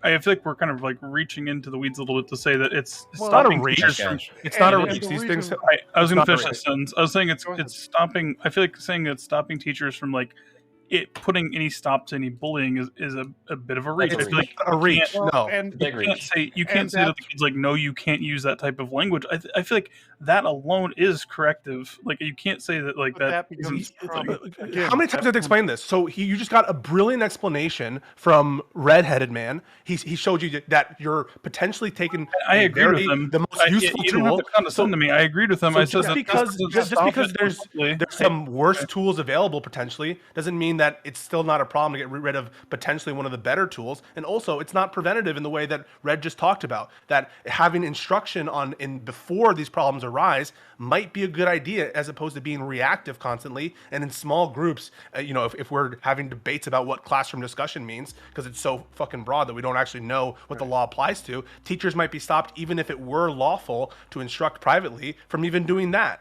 And so you're absolutely wrong that it's a reach to say that this might not quell some instruction on anti-bullying. You're absolutely wrong. Pisco, if one of the kids calls another kid a hooker, did the teacher have to stand up and explain what hookers are and the nature of sex work to their classroom? No, they said don't say that anymore. I They don't say that. They send them out of the more than hall. They that. send them to the You'd principal have to say a little bit Say, more. get the fuck out of the class, you little. You'd have to say at least, at the very least, like that this is a very disrespectful term, and this is completely, I don't know, you'd have to say at least something about it, because hooker doesn't mean anything to a kid, right? Well, I really reject this idea. You have to that make a judgment call based on where the kid's at, what the kid is able to understand, how far along the chain of learning can you bring the child that particular day. Doesn't make it an all or nothing thing. It's just that the bill mandates nothing. And it shouldn't be an all or nothing question. It should be something that is a long-term Also, forget process. about the bill. Forget about the bill. I mean, think also about the implications of the incentive effects here. If you know that some of your kids have parents who are super anti-gay, why would you, even if they're being bullied privately, you're going to be much less likely to provide even private admonishments, because you don't want to be sued by these, super anti-gay parents, let's say, or you're in a district where this law is being pursued extremely aggressively. It's the incentive effects beyond just the four corners of the law, and I don't know how to drill that into your guys' head. People behave like, are you going to risk your life and litigation expenses on like a margin call on what, quote, is a classroom discussion and what is a discussion, quote, about sexual orientation or, quote, about gender, whatever? No, Yeah, I feel you're not like going to you do guys- that. I feel like you guys think that like every day in kindergarten and first grade they do like a chapter each, like from some far leftist book or something. Like my 5-year-old, almost 6-year-old, she's finishing kindergarten this year. Like they did, Black History Month last month. They had a end of the month review, and the things in the little posts were like 5 pages, 3 sentences on each page, and you were like, oh, that's adorable. Like the things that they're learning. It was like, Rosa Parks was a nice lady. She wanted to sit in the front. Like that's the level of discourse, and it's 3 sentences. The page on MLK was like, Martin Luther King believed in, and they used the right-wing talking point. Like they used the, not the color of skin, but the character bullshit. Like the right wing loves to like quote that one fucking thing. Like that's the page. It starts with that, and then it says he was killed for his ideas, but now we all love him. Like that's 5th grade level, like Black History Month. That's what we have. Are they teaching that in 5th grade? Then that's good. This is kindergarten. This is a Oh, 5-year-old. well, that's better then. There must be very advanced. I'm saying it's like literally like basic, like 3 sentences for a few people on these things. It's not like we're going through like deep thought on like these like far like leftist or right ideals. It's very like basic structure. So if a teacher at the kindergarten level, by the way, that's the other thing. Like with someone mentioned earlier on the bullying thing, we literally have to have right now with COVID hopefully ending, we have Zoom meetings at least once a month, oftentimes bi-weekly, and they cover things like, she seems a little sad right now. Is there anything going on that we need to know about? And you go, oh, I don't know. When she came home from school, she mentioned this, and this is how we found out about bullying. Like, she was wearing her mask back in the fall, and some dipshit kids were calling her a chicken and saying, you have to balk like a chicken, balk, balk, balk. And she came home balking like a chicken. We're like, what is this TV show you're imitating? And she's like, no, these boys at school told me to do this. And you have to like tell the teacher on these Zoom meetings, like, hey, this is happening. This is how they check in on bullying right now with like today's technology, check-ins, whatever it is. Like, it's very simple. I'll ask her, how was her day? And she says, great. I say, what do you learn? And she said, this and this. They go over numbers and some reading. And then I say, anything else going on? And she says, no. And then some days she says, I don't know, this happened. And like a bell or whistle goes off and you think, is that an issue? Or is that just like kids being kids? That's kids being kids. Don't worry about it. Like, I tell the wife, don't worry about it. That's kids being kids. Or you say, holy fucking shit, that's like targeted bullying. Like, that's how we do this shit. And you talk to the teacher every couple of weeks through a fucking Zoom call in your 15-minute allotted time at 9:30 in the morning. You have to like leave work to like, talk to the teacher. This is how this shit works. Like, we're not going over chapters of like cultural Marxism or fucking some stupid bullshit that the right's fearing about. We're not talking about like how to teach CRT to my fucking kid, like it's ridiculous. Yeah, education's a ladder. That was very well said. Really quick, I just wanted to push back on this idea that Brento and Goth are talking about. To put it how Dustin would, I don't think you can dig the hole with the spoon, because I think there's a fundamental difference here. And I think really what should have been kept getting hammered on was the amazing example that Pisco went to, which is that we would never accept this in other contexts. If there is a kid that's being bullied because they're black, and other kids are calling that kid the N-word, and the teacher says, stop that, and the kids are like, why? And the teacher says, oh, because it's inappropriate. What the fuck? No, because it's racist. And I want the teacher to say, don't call the other kid the N-word, because that's racist. And then I want the teacher to say, and racism is wrong. I don't want the teacher to just say, don't call me the N-word. Well, that's because that's inappropriate. Stop that, you dipshit kid. No, I do want the teacher to say, I don't want you calling other kids the N-word because that's racist and racism is wrong. So I reject the idea that when we are correcting bullying, it's just a matter of getting them to stop saying the things, and that there isn't a conversation to be had about why the bullying is wrong. That is going to get into the basis of the bullying. I don't disagree with you, though. I don't disagree. No, I don't disagree. That's the thing. I'm not disagreeing. Okay. Number one, I don't want to. Yeah, I'm answering. I don't disagree. Like, I don't disagree. I was asking the question. I said I thought that. My bad. I thought just by No, saying like ask question. You're like, I don't think it's that much big of a problem. Why can't they just talk to them privately? If I misinterpreted you, no, Goth, you I didn't misinterpret. That's what he said. Just want to. Can I interject on Flowtrace's thing real quick? Thank you for speaking for me. Appreciate it. Real quick on Flowtrace's point. I literally wrote this like 6 days. It's 6 days ago. Facebook. I said Olivia's playing Roblox these days on her iPad. Today I heard some 13-plus-year-old male yell N-bombs in rapid succession. I yelled, "Who is that? Who are you playing with?" Because she only plays with her cousin. And she says, "It's just a funny sound that's part of the game." Someone created a level on Roblox where she did a thing and stepped on a thing, and it was literally just like rapid fire N-bombs, just blah, blah, blah, blah, blah. And then, so I wrote after that. So we had a quick conversation about the concepts of racial hatred and slurs a bit sooner than I had expected to. Stay wary, parents. Like, that's like a level that was built into a game that is distributed. Like, Roblox is like the most popular fucking game right now for kids under 14. And she stepped on a little block in the game that activated that. And I was just like, what? N-word, like 10 times, like, like, and I was like, what the fuck is that? Like, so I was like, I thought she had friended some older kid, and she's not. I think with the parental blockings, like, she's not allowed to. It's literally just her cousin and my parents, like the grandparents, Grandpa Hugh and Kiki Carla are the only ones allowed to play Roblox with her other than her cousins, And like, she's playing a game that's built, and all these levels are built, and she stepped on a little tablet thing, and that's what happened. And these are the kind of things that, let's just call like shithead, racist, white supremacists going for the lulz are like trying to attack people with. So there's like a reason for us to have these conversations earlier with my fucking 5-year-old daughter, who is like 20 feet behind me through the wall right now, like just asleep, and, after the bullying, she would wake up for like a month or two straight crying at like 3 in the morning, having never had these problems.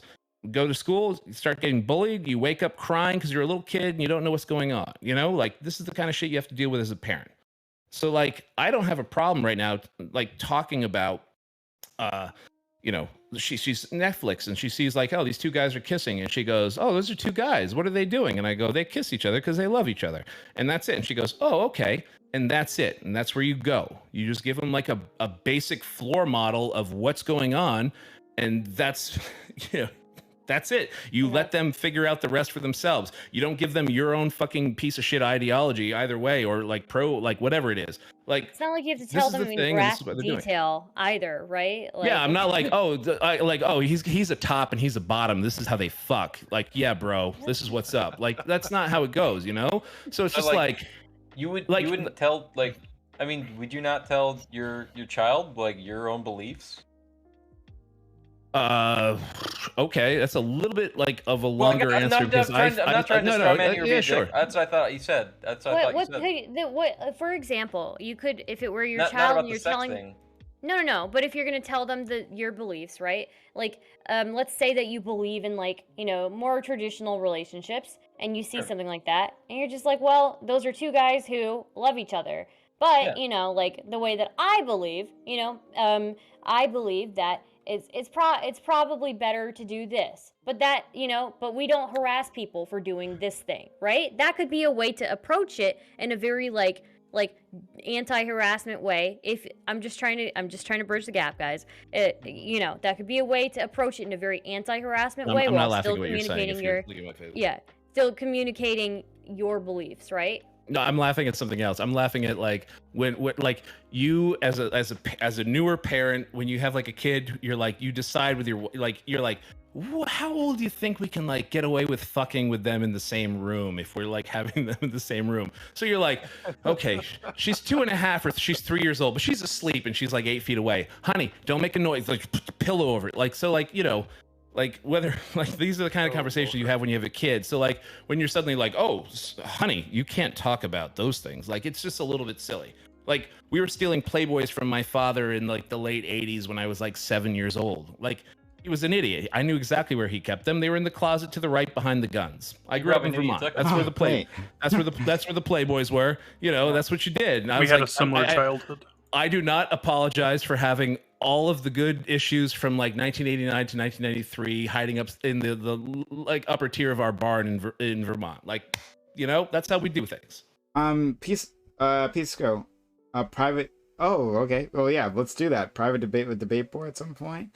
Well, if he would accept, then I would definitely. He's do a that. little scared. He's a little scared.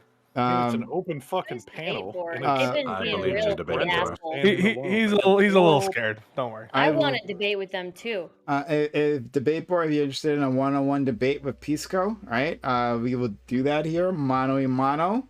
We'd love to have it. But Brento, Brento and Pisco, you guys have had like a big blowout. So I want to make sure you guys finish your thoughts on that before. Yeah, I think Brento, who I think usually is pretty honest, is being a little dishonest here. How do you? You have to tell me where. I think that you are hiding the ball here, and along with the other conservatives on this panel, in that I've been a little bit aggressive, and that's just because I don't like dishonesty, and I feel like you're using the child thing and the pre-K to the third grade as a pretext, when what's really motivated, you can say, well, if I worry about this in society writ large, I'm most worried about it with children when they're most impressionable. Yes. But obviously the law extends it's much broader than the discussions of gender theory that you're talking about, and would include even like mentioning, I would think, of gay people. Like even I think that you would agree that like having a gay relationship in a fictional novel would be covered by this law, wouldn't it? Potentially. Yeah, I'm and not so sure. If it's not, but after third grade, it's open to debate. But I think you're also being dishonest about that. Basically, I think you're being dishonest That is your fear. about what the law was meant to have ambiguous language that could be very broad in scope, and the intent of the law was to chill discourse and to chill pro-gay or whatever, mentions of homosexuality or mentions of different Sexuality genders, and gender that kind of thing. That was the point of it, and I don't take it face value, and I don't think you shouldn't either, like this fantasy that we live in where that wasn't the purpose of the bill. Well, we covered the third grade thing, right? It's not. That's and not what it and also by its terms, it extends past third grade in a way that is ultra ambiguous in that it needs to be quote appropriate. And It's at a whoever's going complete to prohibition on third grade to kindergarten, and then Yeah. age appropriate for anything Is that outside of that. it would be Is me there a like, standard that's not applied to anything though? I mean, everything is taught within appropriate context. okay, But what but is the that? whole point is you're It's endowing subjective. somebody, right? Call it either whoever's enforcing the law from the government or private litigants, if there's indeed a private right of action to enforce it, who are going to test the metes and bounds of this. And in that process, even legitimate mentions of homosexuality, homosexual characters, homosexual anything, or gender anything are going to be discouraged because of the ambiguity. And you, I think you and That's others, possible. I feel like are misleading others into thinking, oh, this is the scope is so limited. When, as actually applied in the world with real people, it's going to have a very massive scope. And that's why I say that people who are arguing on your in your position are being dishonest. And that's why it frustrates me, because if you were open and said, you know, I just think that my gender theory should be the one that's established and everyone else should be put down, I would almost have more respect for you, because you'd be up and you'd be open about it. Like that's that's your aim. But what you're doing here is kind of hiding the ball and using children as a shield and lying about the scope of the bill. I'm not lying about the scope of the bill. I think you are expanding the scope of the bill to the realm of your imagination, which is fine, because that's actually something you should do. But no, I don't think that I'm But you lying think about I'm the an scope of the unreasonable bill. person? And I do feel that it is actually inappropriate and unnecessary, and then personally I feel harmful because I don't agree with it itself to teach gender ideology before third grade. I think it's harmful afterwards, but then It's not it's just open to you something else. saying that right now is dishonest, Ideology. because you're saying that That's not dishonest. That's no. Gender ideology is other than yours. The same thing that you applied, right? The same thing that you said to me, that I'm being dishonest by narrowing the scope of what you were saying with respect to the age appropriate. You're doing right now. If I was doing that, surely you're doing this right now by mentioning only the teaching of if I was doing that, surely right now you're doing the same thing by only mentioning gender theory, when we know the scope of what's being prescribed is much larger than explicit teaching of gender theory doctrine. And it's including also any includes conversation. sexuality. It includes sexuality, yeah. But it's not just the teaching of like doctrine from books. It's any instruction about the stuff. And it's not gender ideology, it's identity, right? And it's not just, it's sexual orientation, right? So those are the two things being affected. And gender identity is a very, very broad topic. Now, I would like to ask the panel, who do you think has a better legal reading, Brento or Pisco, the person about to be certified? Hold on. Okay. I just go ahead, debate board. I wanted to get this out of the way. Debate board? Why is there a dog You're in not the talking, call? debate bar. If you're speaking, we can't hear you. Chairman of the debate. Hallelujah. What are you gonna do, Best Art? point I've I ever guess heard not. him make. This is funny. So here I am chatting and chatting, and I get these guys little, bitching about who's chatting and chatting, what's coming up. Look, Pisco, I think you're devolving back to, oh, am I an unreasonable person? No, Brento's got a good point. You're taking a very specific and explicit approach to suggesting that the law is going to be so expansively interpreted and suits filed, whatever. The law is the law as written right now. It says no classroom instruction, and a teacher providing counsel What's to classroom an instruction? individual. Excuse me. A teacher providing individual counsel to a student about bullying is not classroom instruction. not? There is no Yes, it is. curricula being Why not? presented there. Wait, no. Secondly, Classroom Secondly- instruction is an umbrella Let's term not- that covers Secondly- both these things. Secondly, Where does it say limited curriculum? Secondly, a teacher is Thirdly. not going to dress down Fourthly. a student in front of 28 other kids about his bullying. Instruction is not counseling a child on their behavior. And you pretending that it is classroom instruction and pretending that classroom instruction is that counsel? What is classroom Yes, instruction? that is you being. I think that is where you are being dishonest. This What is classroom instruction? I think that's a false Actually, have any of you Hang created on, a curriculum you for a guys are classroom? you guys are so stupid. You don't even understand my point. You conservatives have lost your mind. I'm not saying that it's clear Thank you. what I'm So, not saying that it's here's clear the- what. Devolve back to you being unreasonable, okay? Because you're not. There's a group of Debate board. children. If there's a group of children, guys, if there's a group of children that are picking on one child, which sometimes happens, if a teacher steps in and instructs those children to stop, is that not instruction? It is not. That's falling- not- it's not that's- set that's forth. the Debate board is gonna laugh. Oh, I called it. Presentation I of called it. skills, development of I called it. competencies, or Debate board otherwise. laugh. Debate because board, this is, different. Can't that's even hear unfair him. to his Teaching social bad Darwinism. Please. writing. Come on, this So- is silliness. The law is the law. The point isn't that it's clear what don't classroom have to instruction is. invent The stuff point here, is not okay? that it's clear what classroom instruction is. The point is it's unclear what classroom instruction is. Yep. The fact that reasonable minds, Stardust just gave you, why wouldn't talking individually to a student in a classroom be classroom instruction? You talked about curricula. I'm assuming both of you are reasonable minds for the sake of this conversation. The fact that it's unclear what classroom instruction is the problem, not the fact that it's clear. It's not unclear. You want to carve out What is it? Tell me what it is. How is it highly not A very unusual broad term. situations Very What is it? broad. where a teacher counseling an individual student or even a group Tell of me what it individuals is. don't What is pick classroom on Of instruction? children. is What is not classroom instruction? comparable or the equivalent What is it? to presenting classroom instruction Everyone's seeing in that a you're written dodging. You're dodging. reading or Weak in debater. literature or in How? Okay, conversation. wait a minute. Come on. How is Please a teacher who is instructing a group of children to stop behaving a certain way not classroom instruction? Can you explain Because, that? real quick, Pisco, Okay, what he's trying to, hey, what, shut Pisco, up. Everybody Because shut it's up, so okay? obvious. Wait for him to explain it to me because I can't hear what the fuck he's saying when you guys are talking over him, okay? What the fuck are you saying with debate for? Because it's so obvious that it's not No. classroom instruction. It's Explain conversation it. on like So I said, obvious. don't let him explain Why it. can't you explain it Chalk then? If on it's a so chalkboard obvious to you, please demonstrating explain how it to to me. solve 2 times 8 is something different than me telling you, Stardust, that probably you shouldn't pick It's on just Jimmy different. because That's he's fat. explanation. It's different. Maybe it's not forms that of different from instruction, history. both in Oh my How do classrooms. people Are we teach really social going to sciences in conflate- classes? This feels Are you dishonest. fucking This is kidding me? what- Are you Oh a my fucking goodness, dumbass? Are you? Do you have screeching. Zika? Oh my Were you? Do you have goodness. Zika as a child? Oh my Debate goodness. board. he's The screeching. explanation Pisco is and it Stardust. isn't. Pisco It and Stardust, isn't. real quick. Pisco and Stardust.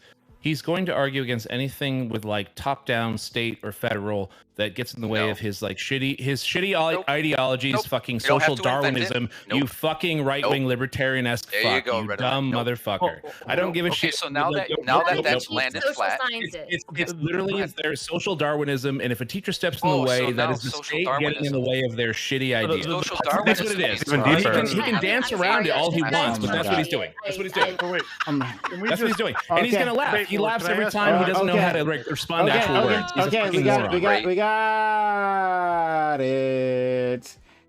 Look, it was before between Pisco and Debate Board, right? You called him out, so like you got something to say it, and then Yeah. Yeah, so secondly here is another Whoa. What, important point here is a that bunch of nonsense. Pisco wants to pretend that the Florida legislature is just chasing ghosts. Like there's no reason at all for parents to be concerned about their students in the classroom when the Department of Education reports that 1 in 10 school children are at risk for sexual misconduct in their schools, and we have evidence. I posted a link Telling in what you chat. just said. Posted a link in chat in Disgusting the what you United just said. States where Bigot what you just 5-year-olds said. He's are garbage. being He's asked garbage. to talk about touching the Fucking disgusting, genitalia Bigot, with what you just said. grown-ups. This is disgusting. And You are parents disgusting, concerned sir. about it You are because disgusting. They have I'm a sorry, I'm legitimate so- concern, You- and to pretend that that concern doesn't exist means you're simply closed-minded. You are disgusting that you're simply simpleton. not interested in any That's sort right, of discussion trans other people than like that us what are you want dangerous. to impose on others. Let me look at this straight from the nonsense Debate Board just said. Summary real quick. Nonsense. Point number okay. 1, in response to Stardust, why is it not classroom instruction? Because it's not. Because it's different. Why is it different? No explanation there whatsoever. No Yeah, I didn't real provide an tackling with the explanation. fact Counseling a of the student individual and ambiguity. behavior is no different than tackling presenting of the fact how to about solve a problems. group debate tackling of board. the Are you fact of the fucking ambiguity of the language and He no is response stupid, to yeah. Stardust. half of oh the my brain? god, oh my god, wait, Pisco, finish your point. Because it's just so obvious that it's not classroom instruction. Because it's just obvious, it just is. Because writing 2 + 2 is classroom instruction, and this individualized discussion that we were using as a hypothetical to show how extreme you could interpret this of coaching with a student in a classroom wouldn't be classroom instruction because it's just not. It isn't because it's not, and it's not because it isn't. It's Because circular. it doesn't fall. It's You're stupid. trying to put it into a special category that it doesn't fall into, and then say that it's exempt. It's not exempt. So the Because point the is principal is that the providing definition of classroom classroom instruction. instruction. Providing a student The against his point behavior. is The point is, Oh the my definition goodness. of classroom instruction is ambiguous, and reasonable minds can It's not disagree, ambiguous. and that's the It's only point. ambiguous to culture warriors like you who want to impose these wild ass theories. It will not be lost in the audience. It will not be lost in the audience that debate board dodged when I asked them Don't to give appeal an to the audience, It will Pisco. not be. I'm right It will not be lost. It will not be lost that debate board dodged. It will not be lost that debate board dodged a suggestion for me to just give me his own abstract definition for what classroom instruction is, and his only refrain is, "Well, it's 2 + 2 = 4, but it's not whatever this is." That's not really helpful as an organizing principle, and the fact that it's unable to give an organizing principle is very suggestive of the fact that it's up to the discretion of whoever's enforcing the law, which is the very problem of the bill. And number two, on this point, Wait, stop there. So if the bill was to be tightened up, so if classroom instruction was to be narrowed down to the teacher actually presenting, for example, textbook We're not talking about material, narrowing down. We're talking presenting about opening up, you fucking idiot. composition material to students, right? Then you would be okay with this. No, I would be. And it against would be Okay, called well, curriculum instruction. The law would be That's better. what that would be called. Now revealed. No. So Yes. you're an idiot. So the law would still be abhorrent. The law would still be awful. The law would still be bad. With the narrow or No, broad it line. actually stop. There's multiple reasons. One is the substance is stupid, and number two is the method by which People, it shut the fuck up, enacts you its moron. substance. The method, which is ambiguity and incentivizing children by fear of litigation and losing their job, is also abhorrent by itself. Even if the aims itself were laudable. And number two, you can tell the disgusting nature. My point, Pisco. I can only get them one at a time. Okay, The yes, next disgusting disgusting point the debate board gave was he was citing information about the rates of child abuse given by the Department of sexual Education. misconduct that and the students encounter in the United States. The implication there is that instruction. You're of drawing an implication. any classroom instruction your own about oddities. sexuality, any instruction about sexuality or instruction about gender is likely to increase the rates I of made the sexual connection abuse. the What risk a of sexual disgusting misconduct in the implication. classroom. What a Asshole. disgusting Talking to implication to grown-ups. draw. Can I have Talking to just grown-ups a about moment? Just a 5-year-olds moment with touching their debate board. genitalia. Just one moment. You have still yet to explain to me what the difference is in instructing children on social things, social sciences, history, things like that, the meaning of a book. What's the difference between the way that you instruct a child in that and the way that you instruct a group of children on why something is inappropriate to say to somebody else? You see, there's a difference in type, nature, and intent. There's Intent no matters. fucking difference. Can I finish? There's no fucking difference. I can do a debate. It's stupid. You asked me a question. I started to present an answer. And before I could finish the fifth word, you were already screeching. Well, Stardust. somebody else was Screeching, screeching, huh? so I started Chill. screeching louder than them. But Okay, look. yes, go ahead. Nature, type, and intent. I think intent matters here. There's a difference to me in intent between me telling little Johnny that you should not be picking on little Susie because she has two dads. That is different than launching into a classroom discussion, the presentation of materials from books or other materials, where you're talking about homosexuality, love, romance, the fact that people can have two dads, two moms, a mom and a dad, a male and a female in those roles, whatever. That gets to difference and It was an type. So, abstract for definition example, that smarty pants. classroom It's my instruction. turn, Pisco. Shut up. Shut up, Pisco. Shut up. Okay, sorry. Not helpful. So to be honest with shut you. up. You're not. It's my turn. Your question isn't as incisive or. My turn. Not counseling a student on their behavior and how to treat others with respect and with courtesy. So that's the nature and type difference or distinction that I'm making, and I don't think that's unreasonable at all. And for No, it is Pisco to unreasonable. shit himself Okay, so let me reveals quite a explain it bit. to you again since you're not getting it, right? There's a No, group you asked of me a children. question. No. Okay, You can disagree with me, clearly, but you didn't have an clearly answer to not- disagree with me. You so you can't clearly explain don't it again. understand it. You clearly Just don't hear each understand my other question. out, you goddamn You don't idiots. understand my question, okay? There is a group of children. It is not you telling Oh, one now we're talking child, about a group of please. children. Okay. Do you want to let me Jesus, finish? it doesn't make a Do you want to let me difference. finish? Do you want to let me Lord, finish? shut up for 5 minutes. Do you want to let me finish? No, I don't, because it doesn't make a difference whether it's 1 or 3 or 5 children. You're a fucking idiot. If you can't Classroom let me, instruction the reason means why in you a don't want to let me classroom. finish is because you know I'm fucking right. If it's a delivery. group Alright, hey, of wait, children who are wait. picking on one Doesn't mean child and you are delivery of instructing guidance that or group guidance. of children why that word is That's enough. wrong, there is no difference between that and instructing a group of children on the meaning of a book. My Okay, so question you're to fucking Pisco- full of shit. Meaning of You a book. piece of shit. You cum sock rolled under the bed Wow. for Real 12 quick, months. yeah. Can I That ask is all you are. And you're more? rolling Can I low, ask okay? Brento- Can I ask answer to your Brento one question. question? Pisco, Can I can ask I ask- Brento one question? Brento, one Yeah, go ahead, question. Riddle. Brento, one question. Yep. I've seen you on many of these panels. Yep. I disagree with about 99% of your takes. That's but all? I still think, like, 99.2, okay? I still think if you lived in the neighborhood, I could have a neighborhood bar beer with you and have a normal conversation. So my question to you is, if you and debate board, this fucking idiot fascist fucking piece of shit is in the bar. I know, I'm sorry, Prime. I'm sorry. Like, would you be in the bar defending this guy? Would you be like, that's my guy. That's my guy. I'm with that guy. Hell yeah. I am in the bar. I would just be saying everything I'm saying now. That's fine. I'm just wondering if you're like, hell yeah, like this guy who's But wait like a way second, more so you get to like call me this. piece of shit, and others get to call Oh, me. you can call me cunt. whatever you But want. then I don't care. You If piece you of let me shit. finish, Call me whatever you you know want. what? If you Call don't me let me whatever you want. finish, what you're You are clearly such a you're dishonest purposely douchebag, by the way. misinterpreting the that's question that I asked you. So yeah, you're a fucking idiot. When I No, tell there's you, no it's a group of misinterpretation. children that you are asking, hey, don't say this, guys, because this I word is respond- really bad. You did not respond to it. Okay, there's no difference between instructing a group of children and instructing a group of children on the meaning of a book. Answer, Okay, Stardust. You're fucking Stardust, I have a question. You're full of Opposed to shit. Pisco, Don't even and I wanna fucking hear talk to your me. answer. I'm I want to go done. to Disagree. I want to go to Cricket, and then Dr. K. Yeah, I had a point that's Sorry, been I'm enjoying like this too much. half hour in the past or whatever, but like what it is if we think the good that's being done by this law for those who are in favor of it is we think it's good to give preferential treatment to reproductive relationships, then would we also want to expand the law even further, those who are in favor of it, to just include all non-reproductive relationships to be out of bounds for classroom discussion? Like, should elderly couples be out of bounds for classroom discussion? Would that be an even better law because it would go even farther in promoting reproductive relationships?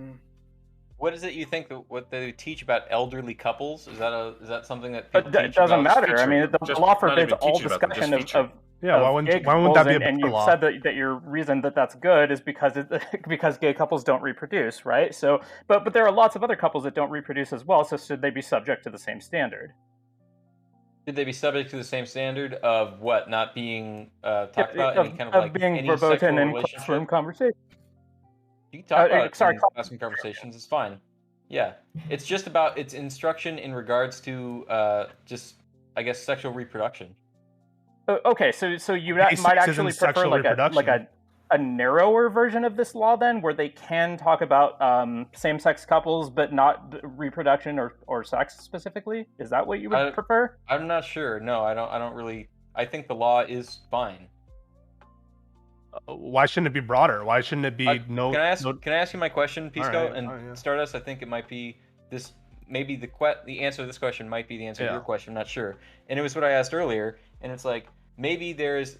This is how I feel about your concern in regards to this classroom instruction issue. Is that if someone said, as I said earlier, I'm just going to repeat it. If someone said, "Hey, you're a whore, you're a hooker, you're a slut," the teacher can say, like, maybe there is a rule against teaching explicit sexual content. If someone said, "Hey, you're a hooker and you suck dick," and they said that in the classroom, there's a law against teaching explicit sexual content in the school curriculum or instruction in classroom, but the teacher can address that and say, "Don't say that, or you're going to." That can be addressed, and that That's doesn't not mean a that it step. falls That's under not like classroom don't say instruction. that. Right, but you That's would not the want to step. say want to say something like that's like sexual harassment because that is sexual harassment, right? Brenda, If a bunch of kids are telling you you're a fucking whore and you suck dick behind the school, then yeah, that's sexual harassment. Brento, your question still shows that you're missing the point. The point of picking out classroom instruction is it's just one of several points of ambiguity in the law to demonstrate you that the fact that reasonable minds can differ upon the scope of what classroom instruction is. You know, by debate boards examples, right? You could formulate some rule there, right? You could from his examples, okay, it has to be from like a book or some other instructional material, it's part of the curriculum, whatever that means. Like you could write a rule that reflects. Let me finish, please. Go ahead. So you can write a rule that reflects debate boards analysis as is reflected in his answers, but that rule hasn't been written. Instead, what we have is instruction, and that's the only one example of various terms in this law. Is there a word that you think would be more narrowly tailored and appropriate? A lot of laws have like definitional sections. If you go, for instance, like the immigration laws, you'll see like asylum means providing this to this people for these circumstances. You know, a tangible medium of expression for purposes of copyright means this, and this, right? And so the reason why you don't have these, I think, very helpful, I assume, right? Like I said, I haven't read the entirety of the bill.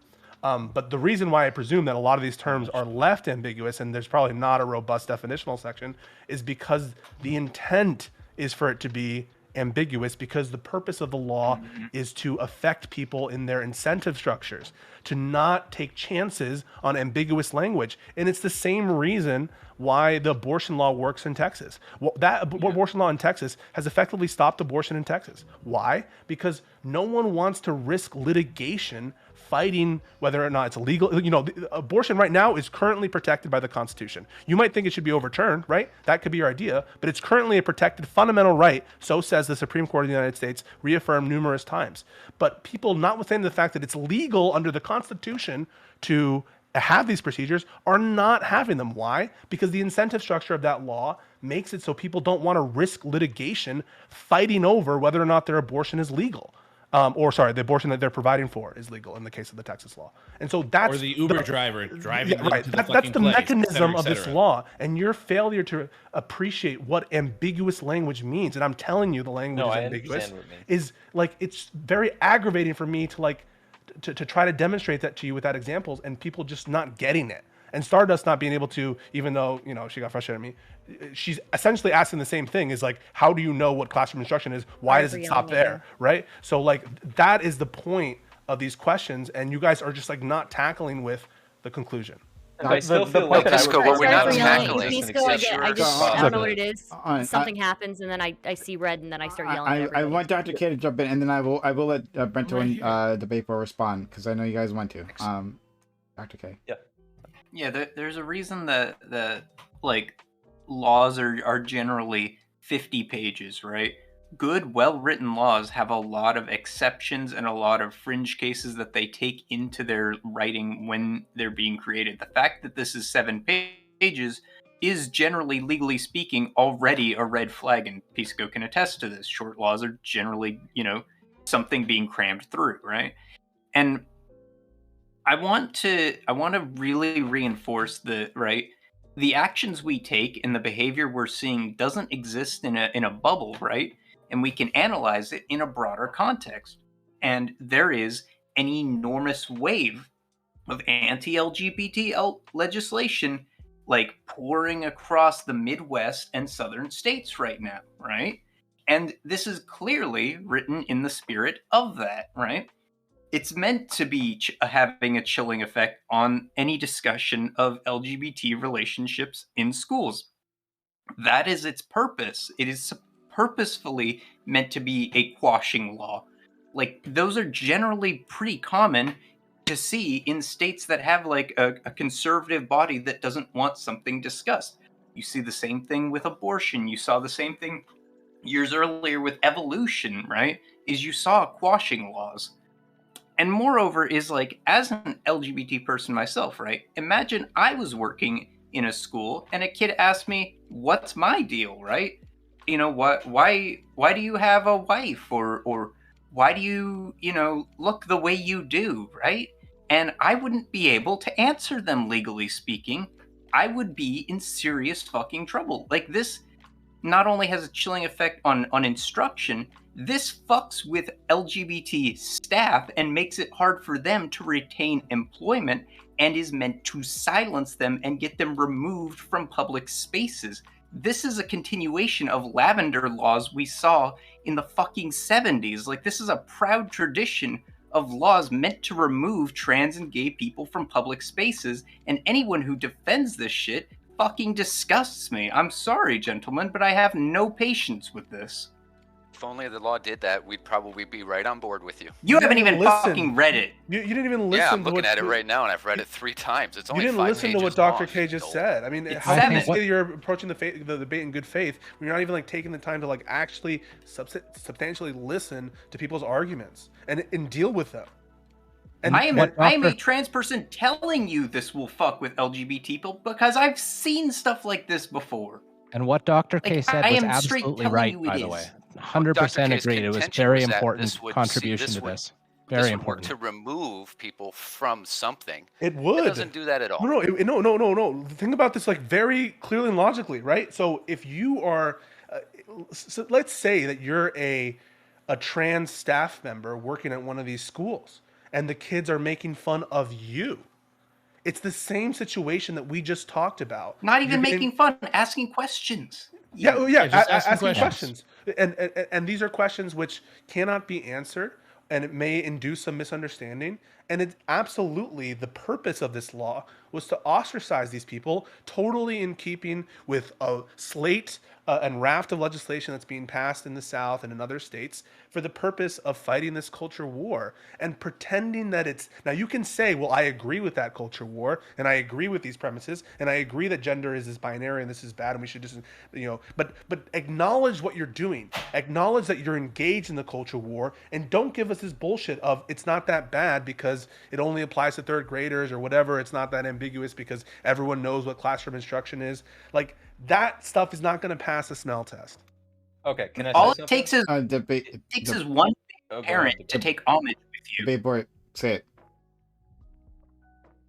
It's funny listening to Oh, this. sorry, I meant Brento. But no, but you know, Okay, go okay, ahead. go ahead. Okay, I just want to say, I feel that your example where you're saying that a teacher would be unable to discipline or address bullying in a classroom if it were bullying related to homosexuality or calling somebody gay. I feel like that's a disingenuous. You think it's clear, Brento? I think that. Hold on. No. Peace, come on. Like, the point is, I don't think you see that exception carved out for anything else that we recognize as inappropriate. There's many things that we do recognize that are appropriate and inappropriate to be discussed with kids of certain age and in classroom settings and not in classroom settings. And in no circumstances do I think you would ever say that, like, a teacher that is prevented from stopping kids from bullying or from interacting with bad behavior just because something like that is not acceptable. No, I hear you, both. Brento, I understand queer you. is inappropriate. I'm not against any law that bans like that. Oh, sorry, I'm not against any policy which like limits the scope of conversations. Like, obviously, the conversation should not be about Transformers. The conversation should not be about like something totally inane about PewDiePie or something in the classroom instruction. But first of all, two quick points. One is, on the point that you think it's clear that this will not apply to the bullying situations, it doesn't matter if you think it's clear, because the people interpreting this law, it's in Florida, and they're either private litigants who have an incentive to make sure that this is enforced according to their vision, or it's state judges who are interpreting Florida state law, or it's state government officials who are under Ron DeSantis. And so it doesn't matter that you think it's clear. If someone perceives that it could be ambiguous, it's going to chill their conduct, even if it's totally legal. It's built to be a test law. Right. Literally, they create these. And the second point really is, it's not just the fact that you're limiting discussion. It's the penalty. It's the fact that you're limiting discretion from teachers. There could be cases where it's necessary to talk about PewDiePie in the classroom if something comes up about PewDiePie. And so I wouldn't remove the discretion, even though I would have a policy that was like, you're not allowed to talk about PewDiePie. It would be like, unless there was like some important reason there. But here, it's, at least with respect to the first ones, it's a per se ban, and with the age appropriate one, who knows? What's more, like, there are reasons why we wouldn't use the enforcement mechanism to be like private litigation, because that's really going to disincentivize those edge cases where we want to save it, as opposed to just have like. I think that's not a bad point. I think that's true. Okay. Okay. Could I just butt in briefly? I'm exhausted and I think I'm going to head off, but this was my first panel I've ever been to. Like, I've never tried this shit before, so thank you all, and thank you for You hosting did me, great. Prime. Yeah. You Oh, did hey, I appreciate that. excellently. Yeah. Yep. Have a Right on. Lost the Bullshit. plot once, I think. So, Good night. anyway, once is pretty good. Good night, everyone. Prime, can you throw me in queue here somewhere? Maybe. It's Goth Cash, if you have time. I know. Flow Chase. You haven't had a chance to respond. Yeah, I really think it's just amazing to me that when we're talking about a law being passed by a government that has these broad, vague terms so as to apply to lots of things and then only be selectively enforced, I'm losing my mind. The fact that this is an argument being made by the left people against the conservatives. Like, this is a libertarianism 101.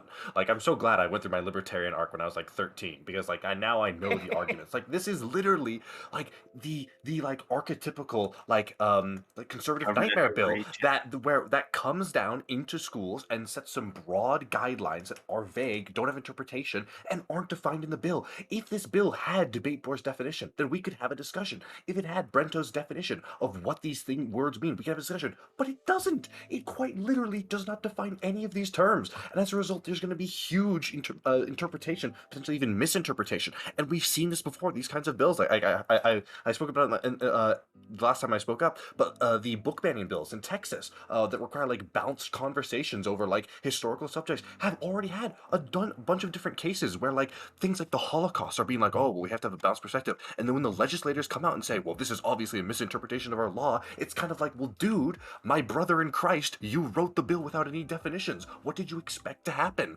Like, I feel like this is just such like this is something we should be able to like build the bridge on and come together. Like debate board and Brento, if Twitter came out tomorrow and said, we've got a new policy where we're going to ban new content, and then the rules for what content they were going to ban is we're going to be banning misinformation. That's what we're going to be banning. We're going to go after misinformation. Like, obviously, you guys would immediately be like, well, what does that mean? Obviously, that is up to Twitter's interpretation and can be used for all sorts of different things. It's the exact same thing here. If the bill did have those definitions, then we could have a real meaty discussion about the merits. But this just feels like such an obvious, like, built-in feature of the bill to be vague and then have selective enforcement. Vapor, want to grab that? Yeah. So look, I hear all of this conversation around criticism of the law's construction. Right? It's too vague. It's too general. And look, I don't think that's unreasonable. What I think is unreasonable, though, is to extend that criticism into now attributing random motivations to a host of people. That this is all in pursuit of some nefarious thing to do.